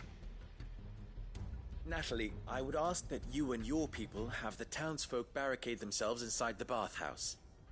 And tell the merchant not to waste time securing anything beside the essentials. Preserving life is our one and only concern. As long as we survive, it doesn't matter what trinkets we might lose. Our riches can be regained. And if anyone doubts that, let it be known that the Briar's Kiss stands ready to cover any losses. Very well. I shall tell them. Where do I fit into this plan? Where else but the most perilous place of all? I would like you to travel to the home of our erstwhile League of Outlaws, Cheratina itself. The main host is most likely still there, and Dalimil will not be safe until it is eradicated, root and branch. A little gardening. How pleasant. I doubt it. I have a feeling these weeds will be particularly stubborn. Luckily, so am I.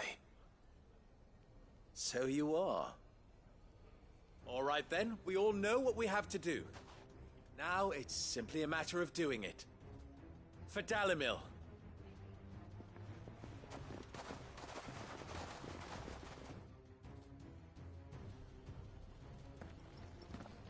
Looks like everyone's ready. I'd better not keep them waiting.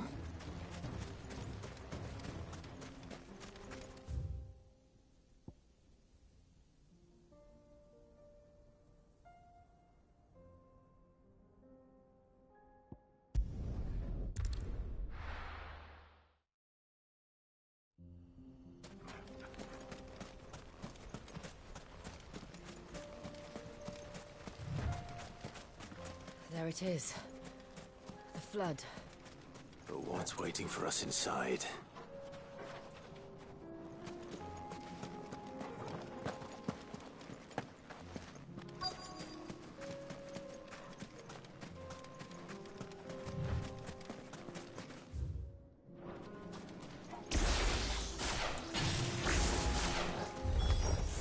We can't leave a single one alive.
The League is disbanded. I should get back to Dalimil and see how the others fared.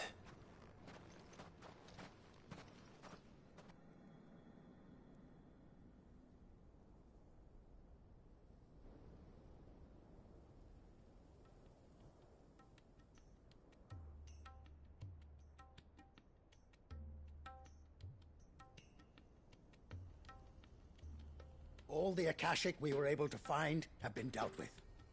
Seems that might be the last of them. Last of them here, perhaps. Lubor, Sir Clive has returned. Clive! What news from Charatina? It's done. Root and branch. I knew you wouldn't let me down. Thank you, my lord. Friends, the Horde has been driven back. The Akashic have been defeated. And we need not fear the arrival of any more, thanks to Clive. Victory is ours. We bloody did it! We saved Dalimil. Lubor, allow me to apologize. After all you have done for this town, we should never have doubted you. But we did. And for that we are truly sorry. We only hope that you can forgive us. We need you, Lubor. Dalimil needs you. So, if you would still like to be considered for the position of mayor, you have our backing. You do remember that I'm a bearer, don't you? We do. But that is not a stain on your character. It is a stain on ours. We thought only of what we perceived bearers to be, not what you truly are. The man who saved Dalimil twice over. I see. But I will only accept your proposal on 2 conditions. Name them. Firstly, that you will both do everything in your power to rally your people to my cause. If the Town Guard and the Merchants League do not accept my leadership, it will be doomed from the start. Unity is the key to defending Dalimil, and I do not doubt that we shall need to call on our combined strength again. When that time comes, I will expect us all to pull together, just as we did today.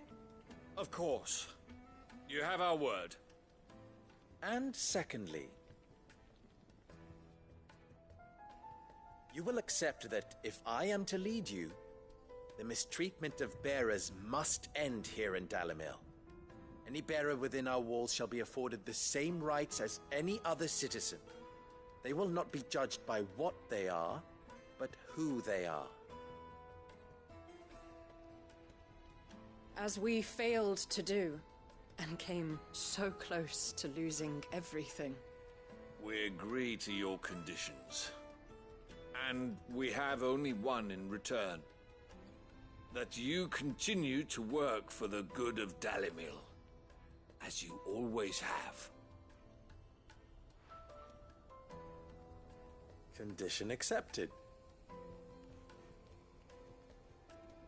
Well then, it seems my mayorship is all but confirmed. Do I get some sort of special hat?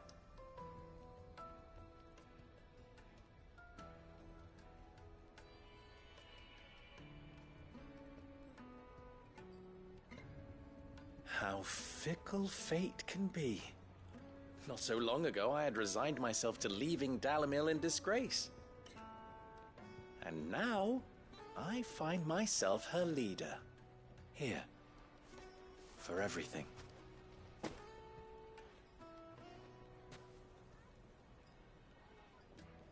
Lubor. About the children. Fear not. You are, of course, relieved of your responsibility. I would sooner face another horde of Akashic than see them brought up as outlaws. I'll make sure they're safe here. I don't doubt that you will. And not just the children, but everyone in Dalimil. I'll do my best. Can't have all your hard work going to waste.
Lord Marquis, if you have a moment. What is it, Cyril? One of our brethren lately journeyed across the strait in order to pursue a new avenue of inquiry in our ongoing investigation. He sent an owl some while ago, but we have heard naught from him since. Was he surveying another fallen ruin? No. The object of his study was a savior cult that has arisen in Ash in recent years. We believe it may have some connection to the Circle of Malleus, an ancient religion that worshipped Ultima as its god. By gaining an understanding of this new faith, we hoped to learn more of the Circle's original beliefs. And so you sent one of your brothers to Ash, a continent teeming with orcs and Akashic. Fully cognizant of the risks, yes. I entrusted the mission to one of the most able of our order, the Third Chair, a master of the arts of combat and survival both. Though he has been silent for some days now, I have thus far refrained from sending any others in search of him, lest they be lost in turn. Yet, it seemed only right to inform you of the situation, given your unique experience of the perils of Ash. For as you so earnestly advised me, it would not do to abandon a man to his fate, when he might yet be saved.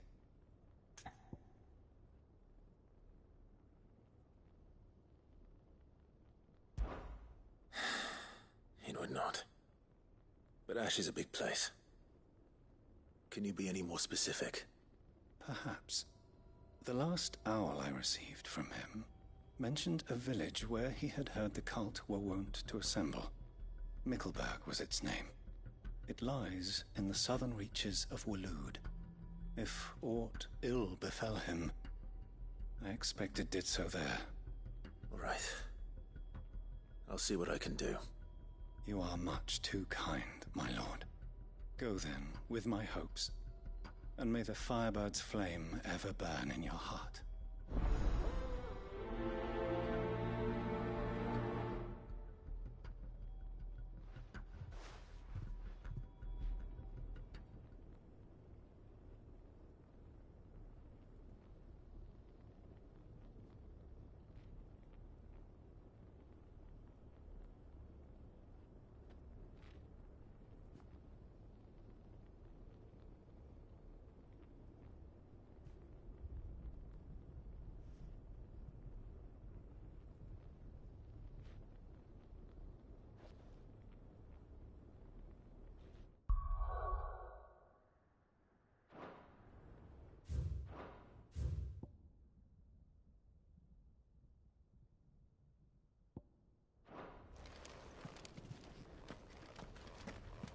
If this new faith really is an offshoot of the Circle of Malleus, then...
Torgal!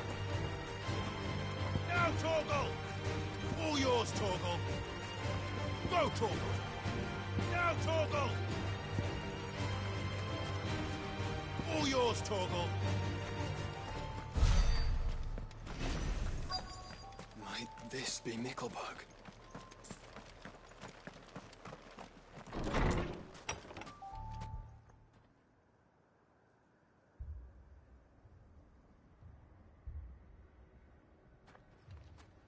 These people aren't turned. And the village seems safe enough at least.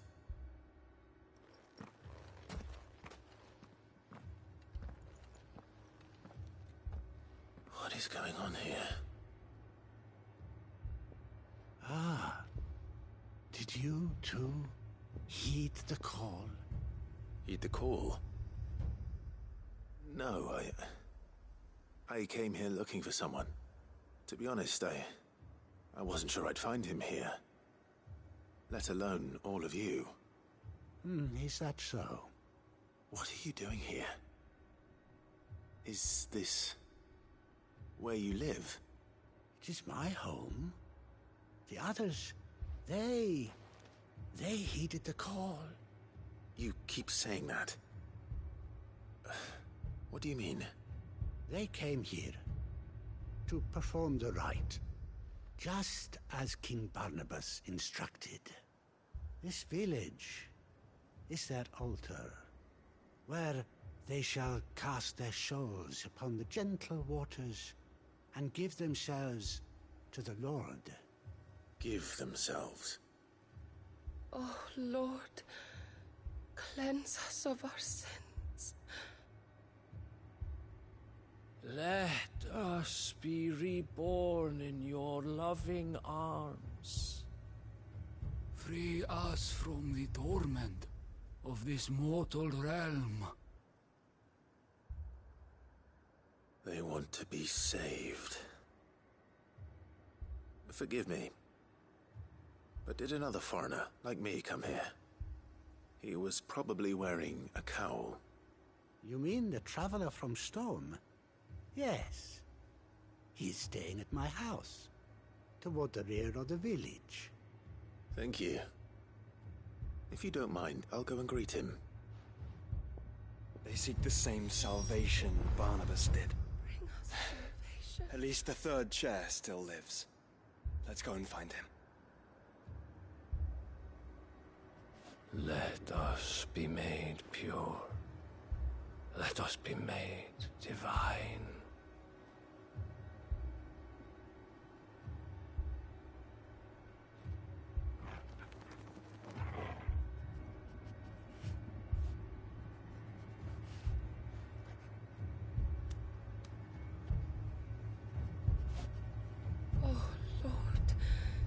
Bring us salvation.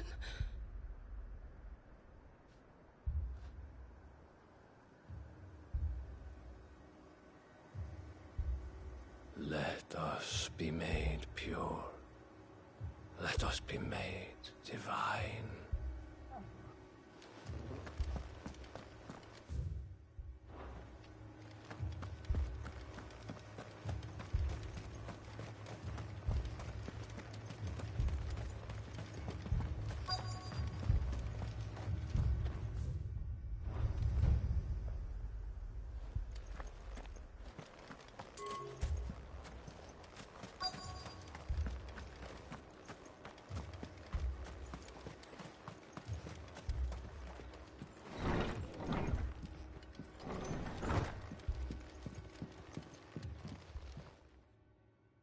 Excuse me.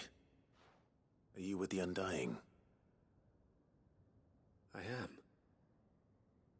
And so it would appear, are you? Lord Rosfield, if I am not mistaken. That's right. And you must be the third chair. I am. Cyril was worried for your safety. He sent me to find you. Then I must apologize. I did not mean to trouble the bearer of the burning quill. Much less you, my Lord Marquis. He said that you had failed to report. Is there a reason for that? I came here to study the followers of this new faith. But the more I learned of them, the more my own faith began to falter. You have seen them at their prayers, have you not? They devote themselves to the veneration of their Lord with a fervor I have never seen before. Praying night and day that they might be rid of their wicked wills and reborn in their Saviour's light. Not that they might be granted respite from their worldly woes, but so that they might continue to serve him. Serve him with all of their beings. I, too, swore to devote my life to the service of my Lord and Master, but this... 'tis different. It is more. And so I would see it through to the end. See these people safe, that they might achieve their dream. That they might do their duty to their Lord. Even if it should keep me from doing my duty to mine. You do understand what their dream is, don't you? I do, my lord. They would cast aside their wills and become a Kashik. I know that it may be hard to believe, but to these people, that is the very essence of salvation. Forgive me, my lord, but I must remain here. If you are to return to Master Cyril, I would consider it a great... Did you hear that, my lord? Something is happening. I'll go and find out what. Stay here.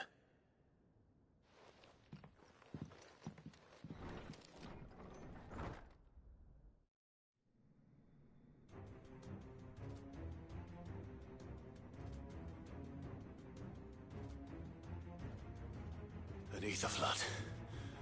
Oh no. There must be something I can do.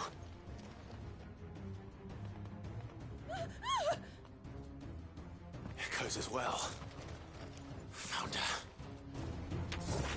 Ready, brother? Ready.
meet again.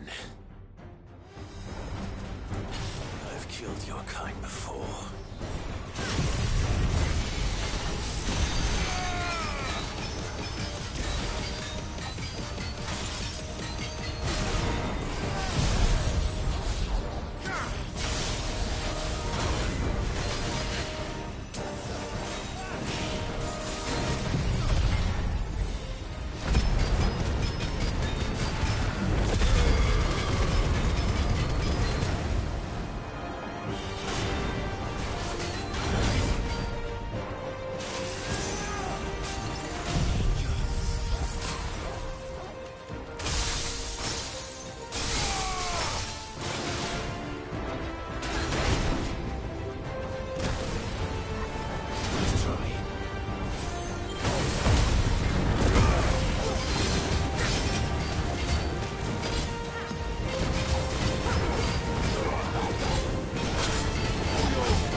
Damn it.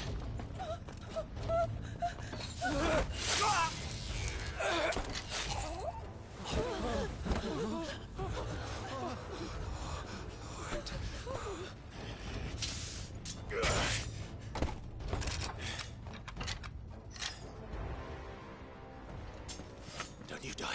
Come on, speak to me. I had to save them, that they might have a chance to find true salvation. By devoting themselves to the service of their Lord. Just as I did, when the Undying plucked me from the gutter and gave me a cause to believe in. A duty to serve was everything to me, and I would not deny them that fulfillment, even if they must become a Kashik in order to achieve it. Forgive me, my Lord Marquis. I did not mean to trouble you with this. My findings. Could you deliver them to Master Cyril for me? Of course. Your duty will be done.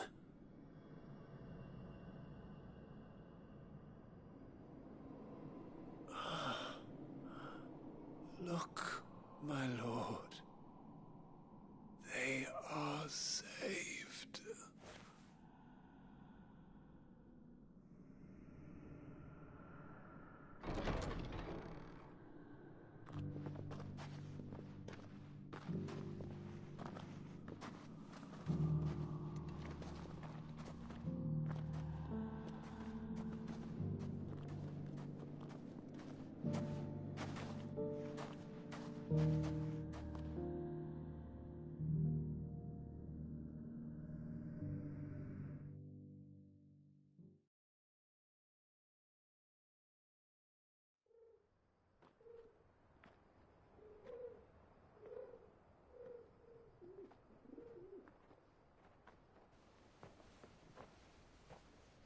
They are saved.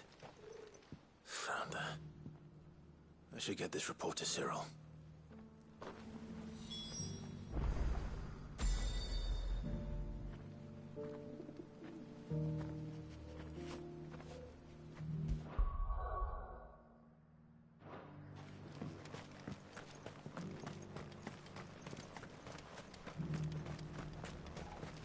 The bearer of the burning quill is within,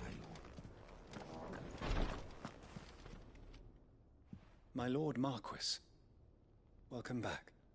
I am glad to see you hale and whole. I met with your third chair, Cyril. He bade me deliver his findings to you.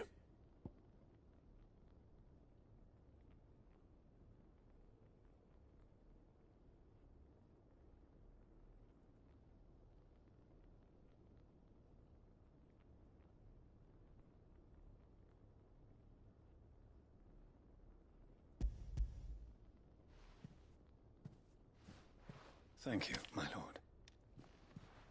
He remained in Ash? He died protecting the villagers from an echo. I buried him in Mickelberg. I'm sorry that I couldn't save him.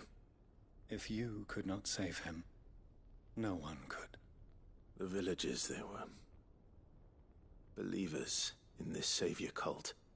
They prayed to their god that they might be unburdened of their wills. Then an ether flood came. And their wish was granted. Your brother sacrificed himself that they might live, even knowing that that life was death by another name. Then he perished defending liberty.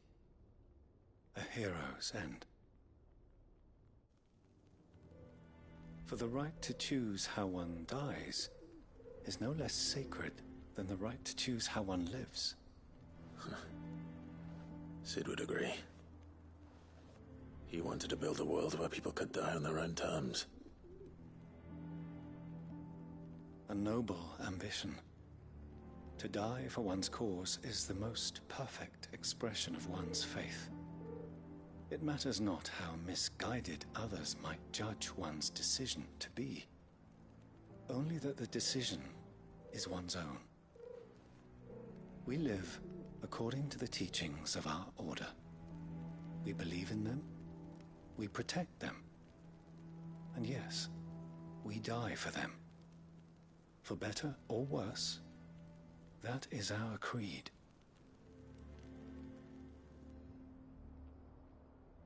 But he didn't die for your creed.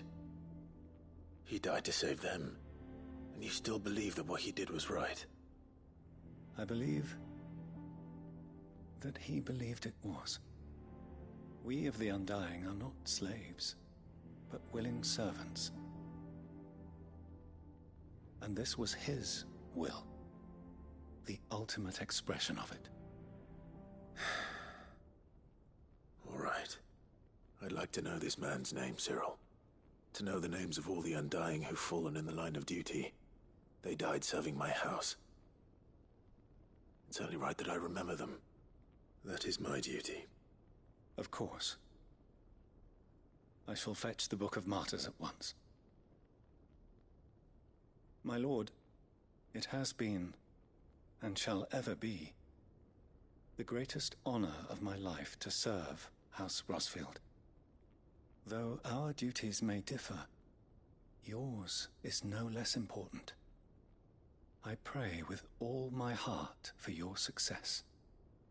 And were they here, I have no doubt but that every one of my fallen brothers and sisters would feel the same.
Just because the heavens have gone to Rackaroon, it don't mean we have to.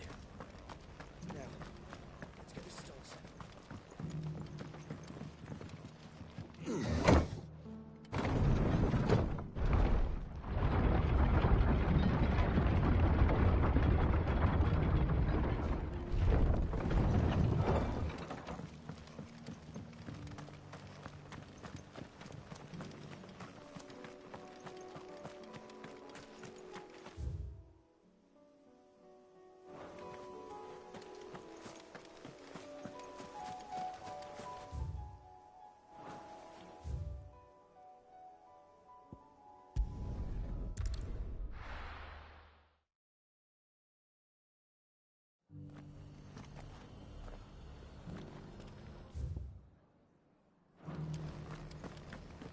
Look, Daddy. Shining so brightly. Isn't it pretty?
Twinside's hundreds of leagues away.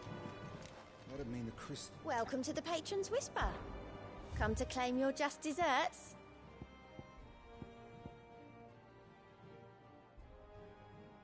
Best of luck out there, Sid.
fly, Ambrosia.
This won't be easy.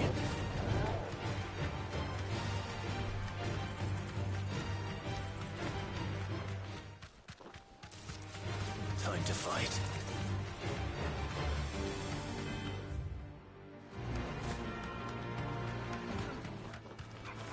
All right.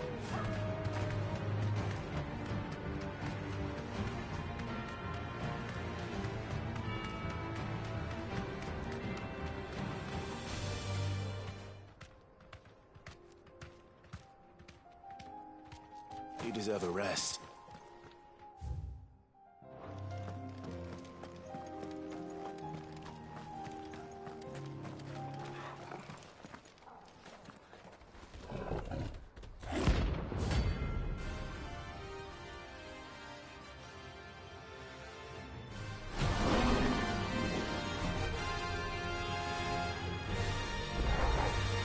Playtime for the pack, is it? Let me introduce you to mine.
Then there was one.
finished?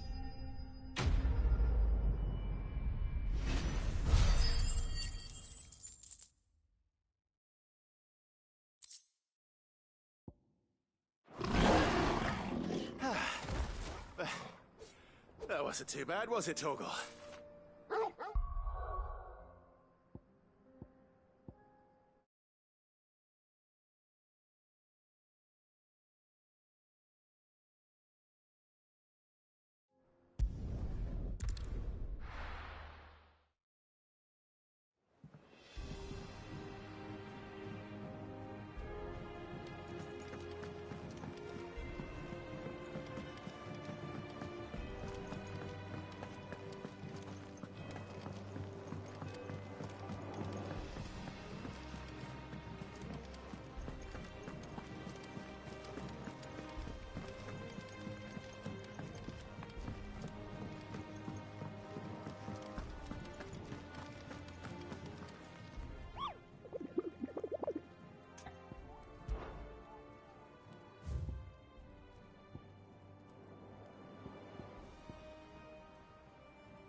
Ready, go? Back to the stables, girl.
Forsaken soul, eh? Only those to him. Show him to your pockets.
A deserter turned outlaw.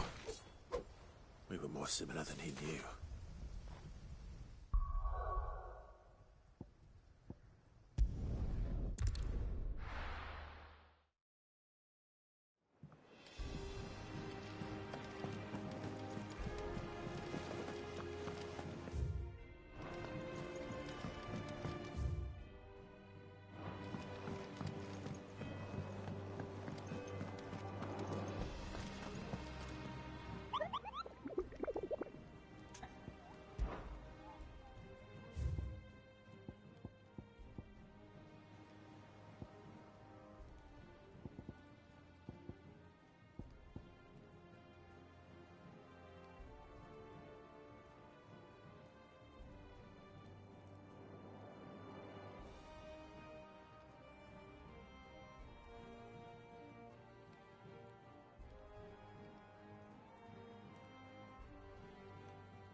No more vengeance.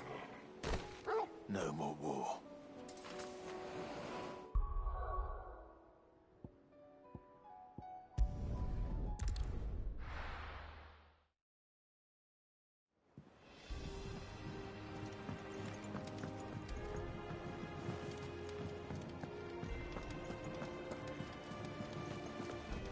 There's something about it. I feel like it's...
Shouldn't have messed with the leader of the pack, eh, boy?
faster.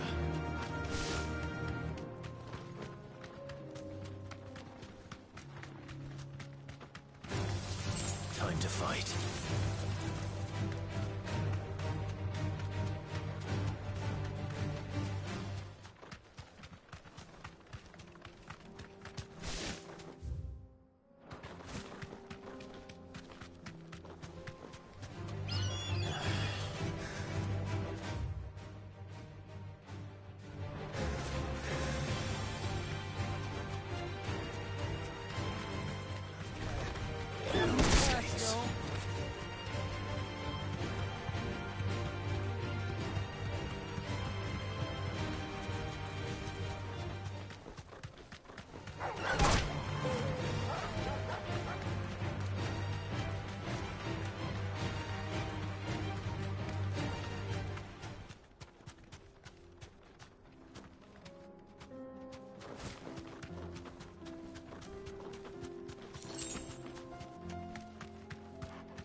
Chocobo I've ever seen. Something tells me it won't be easily broken.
There's no turning back.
Welcome to the Patron's Whisper. Is everything we've received and everything promised?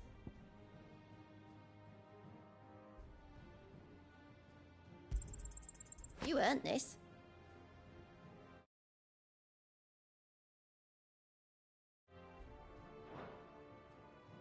Come again. I may have more for you.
Your work here is done.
There's something about it.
He's here to meet us. Pity they don't seem fond of visitors.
Looks like I'm working something up. Only one thing for it.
Sweet dreams.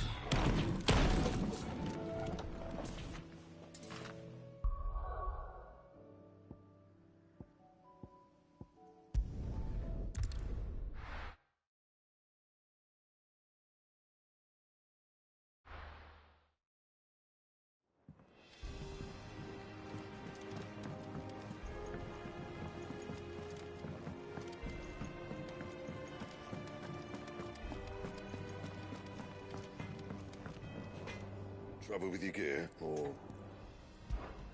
So, will it be?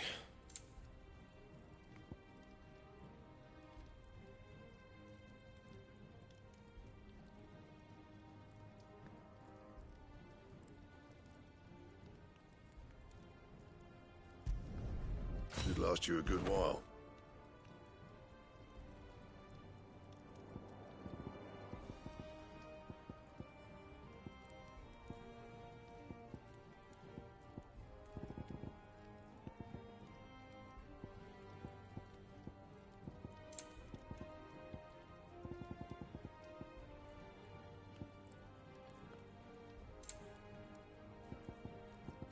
That it? Fine.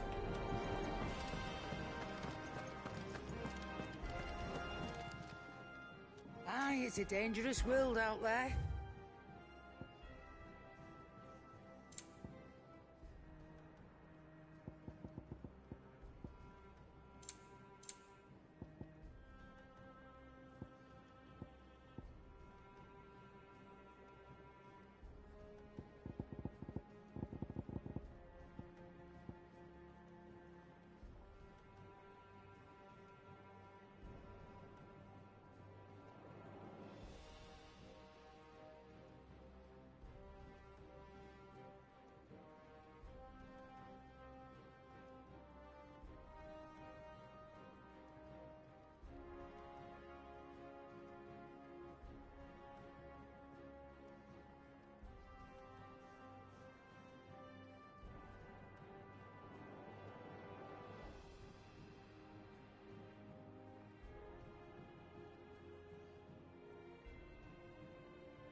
You'll not find a better price than that.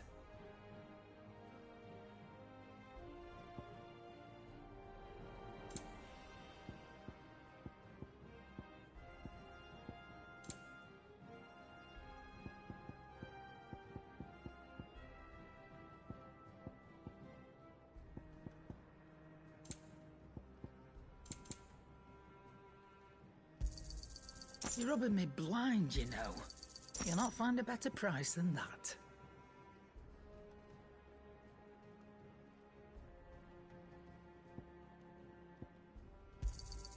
You're rubbing me blind, you know.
First the skies, then the crystal.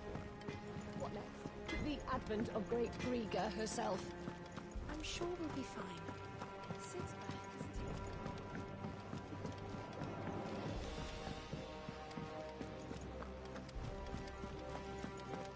he? There's something about it. I feel like it's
dogs.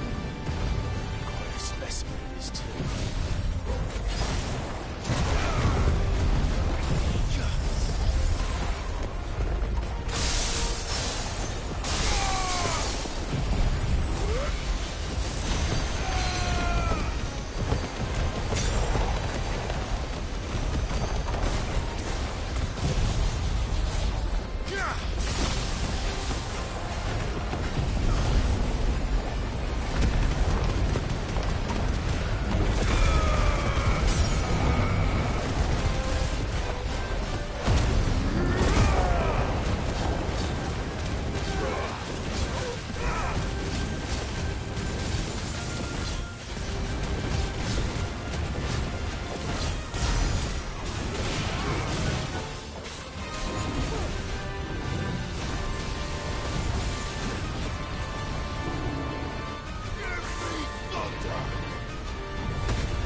No match for you, eh, Torgal?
Good girl.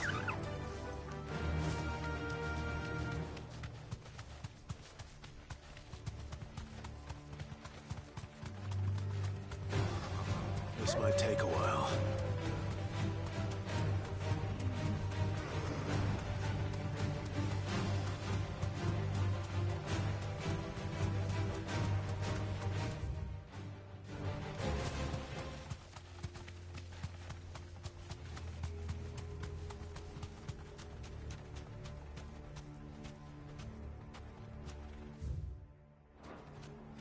Straight home now.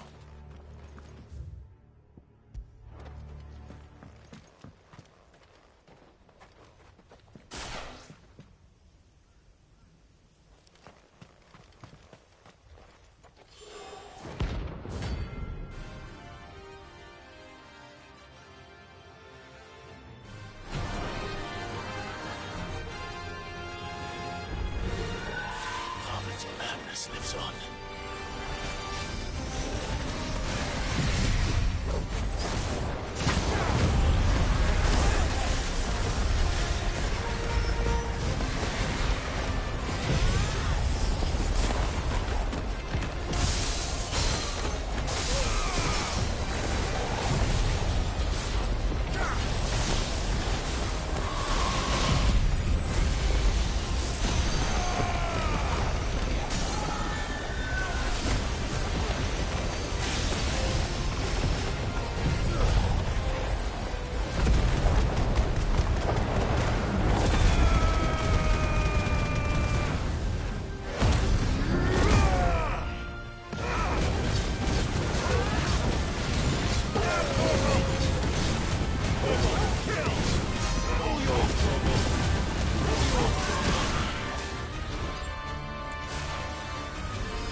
Rest in peace.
Thanks, Gal.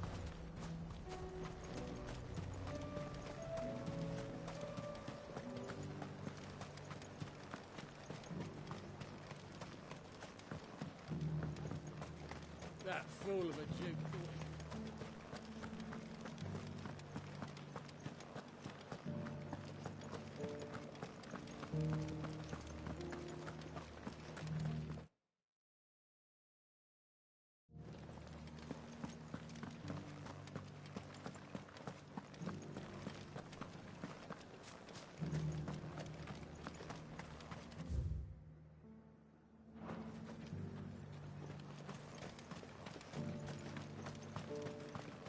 Those things didn't fight like men.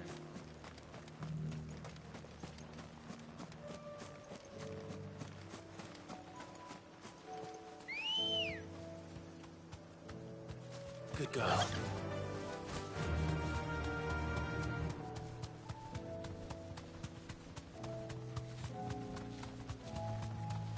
We're not alone. This might take a while.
Damn it. Dion would have been glad to have you back at his side.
Torgal! Kill!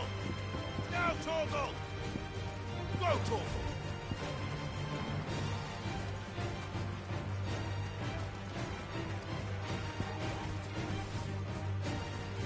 This one. Get him!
No holding back.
Still alive, are ya? If you're gonna buy something, be quick about it. It'd better all be here. You'll not find a better price than that. It'd better all be here.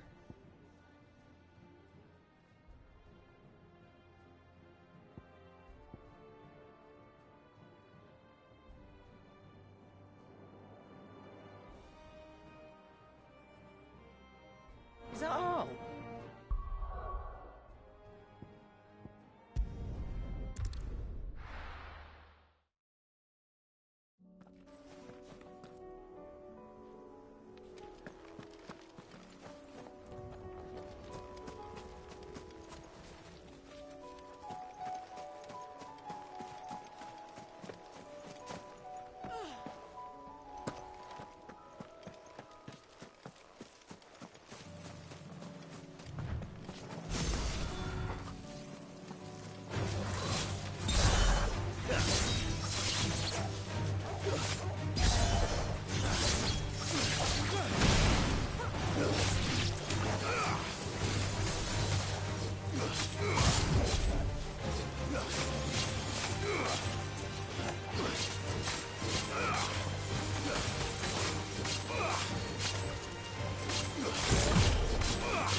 This won't be easy.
mistakes.